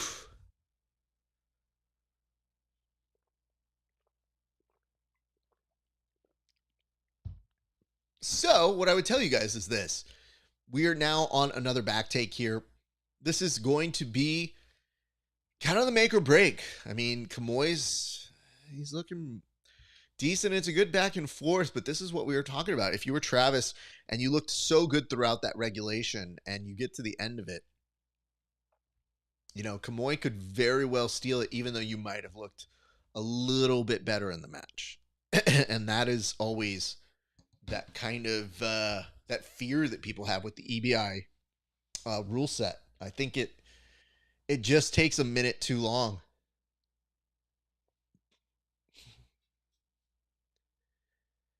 There's a very interesting crossing of the feet here by Kamoy. He is kind of around the neck, but Travis doing a good job of getting his chest detached from it. So Kamoy's having an issue. He does have a chance here. And just in this turn, Travis is out. I'm thinking if you're Travis, you really have to go for broke because you might be just a little bit behind on time. So this is really going to make it or break it here, friends. Kamoy's body language, though, just looks like he's exhausted, and I get it. Travis is way closer in terms of a grip on Kamoy this time. He doesn't quite have a grip underneath the neck that has proven to just be kind of a, not a false positive, but definitely something that makes you have to have a pause. Kamoy starting to slide off the thigh. He may be out. He may be out of that move. He is very close. He just needs to kind of get his hip over that thigh. And you know what? That has given Travis some time to recalibrate. He does not have a perfect alignment on this body, but it is still viable here. And now he's putting on some squeeze, and that is enough to make Kamoy have to respect it. He pulls down on the arms, which doesn't quite give him the choke, but gives him the opportunity to maybe start to just flare out. And if you are Travis, you probably want to switch on over that body lock into that head and arm choke. And he has a little bit of a body triangle to squeeze with it. But I wonder how much of that is going to prove helpful here. You really have to stay on there. And Kamoy makes one large explosion, and he does get out. We're going to have to wait on the official time here. I think Brandon is mentioning something on the broadcast where he's saying, like, it just isn't, it seems a little odd that the referee kind of let him out in that position there. So they're resetting now. Kamoy is going to attack the arm here. And it says here from Garen, okay, thank you. Landon is a good friend of mine. It's unfortunate to hear of his fall. I was looking forward to Landon hitting a standing rear naked choke on Carlton in the final. I'll tell you this much. I mean, he had a great performance throughout the week. I don't think there's anything to really be that ashamed of in any sense. So I think it's just more of a got caught today, lives to fight another day. So now they're going on over, and there's feet crossed with Kamoy. And I think Kamoy's trying to tell him you can't start with that genie guard kind of underneath, like the arm defending exactly like that. They're going back and forth on the leg position and where the arm can be. And 3, 2, 1. If you're Travis, I wonder how good you are at getting out of this. Because if you can make good time on getting out of this and kind of make sure your arm is set, you're in a good space. He was using the leg as kind of a bait to kind of shake him off. And Kamoy does an excellent job of cupping underneath both of Travis's legs. He's already built up 20 seconds here, and I don't know how much time he needs to get fully out. Travis is definitely under the gun here. He uses his leg to pummel down on Kamoy's face. He may have an exit out here, but Kamoy once again regrips underneath the leg that just kind of keeps him from finding his motion out.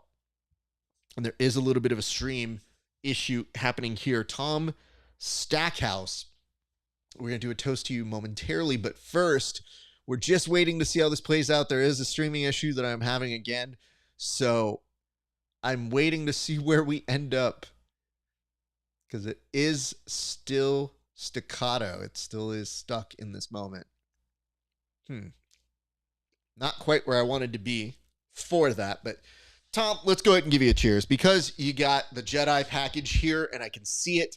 I'm going to give you a toast. I'm going to say this about you, Tom Stackhouse. Tom Stackhouse is one of those individuals who, if you ever call him, has the answer. What do I mean by that? I mean, listen, dude, we all have those friends that you say, hey, man, I've been having this issue with half guard. And he goes, oh, you need to watch this video. I'll answer everything. Oh, thanks, dude. You watch the video, your jiu-jitsu gets better. That's who Tom Stackhouse is. Cheers to you, brother. All right, it's been over a minute. So we are going to switch on over to see if we can find the footage here. This has been a never-ending back and forth between these two things. And I think it did look like we got a post-interview. Let me see if I have... There we go.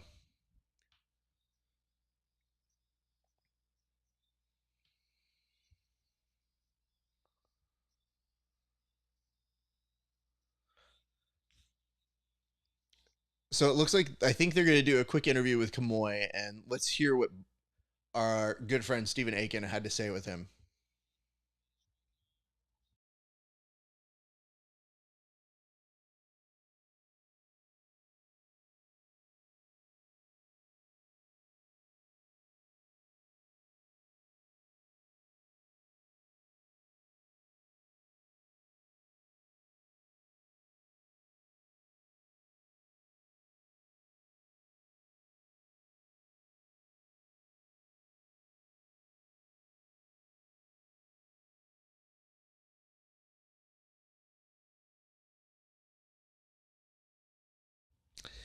So if you hear the pause in that broadcast, I was letting the video play through.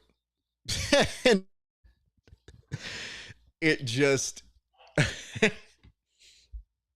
let the video play through. And the video legitimately just goes, we give up. And right now I'm seeing Travis get his interview, and it's just on pause.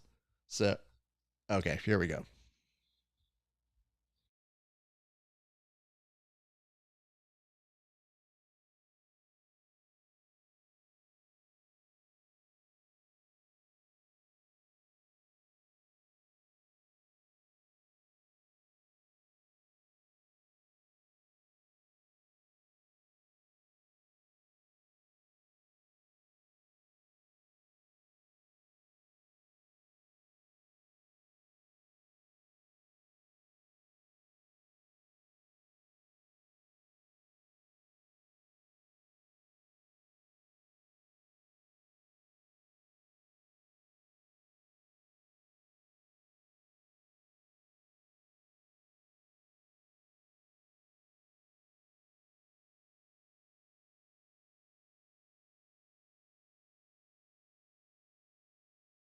All right. So that is kind of the post interview, which dude, great match, by the way. So at the very least, you do get that. And it does say this: Travis beats Carlton in the final, calling it now. It'll be a heck of a match for sure, but Travis with the win. About that. Eli, unfortunately, it is Kamoy and Elijah in the final. So, yeah, I hate to be the bearer of bad news on that one, my friend. But you're set up for a final now. Elijah and Kamoy. That'll happen in a little bit. But in the meantime, it looks like we will return back to the schedule. Give me a second here to pull this up for you guys to make sure. This is now going to take us back on over to this. We're going to get into the round 2 playoffs, which we just did. Now we're going to be going on over to the women's round 1. The women's round 1, which then takes us into the Quintet finals. So, yeah, Kai, thank you for answering that one for me as well. It's it's how the game goes sometimes. Just saying. And I appreciate you guys for sticking through and watching along with us, just so we can give you an updated version of this, because I'm sure you guys want to know exactly what's happening here. This is just so we can kind of prove our work, show our work, like we're in elementary school back again. That way you can kind of see what it is we're talking about here. But yes, this will give you an idea of where we are currently standing at the moment. So, yeah, Elijah, he has made his way through. First taking out Sam, then Nick. Now you have seen him make it to the final. Meanwhile, Kamoy Anderson has an interesting match with Maximus, has an interesting match with Travis, and now will be taking on the Jabroni Grappler himself, Elijah Carlton, who many, I believe, would think that he is the favorite to win this one. So we'll see how that plays out. It is still pretty much anyone's game at this point, but you do get the sense that Elijah is very likely the favorite in this particular scenario. So just so you guys are aware of that, I would be happy to bring these things to your attention as we continue to watch. And yes, we are returning now back with the ladies, and that is going to be coming back and coming up very shortly. So I hope that you guys are enjoying all of the action that is happening here. But it looks like they're taking a commercial, which is a good time for me to take a commercial. So here's what we're going to do. We're going to take a short little break. We'll be back with some more Grappling Hour coverage. My name is Raph Esparza. If you like what you're seeing, be sure to give us a like, a share, and a subscribe. And what we're going to do for you right now as we let them throw to commercial is we're going to let you guys see 5 minutes of an interview that I did with a good friend of the show, Joseph Chen. But when you watch those trials, you saw like this kid is coming up even more and more. He's aligned himself for the B team for whatever reasons. I guess we'll find out more here. But you can see instant growth and great talent. Fans of this show may actually recognize him as the Uke who wanted revenge. Give me a second here. Apparently, fun story of doing these things. Apparently, I cannot mute the app. So I've been looking this whole time. Every time I brought up the broadcast, you can't mute the app. It has to play sound. Thus, it was playing 2 different sounds. So we're going to do that video again. My apologies. Thank you guys for working through with us. This app teaches us new things every day. But here we go. Check out this interview I did with Joseph Chen. But when you watch those trials, you saw like this kid is coming up even more and more. He's aligned himself for the B team for whatever reasons. I guess we'll find out more here. But you can see instant growth and great talent. Fans of this show may actually recognize him as the Uke who wanted revenge on his sensei in a WWE BJJ video. So why don't we welcome him, Joseph Chen, and ask with this very first question, Joseph, how did it feel like to be a hilarious contributor in WWE BJJ Week? That's probably my biggest achievement in life, to be honest. But it's hard to put it into words. I think that's the best statement to sum it up. So David's way that he told me about it was he goes, hey, it was all Joseph's idea. And I see the video, and then I see that it's mostly an Uke who wants revenge, but who doesn't quite get it the way he thought he would. And I thought to myself, this is a very like pro David's a big, strong dude video. Was that really his idea or your idea? I don't know. I think just because we came out with a bunch of the videos before, it only seemed like the right story arc. It's like there would need to be some level of revenge, but if I were to win, it's like too much of a typical underdog story. It's too boring. So you got to have that, like, let's say, maybe not anticlimactic ending, but it's a little, I think, comical in a way. I mean, it was really funny. You guys, you pulled a big story from start to finish. There was a build, and I got notes from some of my friends who are pro wrestlers who said, hey, that was pretty good. And I got to tell you, when you get those notes, you definitely jot it down. I guess my question to you is, let's start even before that. When is the first time that David tells you, hey, I'm doing these technique videos, they're a little pro wrestling, are you okay, and are you up for it? Like, how does that conversation happen? So I think this was like the first time I was in Singapore. This was early 2021.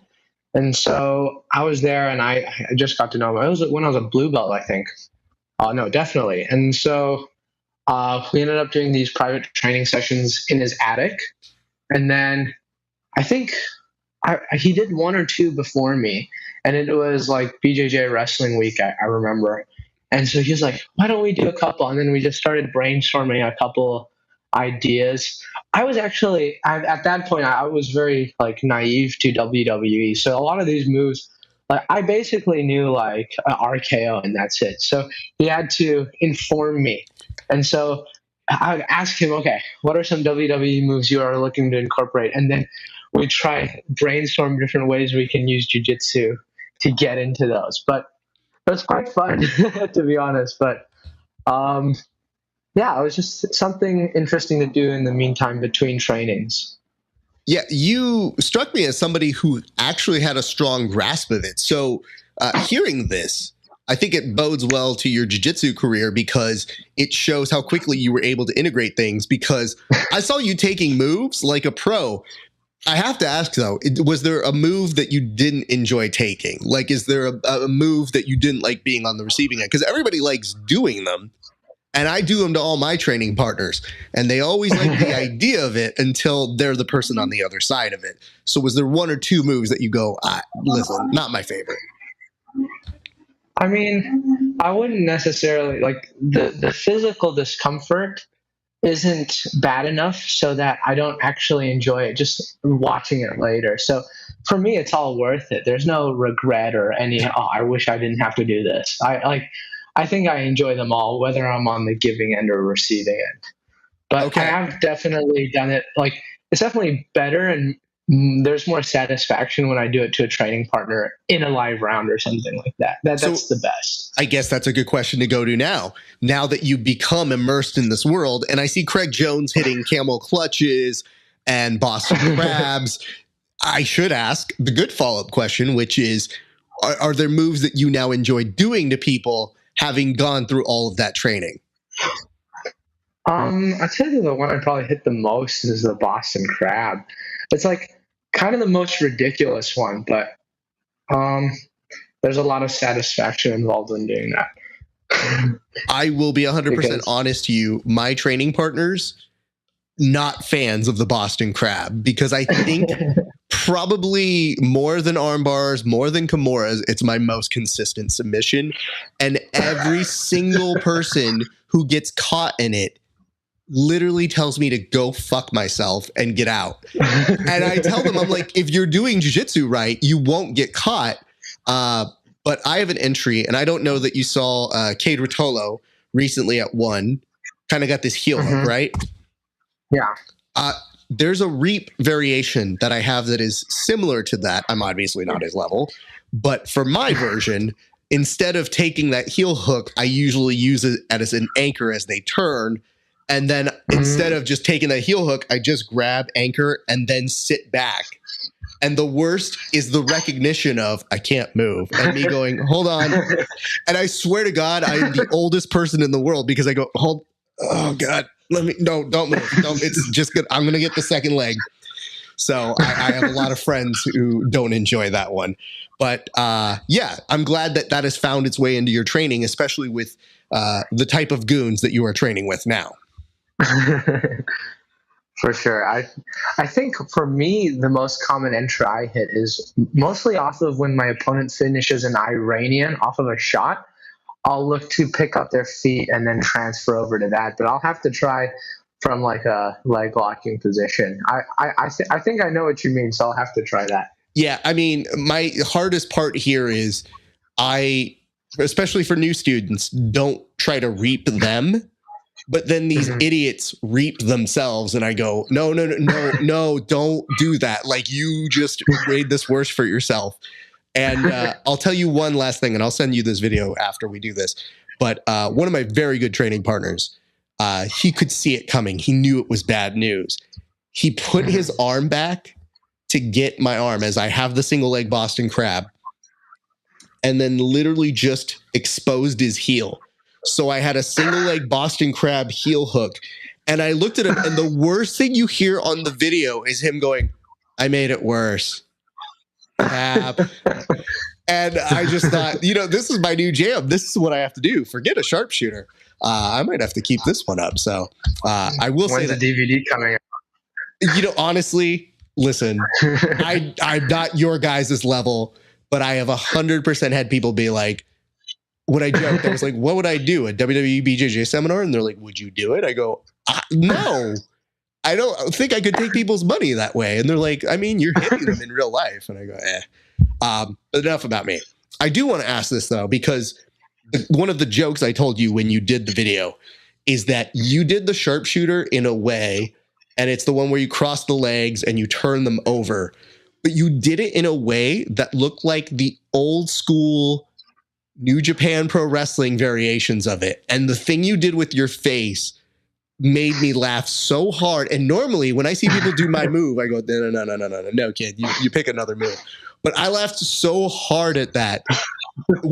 So you have a sense of humor. Where does this goofball funny nature come from for you?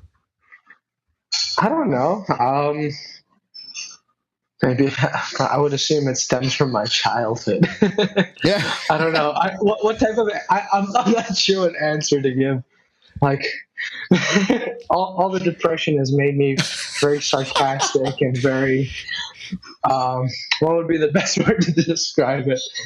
I tell people this.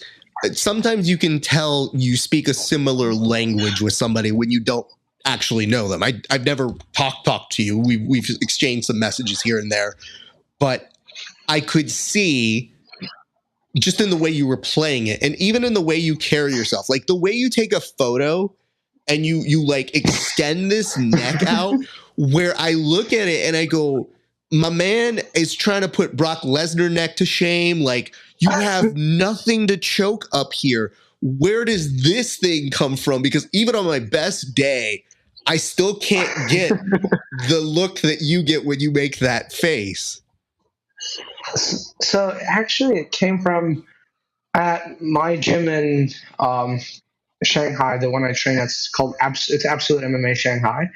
And I remember they were doing this pose like before, like all the Khabib stuff, and like especially with the Khabib hat. Mm-hmm. And so, because I think the head coach there, Kemal, he's Turkish. So I assumed something about that. There were some other some Muslims there. So I think at the end of the day, this started being a thing. But then I remember some people were doing like kind of neck thing, but they weren't really flexing their traps a lot. They were like kind of doing like this.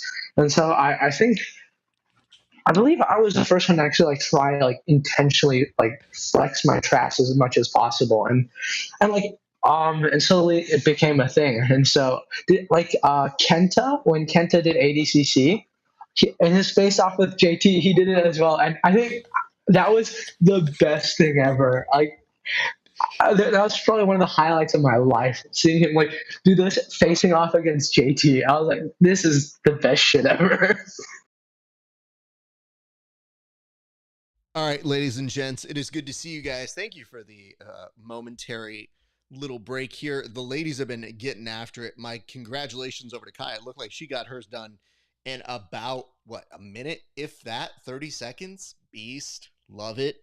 Dog. That's what we should have been. I don't know why we weren't saying that earlier. Kai. Dog. Chelsea. Dog.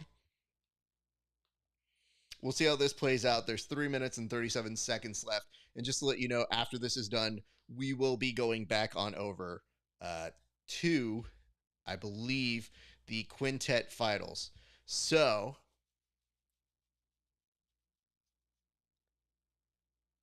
all right, they're brought to, yeah, both these teams are brought by a ghost. That's a very interesting thing to denote here. So just to let them know, but we want to remind you guys, if you've been having any issues with the stream for whatever reason, or you want to see this and you're joining us, we are doing a fight companion, which means we are here to give you ancillary or a different version of the broadcast so that we can give you commentary, play-by-play. Maybe you're bored of Brandon Mccaghren. You see him all the time on this channel and you want to see me. I don't assume anything. Having said that, I highly recommend that you actually get the version from this channel. So you become a Jedi for what I think it's $29, same price as you would pay over on the pay-per-view. The difference is the version here on the Become a Jedi is actually a version that has not dropped any stream moments that I have seen or heard. The app I have had issues with. Normally I have a preview window above my camera where, like, if I'm doing interviews, I can see my guest, and I had specifically put the stream in there from the app, and the app has been crashing multiple times, so I've had to switch back and forth between the two. Now, I've wanted to show you videos as well, but I can't do it because they keep dropping out. So normally if I have something going on in the background, even as I'm doing something else, I can go, oh, hey, this is what's happening here, and here's what's happening here.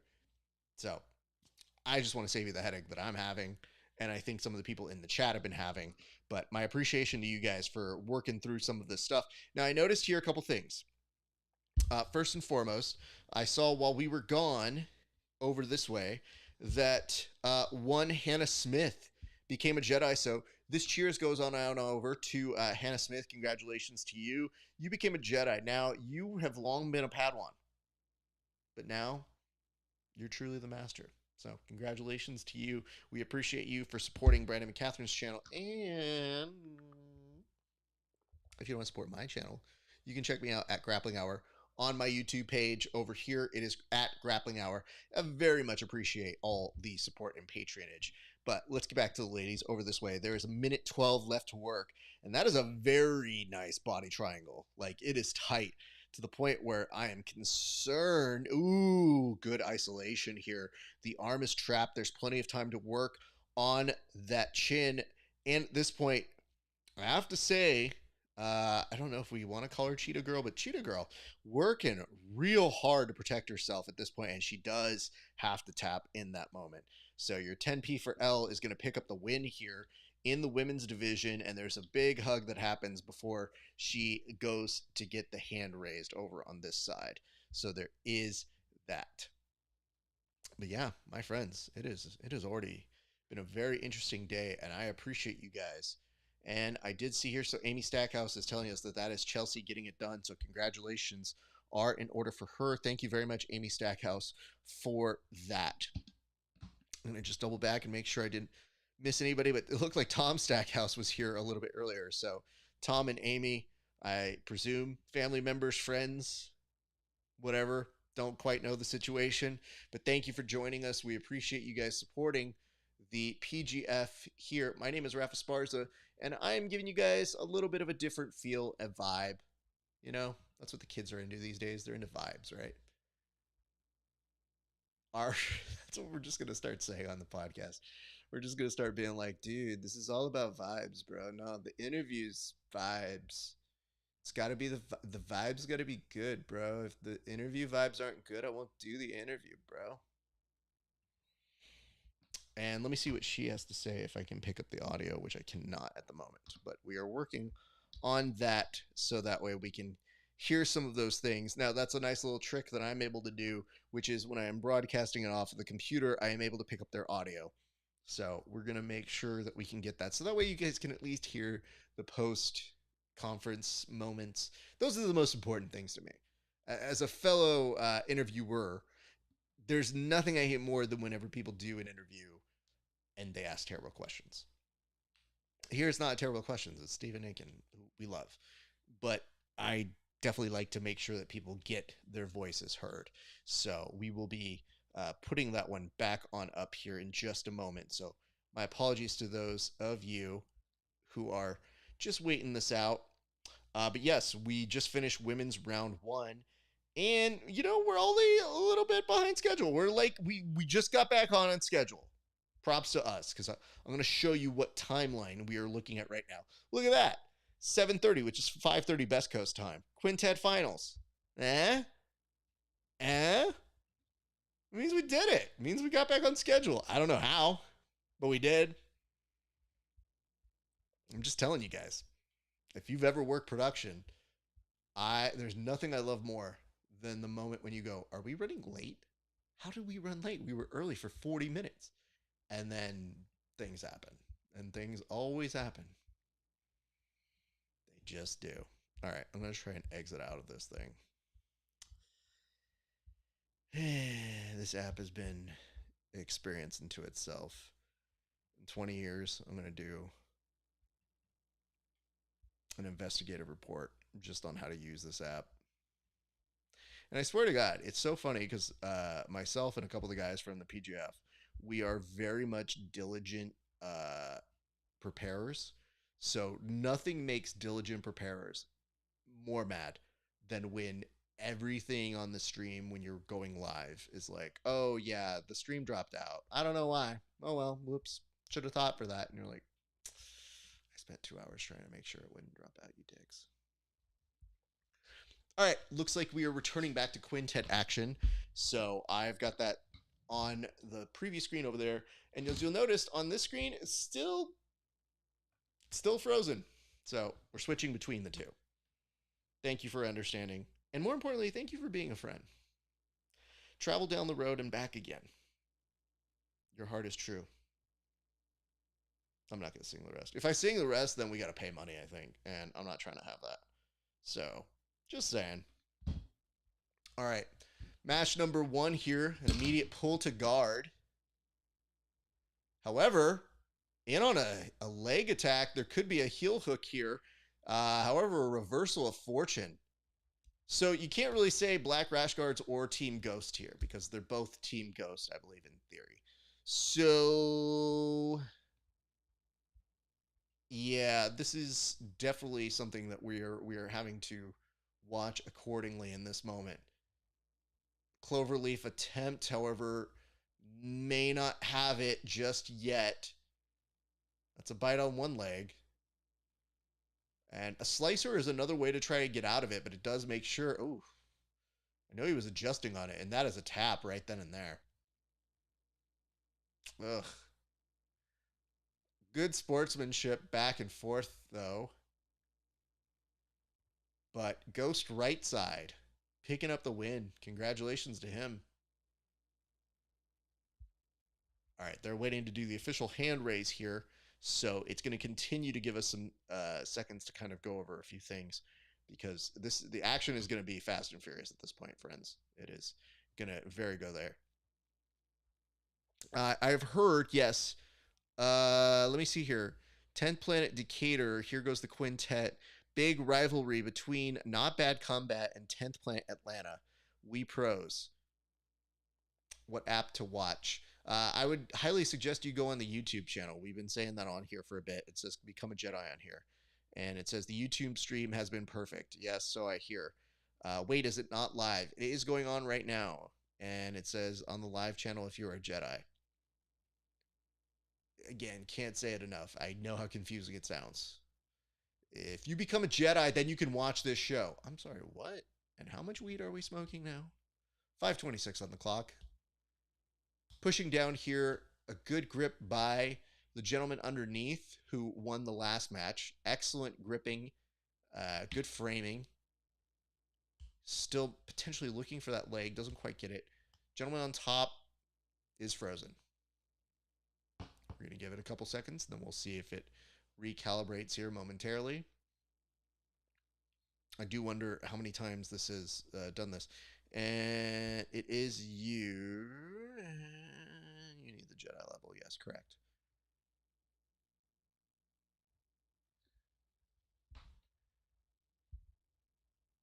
This is just a watch along. Correct. That is why we put on here PGF season finale Fight Companion. So Fight Companion is similar to Joe Rogan, and I think if you guys watch any of that, you should see the branding that says Fight Companion on there. It usually just means we watch along all together. So, just saying. And it says, yep, we're daily stacks people and supporters of so many. Oh, you guys are great. Thank you, Amy. Excellent framework here. Trying to scoop up underneath. Can't quite get there just yet. However, there was an attempt to maybe put the hand down and then pin it with the knee. However, he opts to go back up and suck the legs back. Now instead, he's going to stay putting pressure on top. Noah Cormanos just became a Jedi. Well, let's do a toast on over to him. This toast goes on over to Noah Cormanos, who's your profile photo, bro. It looks like you are borrowing it from your LinkedIn profile. And if that's the case, it means you make money. And if you make money, dope. Because you just supported jiu-jitsu, and that's why we're going to give you a toast. Cheers to you, Noah Cormanos. And if I'm saying it wrong, it's because I'm saying it as a brown person. So I'm saying the brown version of it. I can't prove that's right. But cheers to you, sir.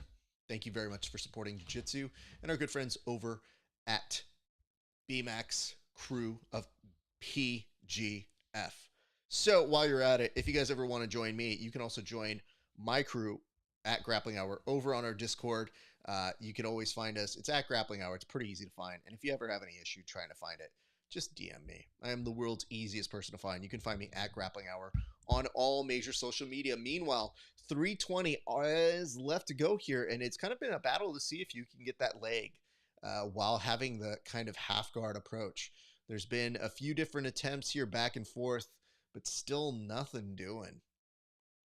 A grab on the back of the neck and an underhook maybe give you a little bit more, but a nice pummel here takes away that butterfly hook's effectiveness.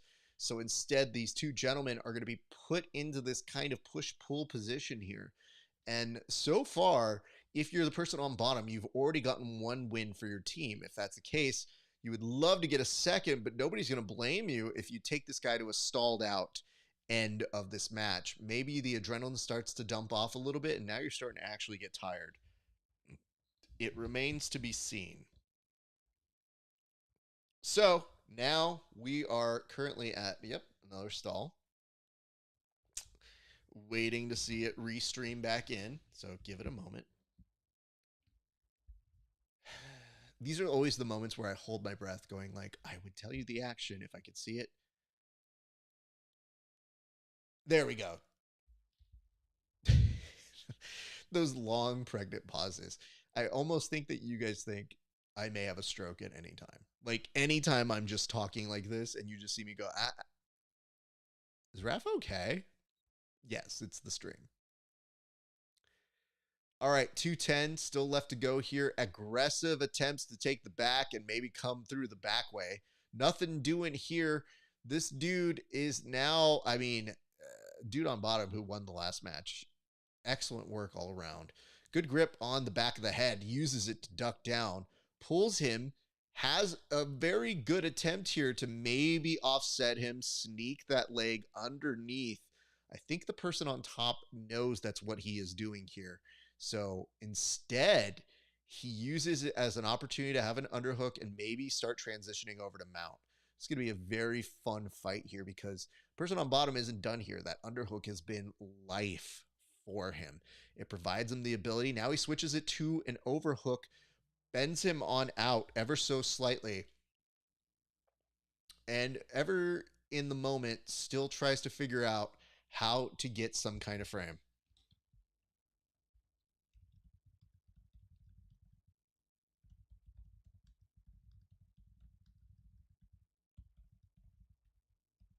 All right, here we go. Last 1 minute.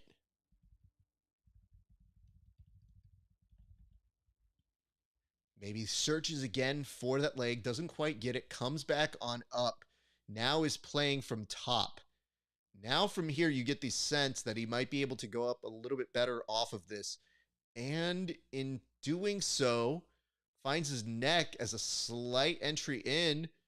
Kind of has, ooh, that was a nice attack. That was a good sneak attack there. There's 30 seconds left to go. Unless something major happens here, I think we're going to end up having a tie.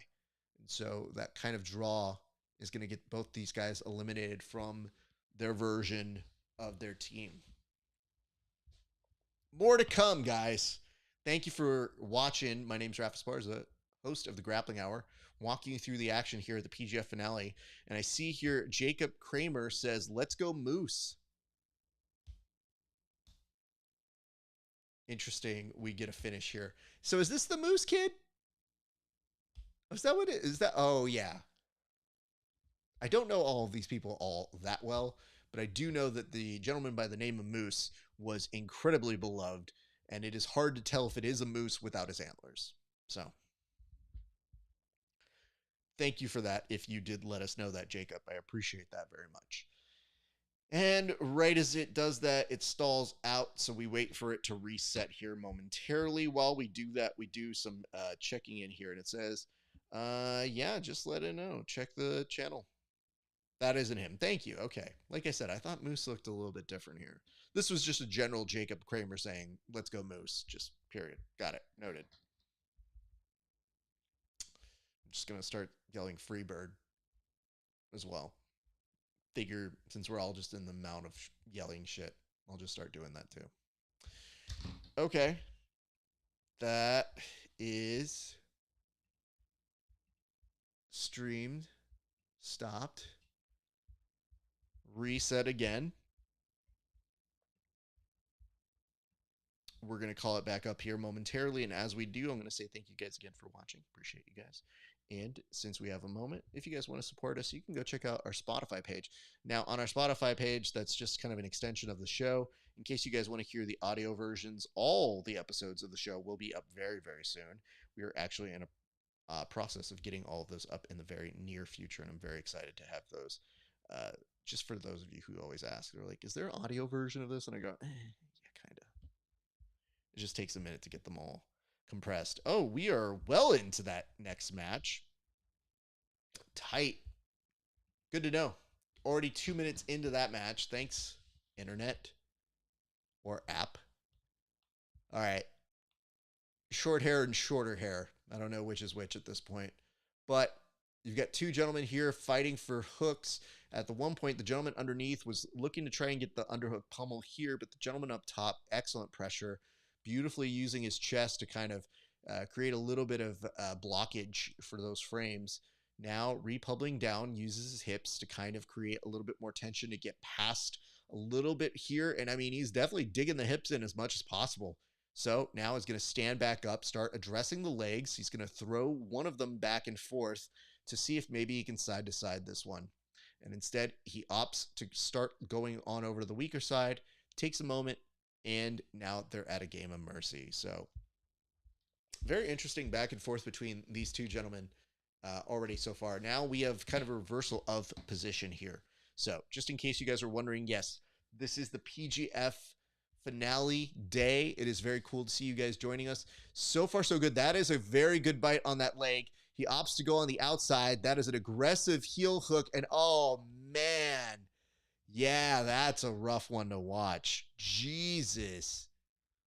Ooh. It's tough. It is tough to be in that position.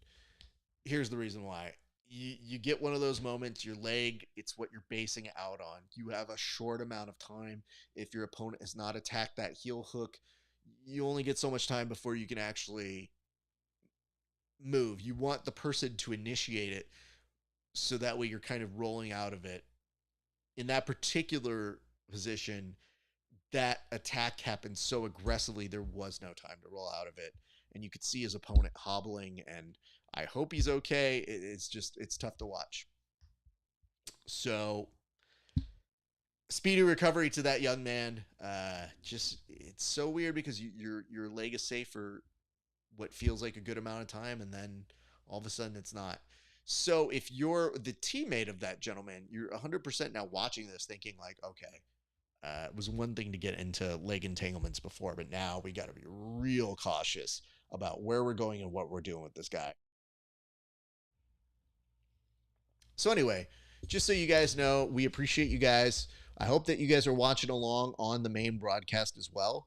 There is a seat to guard here, and given that that dude had a really good break the last time, what makes you think he's not going to break it here on this one?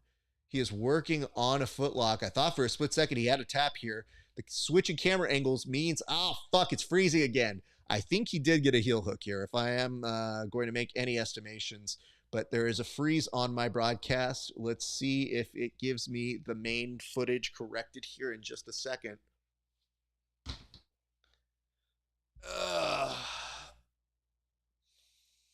I know what I want for Christmas. I want an unbroken stream. That's what I want. Yep. You guys can get it for me. Under my stocking, please. Oh, he did not finish the heel hook here. Yes, the stream came back on, so I'm probably on a little bit of a delay past you guys. But now he ends up in guard for good measure. So, from this particular standpoint, I'd like to see a clock here that would let me know how much time we have exactly left in this particular moment. But that's a really good bite there, man. What a beast. What a way to really get in there. So just to remind you guys, if you like the show, you can also check us out. We're also on Threads. Do you guys thread? I know that some people use it and some people don't. I really don't care if you use Twitter or that one. Just pick one. Right now, Threads is nice to us, but we've had some really good views on Twitter, so I'm not going to complain at the moment. So either way. All right, you guys, continuing on, these two gentlemen. Oh, the clock was my fuck up. It's all right, man. Just making sure. It's just hard for me to get a sense on perspective, especially when, the hard part is you're trying to pace yourself for both yourself, and now you have a team. So sometimes if you're in a choke for 20 seconds, you think to yourself, I mean, nobody wants to tap in this particular space, but ooh, that's a solid start. Yeah. I think this dude is not going to put any regrets into any of these leg locks. He is putting his whole body. Now he's starting to stretch the hips. And as he starts to get loosened up here, he's pretty much going to rechamber this. And now there's almost a scissor that happens with the feet on the neck that I think is just as bad. Like at this point, this dude's firing from all angles. But yeah, I don't love this for this dude. He is a little high on the leg, so if he rechambers and gets it down, yep, that should be pretty good here. This dude, oh man, his opponent is now trying to re-grip his leg.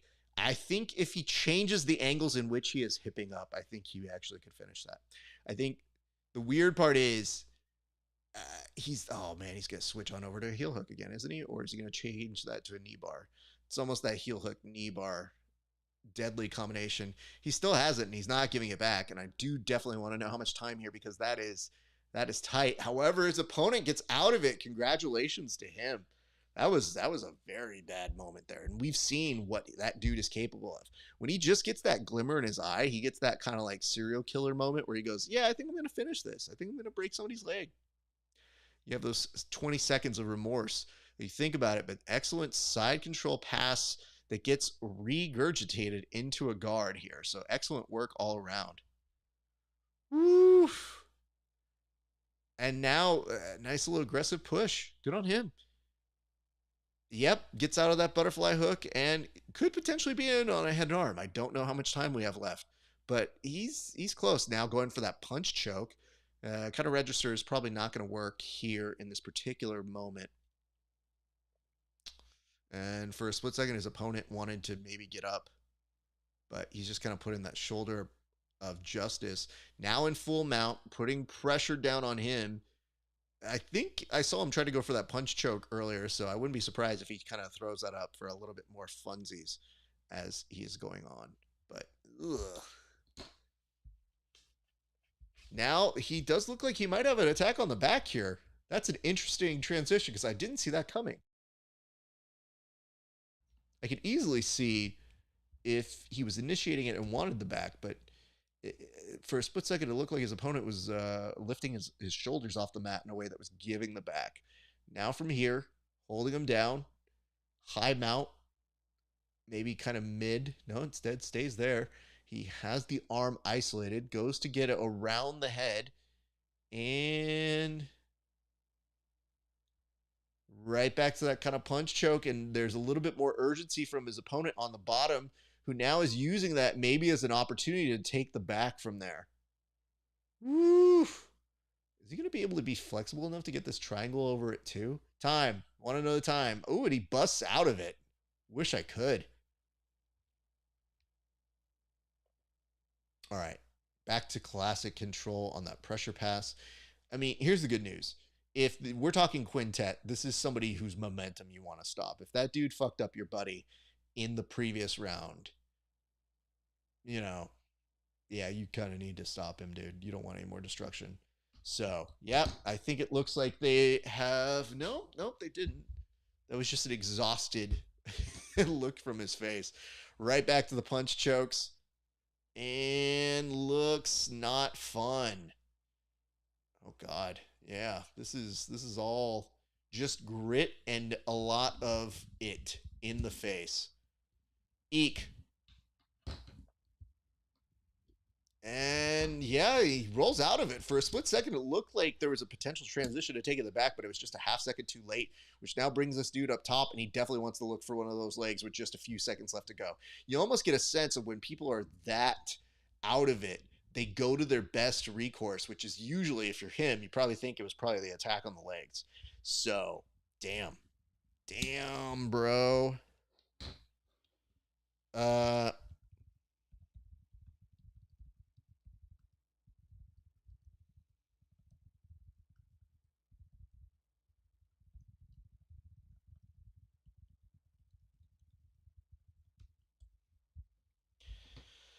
All right, they return back on over. I like when you see the people on deck just starting to get loose and ready. But now they announce both these dudes are eliminated because they couldn't get submissions. Oh, this is Ryan Aiken who's about to come on. Oh, God. Talk about not a good day at work.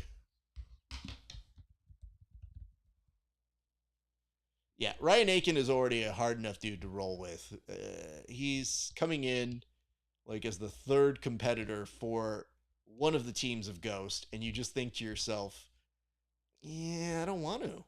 This dude's been killing it on all of the opens, on all of the ADCC competitions. He is a combat jiu-jitsu winner, just all around tough guy to kind of box in. And, you know, if you're not smart, this dude could very much run with the whole tournament.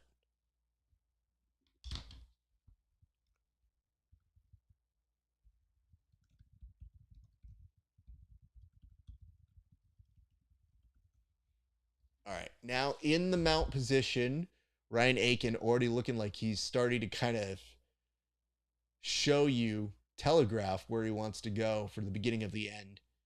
Isolating the arm, brings up that knee. And dude, just because his body's so long too, like sometimes when you see somebody setting this up, once they get a certain grip on you, you look at it and you go, how did I end up in a body triangle? How did I end up in a triangle? Why did I die? This is not fun. Yeah, Aiken's just, he's a very strong dude too, which I know doesn't make any of this any less fun. Like, every time you see him rolling with people, you just think to yourself, you're like, I'm just glad that's not me, man. Like, it just feels like an experience that you leave 0 stars. Like, if you go on a Yelp review of rolling with Ryan Aiken, it probably is like, would not recommend. And with that, that is going to, I believe, bring in a 10th Planet Atlanta win if he gets this finish, and it looks like he's just short on it. And he has the back take. Ooh, worse. And he's underneath the chin. He's here. And I think it's just a matter of seconds at this point, and his opponent is about to just get that tap, and congratulations are in order, it would appear, to the good folks of 10th Planet ATL. So, what a day, man. Oof. 10th Planet ATL stand up. I wonder if we will be getting an interview. Let's see what we have to say here at this point.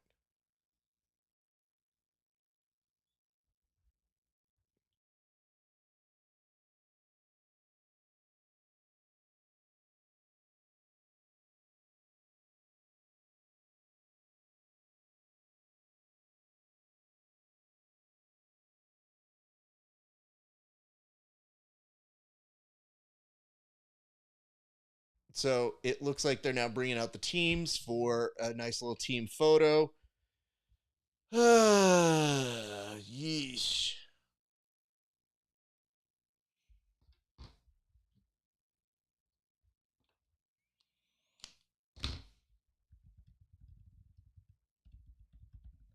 All right, the teams are taking their photos. Good on them. Congratulations on over to 10th Planet ATL. Very happy to see those gents get their due. And it says here, you have to become a Jedi member to watch the stream. Everyone here, show the channel for the 8. I can't say it enough.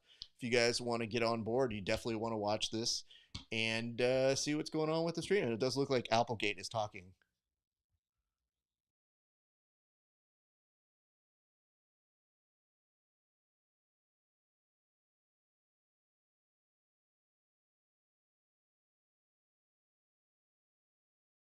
Slight pause on the broadcast, giving them a second to see what happens. You guys are hearing it the way I hear it, which is Applegate was talking.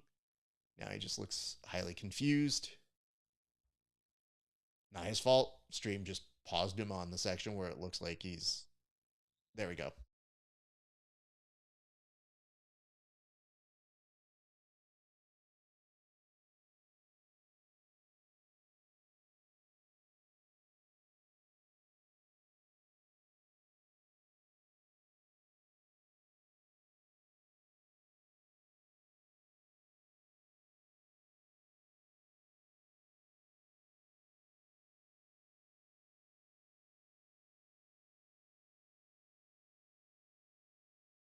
There's another pause on that broadcast.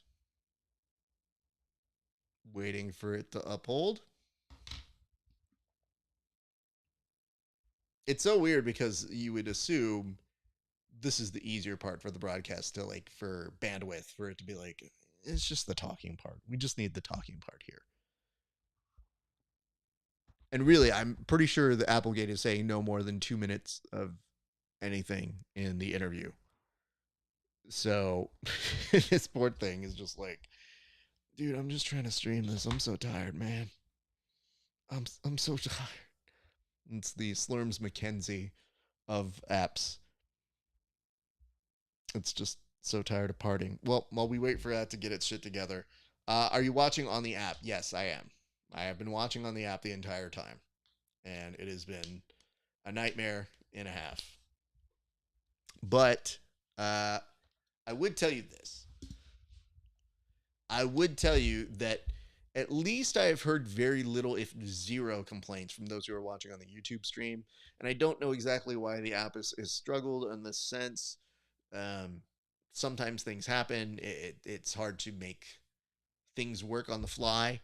But for whatever reason, if you're watching on Brandon Mccaghren's channel, I think you've been all right. So BMAC's channel has been sounding and looking good. But yes, I've definitely been trying to do as much here on my side. So with that done now, let's look at a few things. We have 3 matches left. Well, let's go see what they are. And I want to go ahead and start trying to get this. I'm going to go ahead and kill that. We're going to redo the Fight Scout app. And thank you for letting us know that, or reminding us that. Let's see what it says here. PGF finale. All right. I'm going to call it up. All matches. we are getting very close to the end, but in case you were wondering where we are here, there we go. So it looks like the final, they are starting to hype up right now. It is the Battle Rama Championship, the Women's Battle Rama, and then the Women's Championship, followed by the Men's Championship. So we're very, very close on this point. Very stoked to see you guys watching along and enjoying along with the action.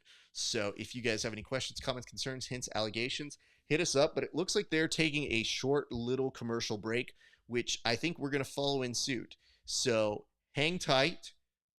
Don't go anywhere. We're going to take a short little break. And when we come back from it, we will kind of finish out the show, I think. But in the meantime, I hope that you guys enjoy what we've got cooking for you here. For the Grappling Hour commercials, we're going to show you guys an interview that we were able to do with Max Hansen. Max Hansen has been killing it recently. What is this dude? Like a 3-time champ in multiple organizations. So check out my interview that I did with him here. And then when we return back, we will probably finish out what we got going on. My name is Esparza. Thank you for watching. We'll be right back. I decided to bring on for the very first time, Max Hansen. Max, how you doing, sir? Oh, I'm doing fantastic, bro. Thanks for having me, man. I really appreciate it. Well, of course. It is a pleasure to meet you in person. I guess I have to ask the question, why 2 title defenses? Why not just kind of drag this out? Like, you don't have to put both on the line on the same day. So, yeah, that's a good question, man. I honestly have a philosophy with competitions. Like, whenever I don't like going to a competition thinking that I'm just gonna destroy everyone and I'm gonna win. Otherwise, I shouldn't even compete in the first place. I want to go in with like a little bit of doubt, a little bit of anxiety. Like, so with this one in the finishers, I've been competing in so many EDI events, whether it's Midwest finishers, Zapatero finishers on the East Coast, like the one I just did.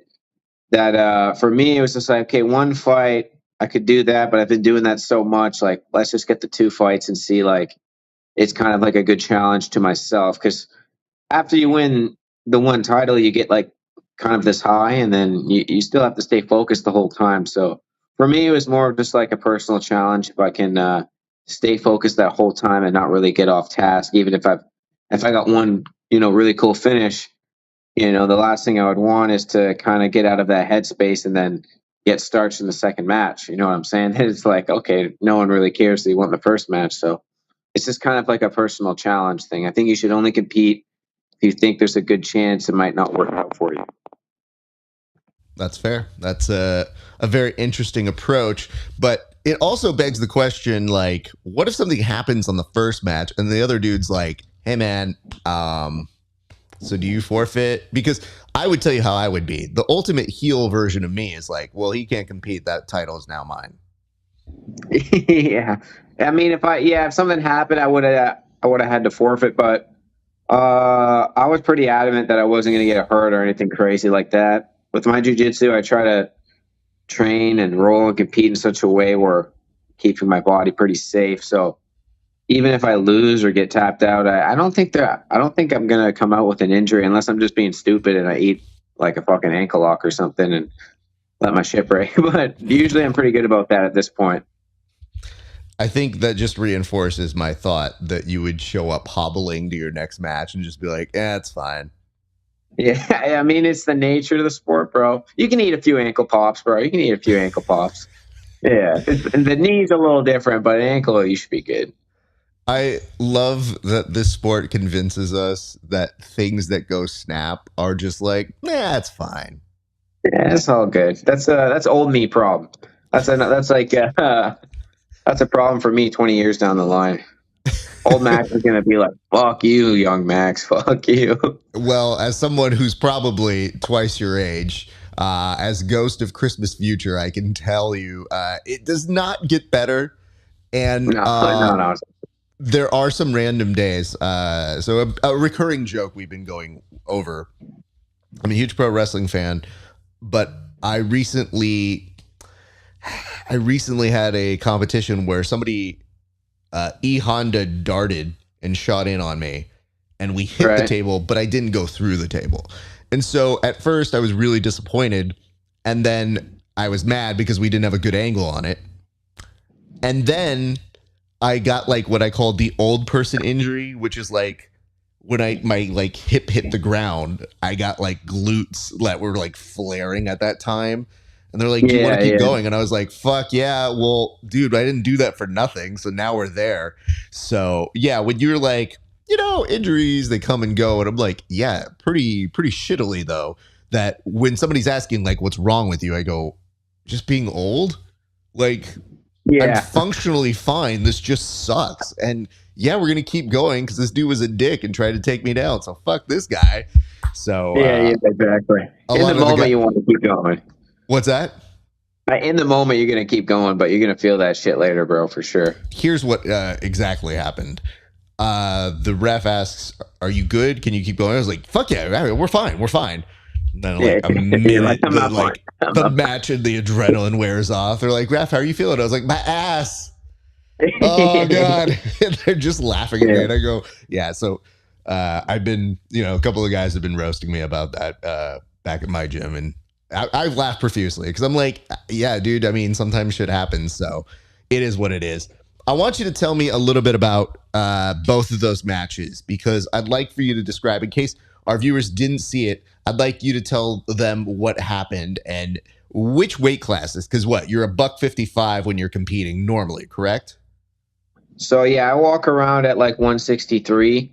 So I'm kind of in between 155 and 170. And the thing is, I don't know why jiu-jitsu athletes, I think they should just take the weight cuts more seriously and the nutritional fact more seriously. Because, for example, my coach, Dante Leon, he fought Ethan Carlson on Who's Number One. It's a day before weigh-in. So realistically, you could actually cut 10 to 15 pounds, especially with like an IV rehydration, quite easily and with no ill effects. So I did MMA before jiu-jitsu, and that was just kind of always in my head. Like, if it's a day before a weigh-in, bro, I'm cutting like 10, 15 pounds easy. For this, it was like a 7-pound cut. So that's like, that's a walk in the park for me, man. That's just a water load and like one sauna session. I'm on weight day before. So that's kind of easy. All right, ladies and gents, thank you so much for watching along. My name is Raf Esparza. I appreciate that you guys are here. It's been a blast watching along with you guys. While we've got a second, let's take a moment to really chat here, guys. Like, let's get to know each other. What are you guys into? What are you watching? What's on your like Spotify playlist? What are you watching on Netflix? You good? Ah, shit, I'm so out of focus. I'm so pissed. I think that thing was like, no, dude, you got to stay back there. You can't go up this way. All right. So while we're here, we have a few moments before we get back to the action. Looks like we're about to clean things out momentarily, but while I have you here, a few reminders. Number one, if you guys want to check me out, I'm over on Grappling Hour on YouTube. You can also check me out on Instagram, and the love and support there is always great. You can go on over. It is at Grappling Hour on all of these institutions. Follow, get the notifications. It helps. It really does. You can also check us out if you're an old person on Facebook. That's our demo. We got old people. We love old people too. They're around. If you're a young kid, I hear you like the Twitch. And if you like the Twitch, you can check us out. We do have Grappling Hour on there as well. So we broadcast all those channels. If you're a wordsmith and you like listening and talking and all that sort of stuff, you can check us out. We have our brand over at Grappling Hour on our Twitter page. And then we also got on the whole like threads thing, because I thought that would go over my head. But yeah, this whole threads thing, I don't know if you use it. I don't really care, but we're on it. So go check us out there. And if you guys like the audio versions of our podcasts, we're going to be spending more time bringing our whole library onto our audio version. So that means Spotify, Grappling Hour, 5 stars, please. And if you want to go over to Apple, you can check us out at Apple Podcasts, 5 stars. And if you guys like to continue the conversations that we have on this show, you can go on over to our Discord. You can hit me up. It is at Grappling Hour. We make it as easy as possible to find. And if you're so inclined, we've started putting some of our clips now on our TikTok page. So just so you know, literally every form of social media at Grappling Hour if you enjoy this sort of stuff. If you don't, I get it. But let's say you like 2 out of 3 of those. Pick the 2 out of 3 you like. And just letting you know, we're on all of them. And if you really want to support people, check this out. This is what I'm going to do. If you really want to support the show, you can go on over to hide.page/grappling hour. So that is my channel, and we do a thing where if you pay $5 a month, you see interviews 30 days before anybody else. What kind of interviews, you ask? Well, literally just like one you saw with Max. And I'm pretty sure we're one of the first people to really interview Max. And you can also check out those interviews with ADCC trials winners that are coming up. So that means Alec Enriquez, Paul Ardea. You've also got friends like Jenna Bishop. We got JJ Wilson. We got UFC fighters, LFA fighters, MMA fighters, grapplers, you name it. Everybody and their mom is on this show. We have interviewed just about everybody under the sun. So check it out for the ADCC stuff. And if you want to pay a few extra dollars more, and let's say you want to give some nice money to your good friend Rafa Esparza, you can check out the show. And for a few extra dollars, you can see tape studies with athletes breaking down their matches. You can see people roasting my competition footage. And you can also check out a segment that we do called Minisodes, where we talk to people about steroids or athletes who they've respected competing against the most. So we have a little bit of everything on our show, and it really would mean a lot to me if you just go on over and you become a member, whatever you can do. And you can also on that page give us a donation if you liked what you've seen here today. Now, of course, the real emphasis is the athletes themselves because we have wanted to get them paid. So if you're watching the main broadcast, get those QR codes and give the people that you've been really impressed with today a nice little tip. Like, give them some money for the hard work and the dedication that they put in here today, because we've seen some truly stellar and great moments from everybody in this playoff series. So that's what we got going on. I'm pulling up the app right now to hopefully make it through the next few matches easily, I'm hoping. But we are going to get through these last couple matches all together, and I thank you guys for joining us. But yes, we are right over here, and I believe we are at the... What is this? What do we call this? This is the... What is this? The Madana Ramba round? Is this the Bangarang round? Let's see what they call it on their little PGF thing. I think on the schedule they call it something else. We're just going to call it the Bangarang round. I like that name better. 9 minutes, 30 seconds left to go. And you got Sawdog over here who made quick work of his opponent in the last round. And you got another gentleman over here who's competing in what looks like kind of like short versions of ski pants at this point. So those two gentlemen are closing us out and helping us get through the ends of the day.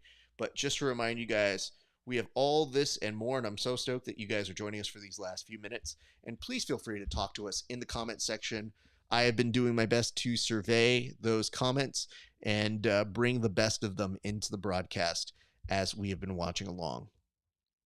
So, Battle-Rama, that's the one. So, yeah, Sawdog in ex-Marshal American flags. And this is Battle-Rama. Battle-Rama. Still going to call it Bangarang.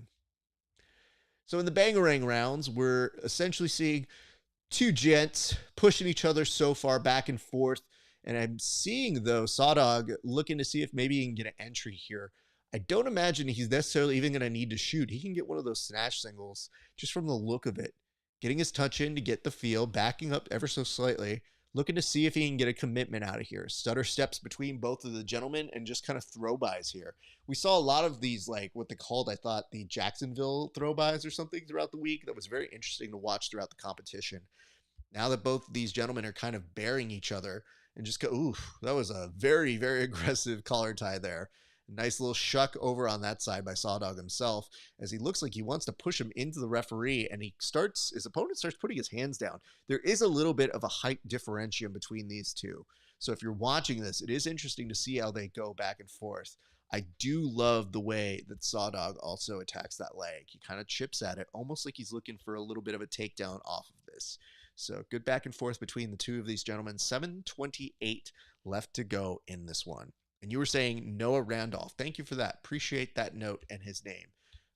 It took me a minute to remember him from earlier in the day because we've also seen, I think now close to 20 hours of grappling. I think we're officially going to hit that window, guys. throughout the week, it's been a lot of grappling and getting to know some of these guys. And that's one of the things I think that you have to appreciate about the PGF is you don't just watch these people compete, you get to know them personally.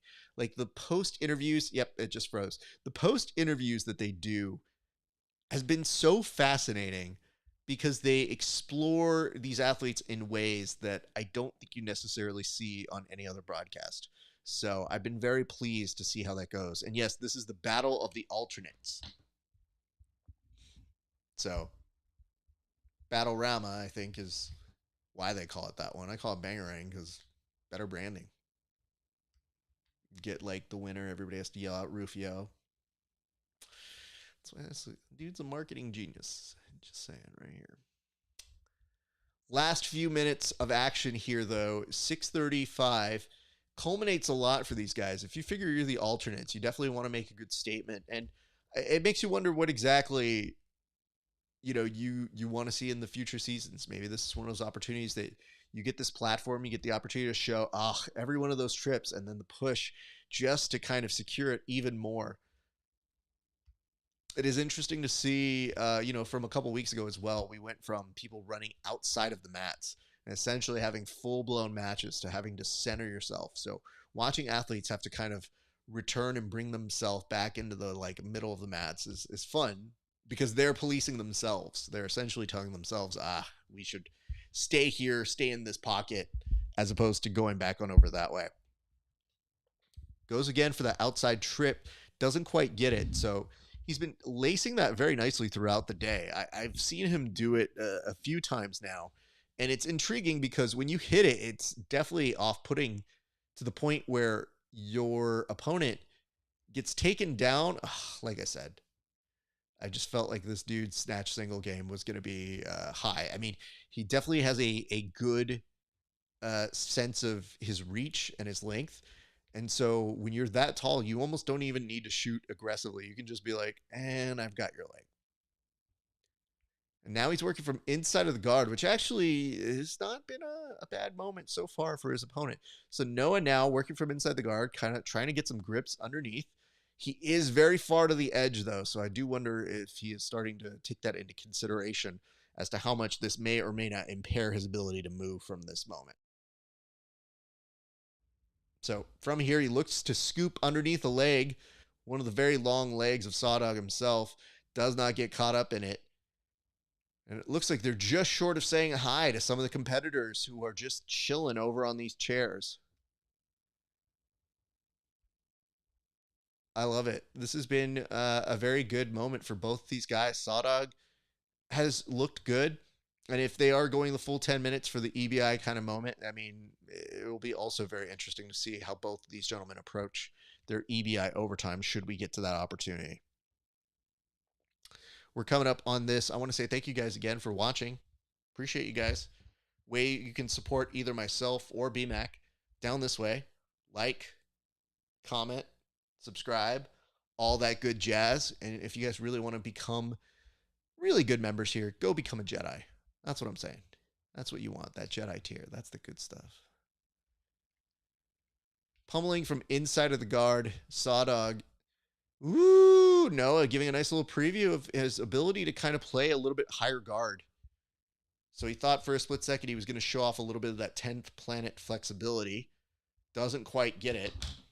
Now both of these gents kind of getting ready to kind of show us what's happening at the very end of this match.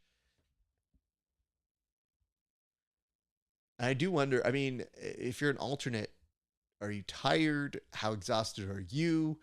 Is it still taxing to be there? I mean, you don't have as many adrenaline dumps throughout the week as the rest of the guys. So now you get this stage, you're kind of like, damn, dude, I only feel like I was just getting warmed up comparatively.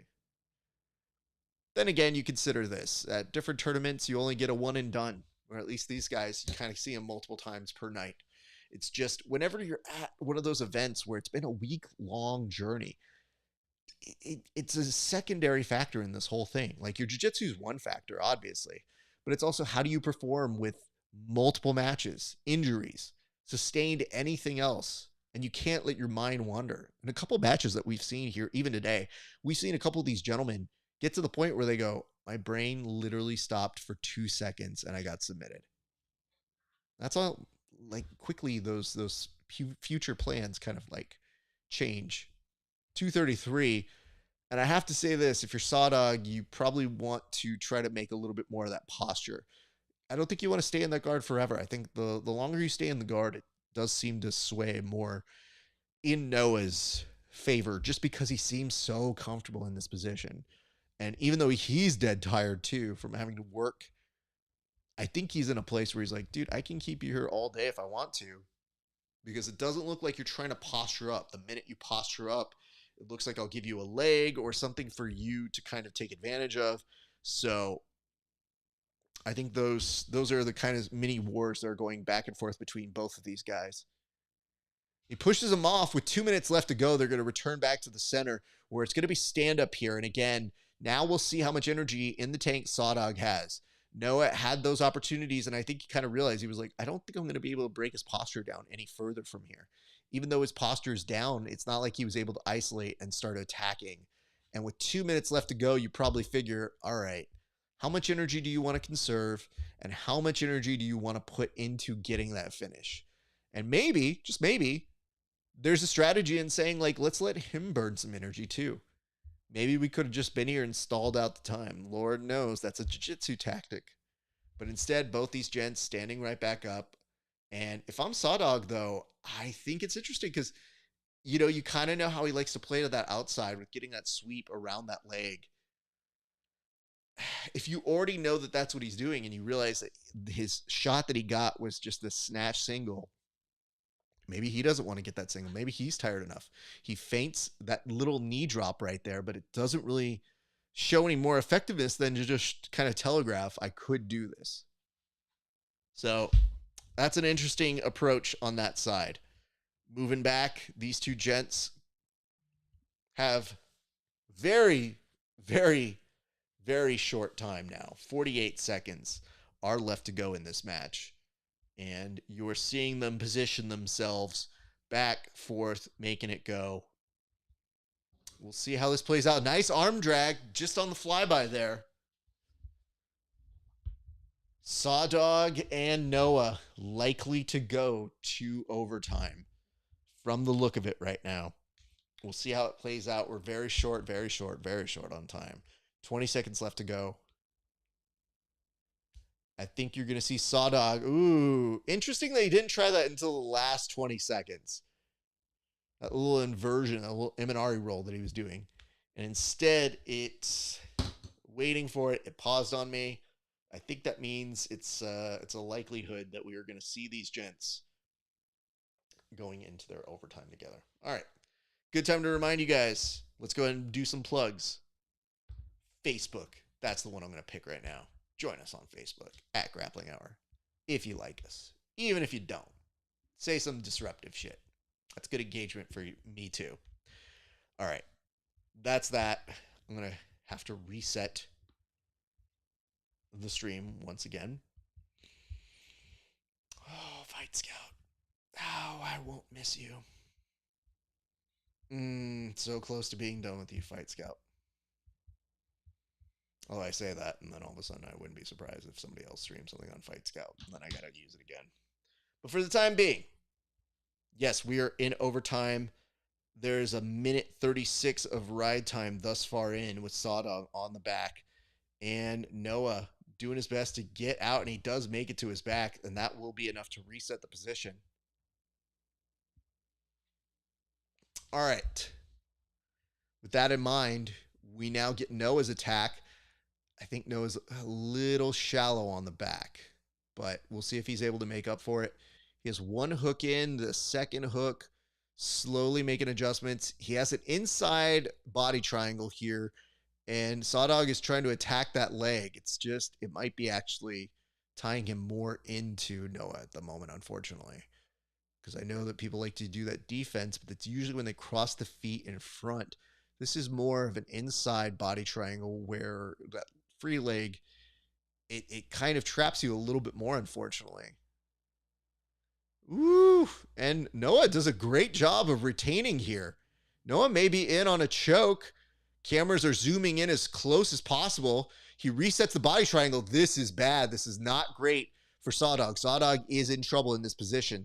It's 48 seconds. It's not to say that he's going to be finished here, but this is a lot of favors that are now going in Noah's direction. And that is probably one of the best things that Noah has done this entire match. His body position is good. He can basically ride him out here for the full 2 minutes, which would put him ahead in terms of ride time.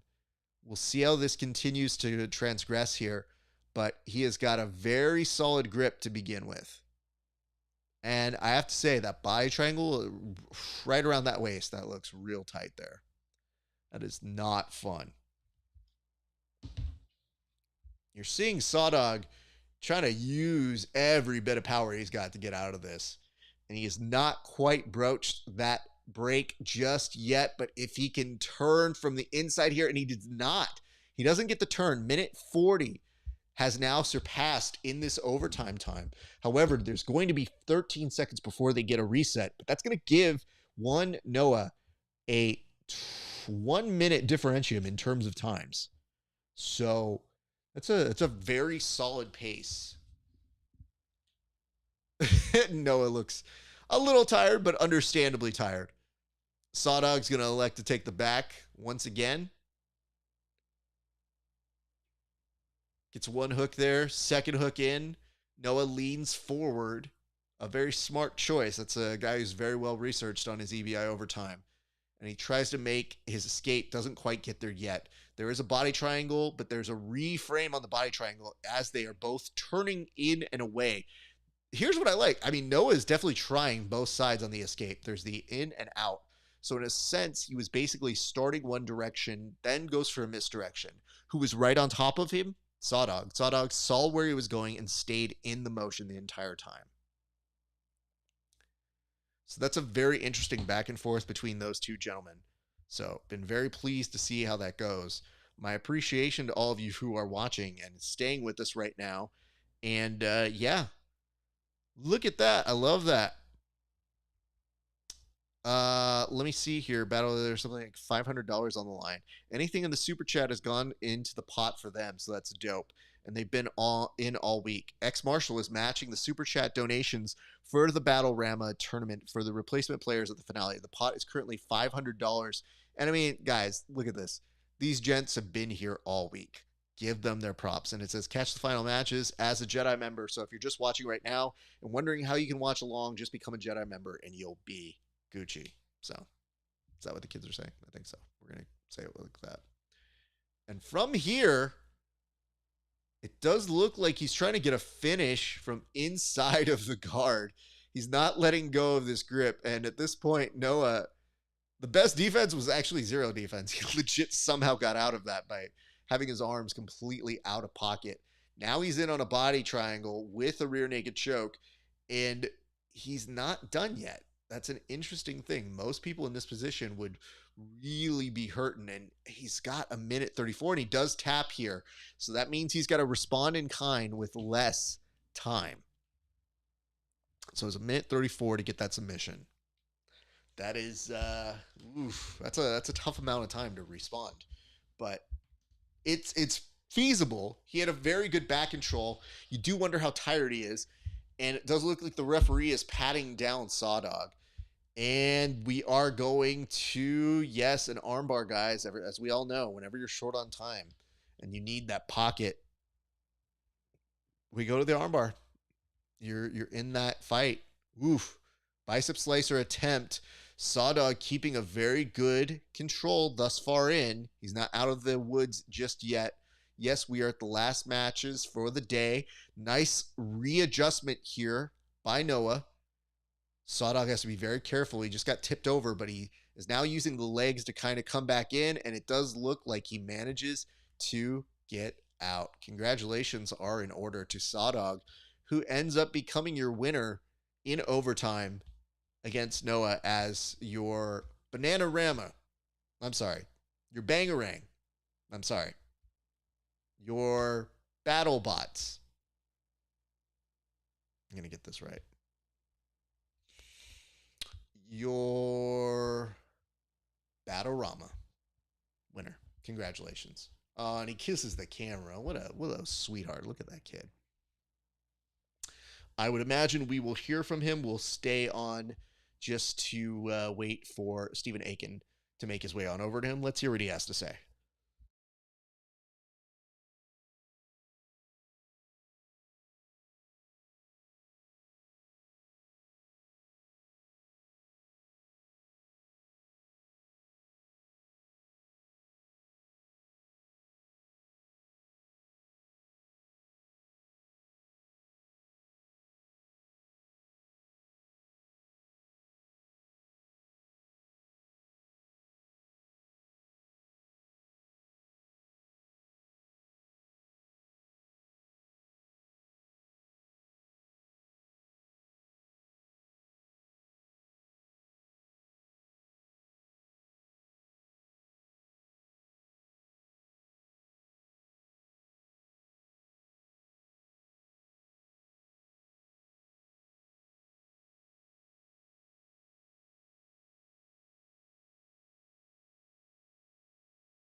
Well, looks like it just hit a pause right now.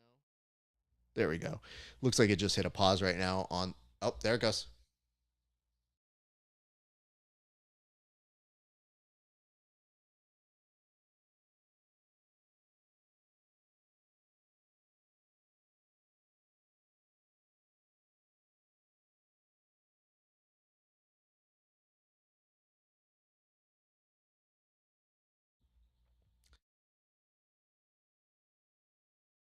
The Sawdog seems to come off like a more different Chris Pratt.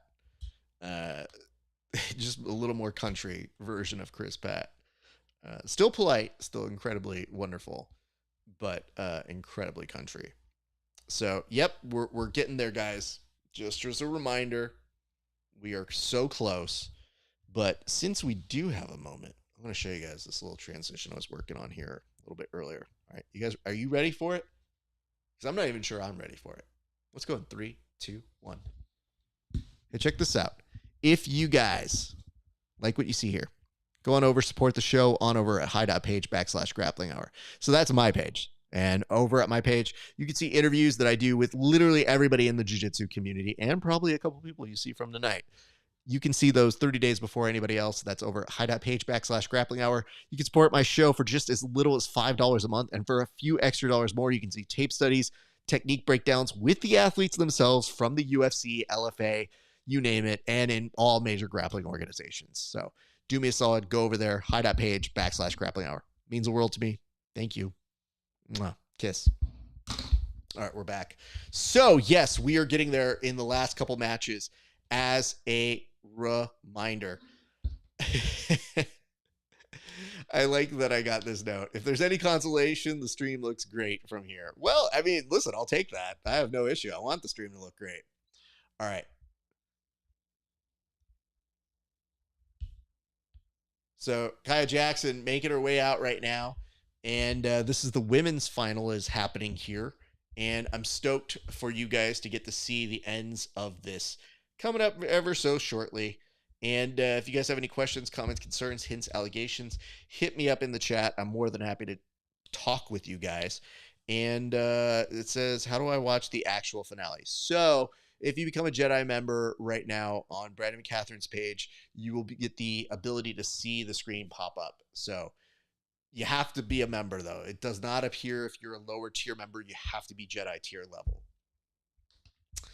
And Combat Society says, is Travis Thomas still alive in the bracket? Unfortunately, he is not, but he had a great showing this week.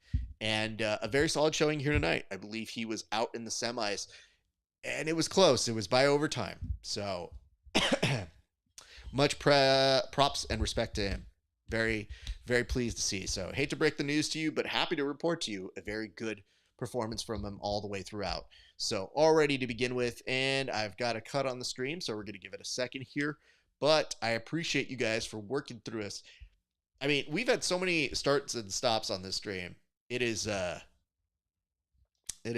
been maybe one of the largest achievements of this show to be able to get through most of these.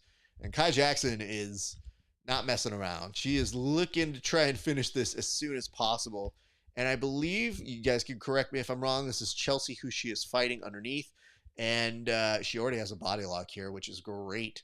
Grabs the waist, pulls her back down, now looking for the hooks.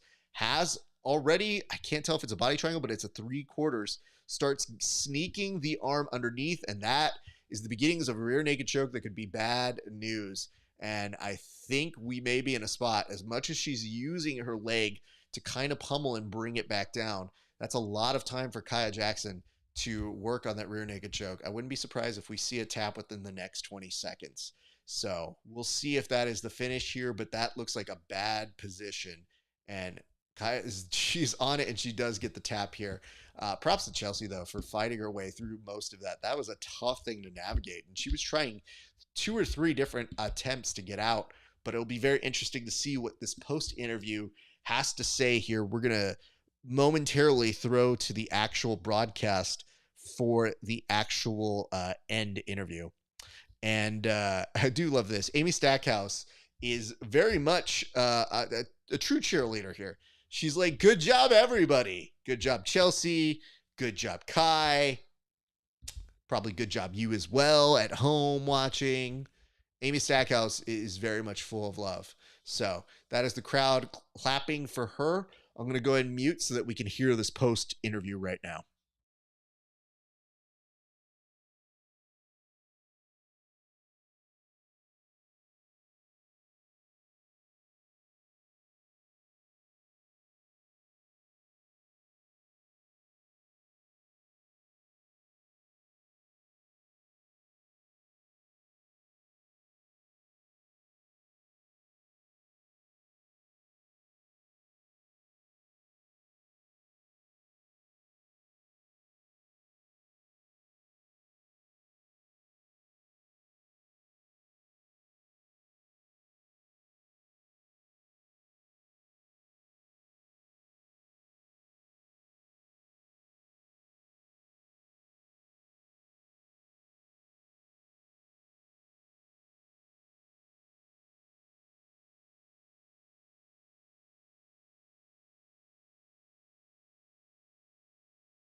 With a question asked by Matt Cox, it says, how long till the finals match? I believe we're there. The future is now. So we're getting there in just a second. And Kai, it says, hit him with the upgrade. We are up on the finals now. That's the note. And yeah, Combat Society, I think you were doing like a tip or like a super chat sort of a thing, which thank you. But you need to become a Jedi member. I think you have to do that by a subscription level. And I think you have to press the button that says subscribe or something. I don't pretend to know, like I know all of this, but I do believe that is what you need to do. Now, granted, this is not my channel, so I'm speaking merely as a friend. And disclaimer, Rap Esparza has no actual affinity to Brandon Mccaghren and the PGF. He is just a friend and is giving you friendly advice. Any advice that ever comes back to him in legal repercussions will not be suited or thrown out in a court of law. Ta-da. So yes, we are going to be watching the finals coming up here in just a second. And as we have a moment, we just did a plug for that. Let's do another plug. Let's say if you guys like what you're seeing here and you like me. I hope you do. You can check me out over at the Grappling Hour on YouTube. There's new interviews that go up every single week. And we have literally everybody who's anybody in the sport. Pretty much. Yeah. I mean, just saying, go check other people's interviews. They haven't been putting them out like me. Just saying. For multi-years now. You can also check us out on the Facebook. On Facebook, we're at Grappling Hour.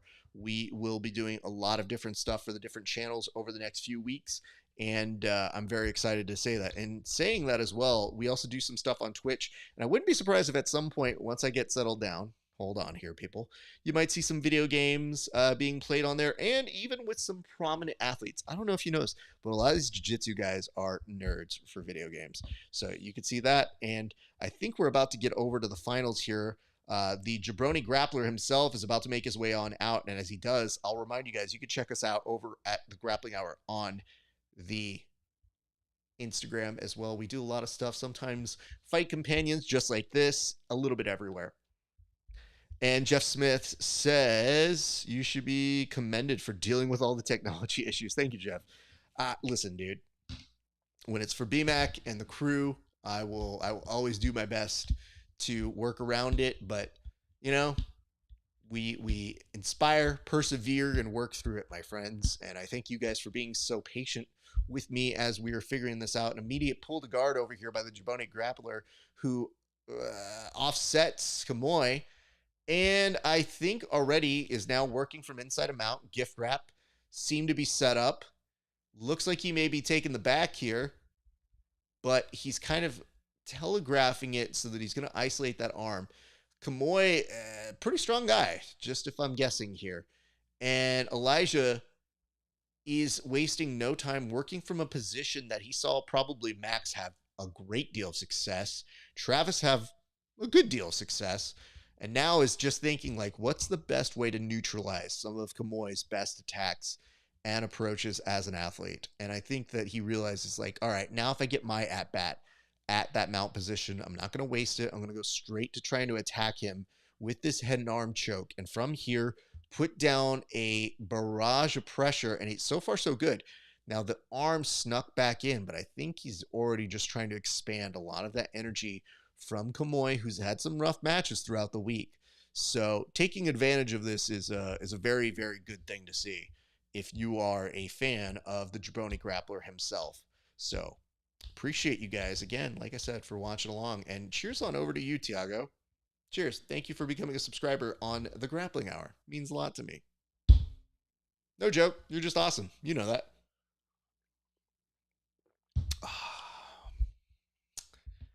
Still working from up top on Kamoy. Jabroni Grappler, 8:20 left to go in this position. Sprider crawling both arms up ever so slowly. And now I think this is, to me, it looks like he's just cooking him in this position. I think he is very much letting him work, letting him do his thing, and just saying, like, as much energy as I can expand here, that is what I'm going to do. And some success thus far in. Does look like you have seen Kamoy in this position. And to his credit, he doesn't necessarily freak out in these positions. He's been doing a pretty good job of staying composed, chilling out in those moments. And then for the most part, kind of saying, like, let's pick and choose where we want to come in. Like, I don't, he bursted out a couple times. And just when you thought he was exhausted in those overtime rounds, just the energy that he saved and used to kind of get out of some of those really bad spots, I think was indicative of a person who kind of goes, I know how to pick and choose my spots. I know exactly what I need to do here. So, yeah, 7-11, nothing has changed in this time. Elijah, this is what I would say in this match in particular. In the last match that we saw with Elijah, where I believe he was going up against, was it Missouri? Something like that. God, now it's all blending together. But in his last match, it was almost like two of them both pulling guard and playing off of each other like that, where it wasn't like the best match, but it was a strategy. So if you're watching the Jabroni Grappler, you're seeing he kind of adapts the strategy to each of his opponents in a different way. In that one, it was, let's just try and go home with this leg lock. With Kamoy, I've seen him have some issues in mount. So if I can get to mount and just kind of keep him here and cook him, it does make it so that I don't have to deal with as much of his power. Speaking of adjustments, Elijah's triangle game is nothing to scoff at, and he's trying to get it here. And I think Kamoy recognized that, postures back up. Now Elijah opting to stand up to pass. Very interesting. And if you consider this, Elijah had the most points on the board, especially after a week where at the very beginning he didn't. So that first day you assume, all right, he didn't quite get finishes, but he looked good. It's just in a game like this, it does incentivize wins for those who get, let's say, a submission in the first minute. You get an extra point. Plus you get 6 if it's kill, 5 if it's a break, I believe. Correct me if I'm wrong. And as a result of those things, if you just draw, then you don't get any points, which is just the same as a loss. So on that day, you can make the argument that Elijah kind of lost in a couple of those matches by not getting points. Day 2 and 3 comes around and things change. And very quickly, top seed by the end of the tournament. So that by the time now we're looking at this very last match, there's so much that goes in his favor, and you would think, okay, we should be done here. Kamoy, nice grip over on the arm, and Elijah wastes no time, and Elijah was thinking about going for those legs, and Kamoy shuts it down very quickly. So you see all these different strategies that Elijah has used throughout the week, but when you are the guy who everybody's looking at to win this tournament, you get that sense of, okay, can you underperform slightly? And if you do, what does that mean? Thurbox just asked, where's the live match at? It's on the channel, but you have to be a Jedi member. So essentially you have to be a subscriber, but they have different tiers, and the Jedi is the top tier. And I would highly suggest get it through Brandon's channel. If you don't want to pay the money, I don't know why you wouldn't get Brandon money, then you can just hear me giving you the play-by-play, because I am essentially telling you what is happening so that we can help out with those who may be on a budget. All right, back here for 27 left to go. And yeah, Kai Jackson doing you a solid here and letting you know this is the last match. So you can do that, but there was a lot of great grappling that you could support. So I'm just saying, you'd be worse off supporting other major organizations that I know a lot of people do that don't give you as many good matches. Especially not a week-long thing. Jesus Christ. If you break that up, that $29.99, let's think that through 5 days. You're essentially paying $6 per day. And if you think about the amount of grappling you get, that doesn't even equate to like $1 per hour of grappling. I'm just saying, that's a really, really good price. So anyway, we're doing our best to try and make sure you are informed, and that's why we are doing this. That's why I was asked if I could do a solid for our friends over at the PGF, and I said absolutely. I want to support my friends over at this organization, and I've been very entertained today. Even if we've had to roll through some technique issues, things come up, man. Just like in rolling, you kind of roll with the punches, and then you just kind of go. And people better not be punching you, by the way, in rolling. That's just rude. Shouldn't do that. Additionally, while we're waiting around, we'll give you guys a second here. It says, don't worry, it's all filmed perfectly. Well, that's very, very true. That is very much there. I will see a lot of different edits. I know how hard the post-production team works. Elijah gripping on the head. That was a good pull down on that head. Now you're looking at, pushing straight into the face to prevent that body lock from happening. But Kamoy allowing that natural athleticism to just kind of take over and inching the legs up. It's hard to make those butterfly happen. So the real thing that you have as a recourse is to push on that face. And I got to tell you, this is never fun for anybody, but Kamoy can kind of eat this for a minute. It's just, is Elijah able to make some adjustments that get him out? Here's the good news. I would say, in theory, you would consider this is still something that works in Elijah's favor if they go to overtime. Having said that, Kamoy's unpredictability in terms of his explosive game out does give him a chance in that position as well. So, stuff to consider on the back and forth between both of these gents. And what I would tell you is, it is very interesting to see how this has gone back and forth for every one of these athletes throughout the day. I've been very impressed with many times what we have seen from these gents throughout the week, and the ladies who have competed. It's some great stuff. Super, super competitive stuff. And I was so heartened by, the end of the females match when they were just like, yo, I compete against her, but she's also my friend. Like, I think there's just a different level of competition at PGF where it is good, it is spirited, and they are going for finishes. But the environment that they fostered is one of a very good community. So I thought that was really cool, and it was a good explanation as to what makes it so much different than everybody else's tournaments or organizations, because there's definitely a lot of tournaments and organizations, and they're not all good, for being honest.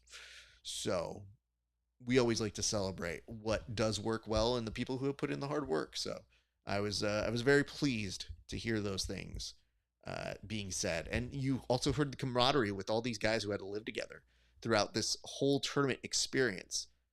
And it does look like the gents will go into overtime at this point. So we talked about it.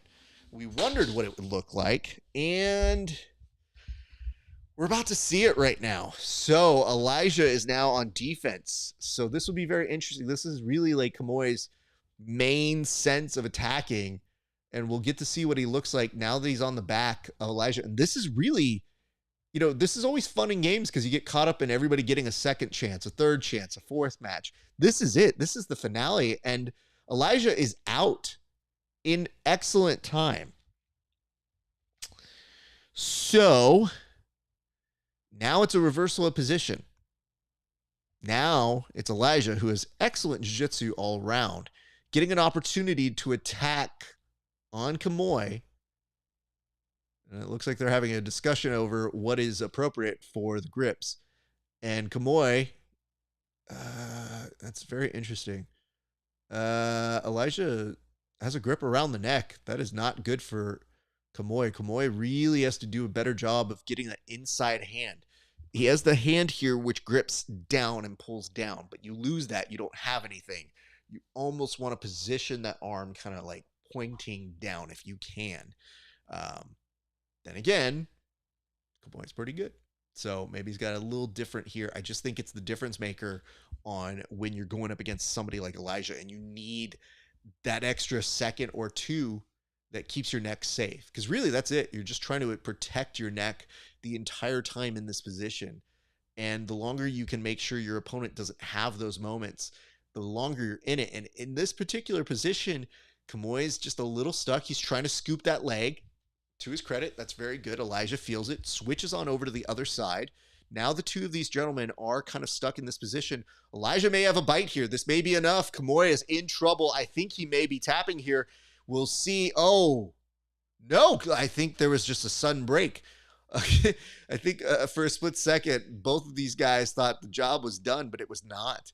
So there was no official tap here, but it was good. It looked very solid for Elijah now, who's rechambering. He does have a grip underneath. And Kamoy, oh my God, just continues to survive again. This is a very interesting prospect between both of these gentlemen. There's another kill shot here by Elijah. Kamoy may, again, I keep saying this, but it is close every time. Elijah gets the tap after multiple attempts there on the ever so clever Kamoy. Wow. Elijah returning back to the winner's circle here at the PGF. I think he just flipped off the camera. Interesting back and forth. Wow. What a great finish there for Elijah. This is very much a sprint, a marathon, whatever you want to call it. But he was able to kind of find his way through and continue making sure that he would find his finish. These things are never easy. Sometimes you got to find the outside angle. Sometimes you're going to be put to the test. And I'm intrigued to hear what he is going to say in his post presser. So we're going to quickly throw to that here in a second.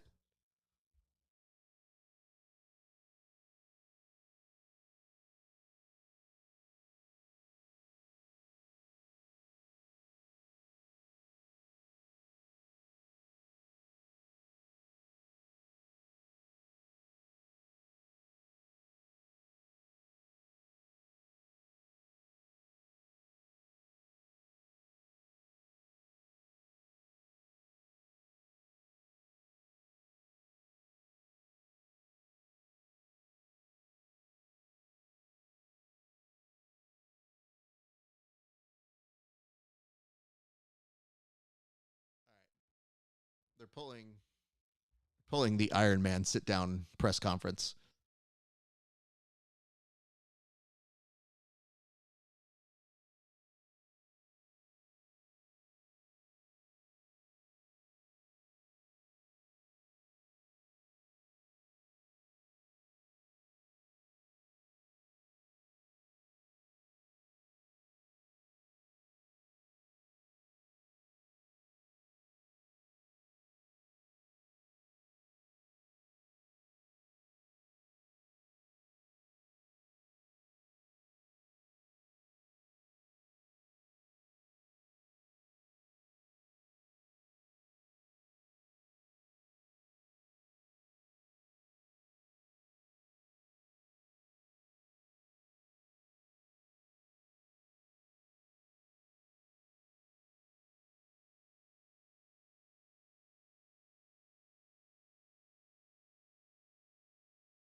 Well, a very interesting end result there.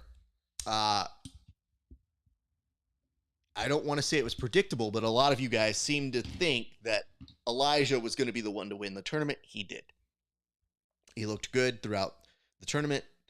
He definitely has done an excellent job on getting people engaged and making people there. I appreciate watching him compete in that sense because he is definitely making sure that he is engaging you guys while also kind of giving you good jiu-jitsu. So it's kind of a mix. It's not just the technical stuff. It's not just the jiu-jitsu stuff. It's a little bit of a combination of showmanship, goofiness, sell yourself, make people mad, make them agitated, and then I guess behind the scenes, be a pretty good guy. And I've interviewed him before, and he's completely wonderful and nice to me.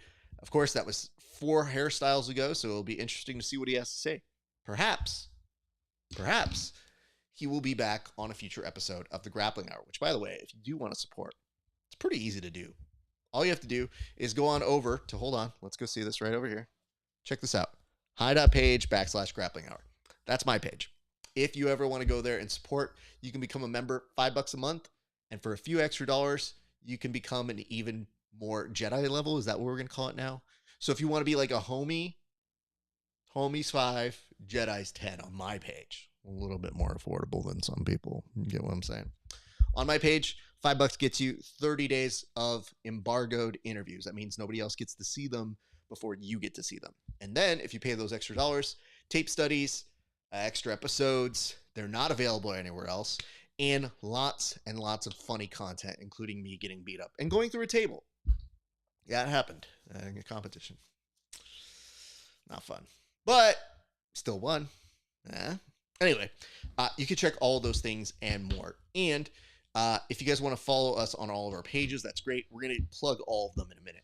But I do want to talk a little bit about the progression of the PGF.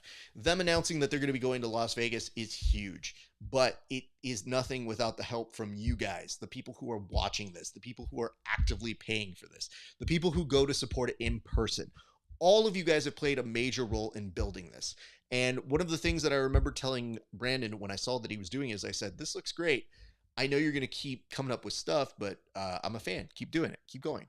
And in the time that I have seen him and his team, especially his team, put together, finesse, keep looking for new ways to tell these stories. I'm very pleased with the work that they've been putting in, and I don't know that you would see me do this for anybody else. So this team in particular, I am here for because I believe in what they're doing, and I think that they're doing an excellent job. And if you're a competitive grappler, I don't know how you wouldn't want to get in on that. So there is that. So I'm going to go through these comments very quickly. It says, you did a great job doing what you had to do. I appreciate that. That's very sweet. Thank you very much for that. Normally we had a few little extra gadgets and tricks, but we had to produce them on the fly. So unfortunately, we didn't get to see as many of the clips that we wanted to. Now, what do I mean by that? I mean, like during the actual show, we had it so that we could embed things. So when I say embed things, you could actually see parts of the show itself. So that means, like, if I were talking about, I don't know, like a little bit earlier, how something had happened or somebody had done something that was really, really cool in the tournament. We had it so that you could kind of get those things seen on the actual show itself. So for me, it was kind of one of those things where I go like, oh my God, this would be so much fun to show these things and be able to show you these kinds of clips. So when I look at this stuff, and I think to myself, like, oh, it'll be so cool to be able to bring you guys on this journey even in the future. Let me go ahead and tell you what I mean. So let me say, when I do this in the future, I think it'll be really cool to be able to show you clips like this that happen in real time, where we're getting them from the actual event, and we can show them to you, and I can narrate to little moments that maybe you didn't get to see earlier in the day. So if you wanted to know what happened with Fedor and Nick, you could see moments like this and kind of go like, oh shit, yeah, that is really dope. This is happening real time live. So that is kind of what we're angling to do here. But in case you guys were wondering, yes, this was part of the finish that happened a little bit earlier today.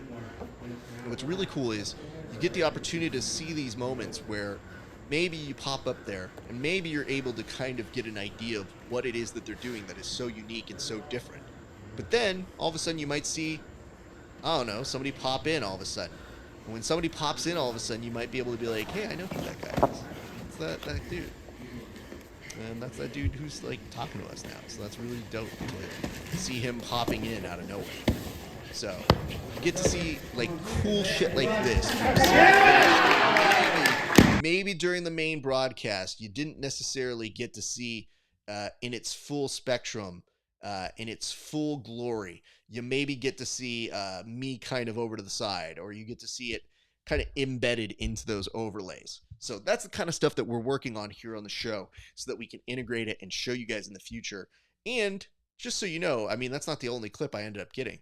There was other stuff that was happening during the event that I was happy to throw to, but we did have to kind of make some adjustments on the fly, one might say.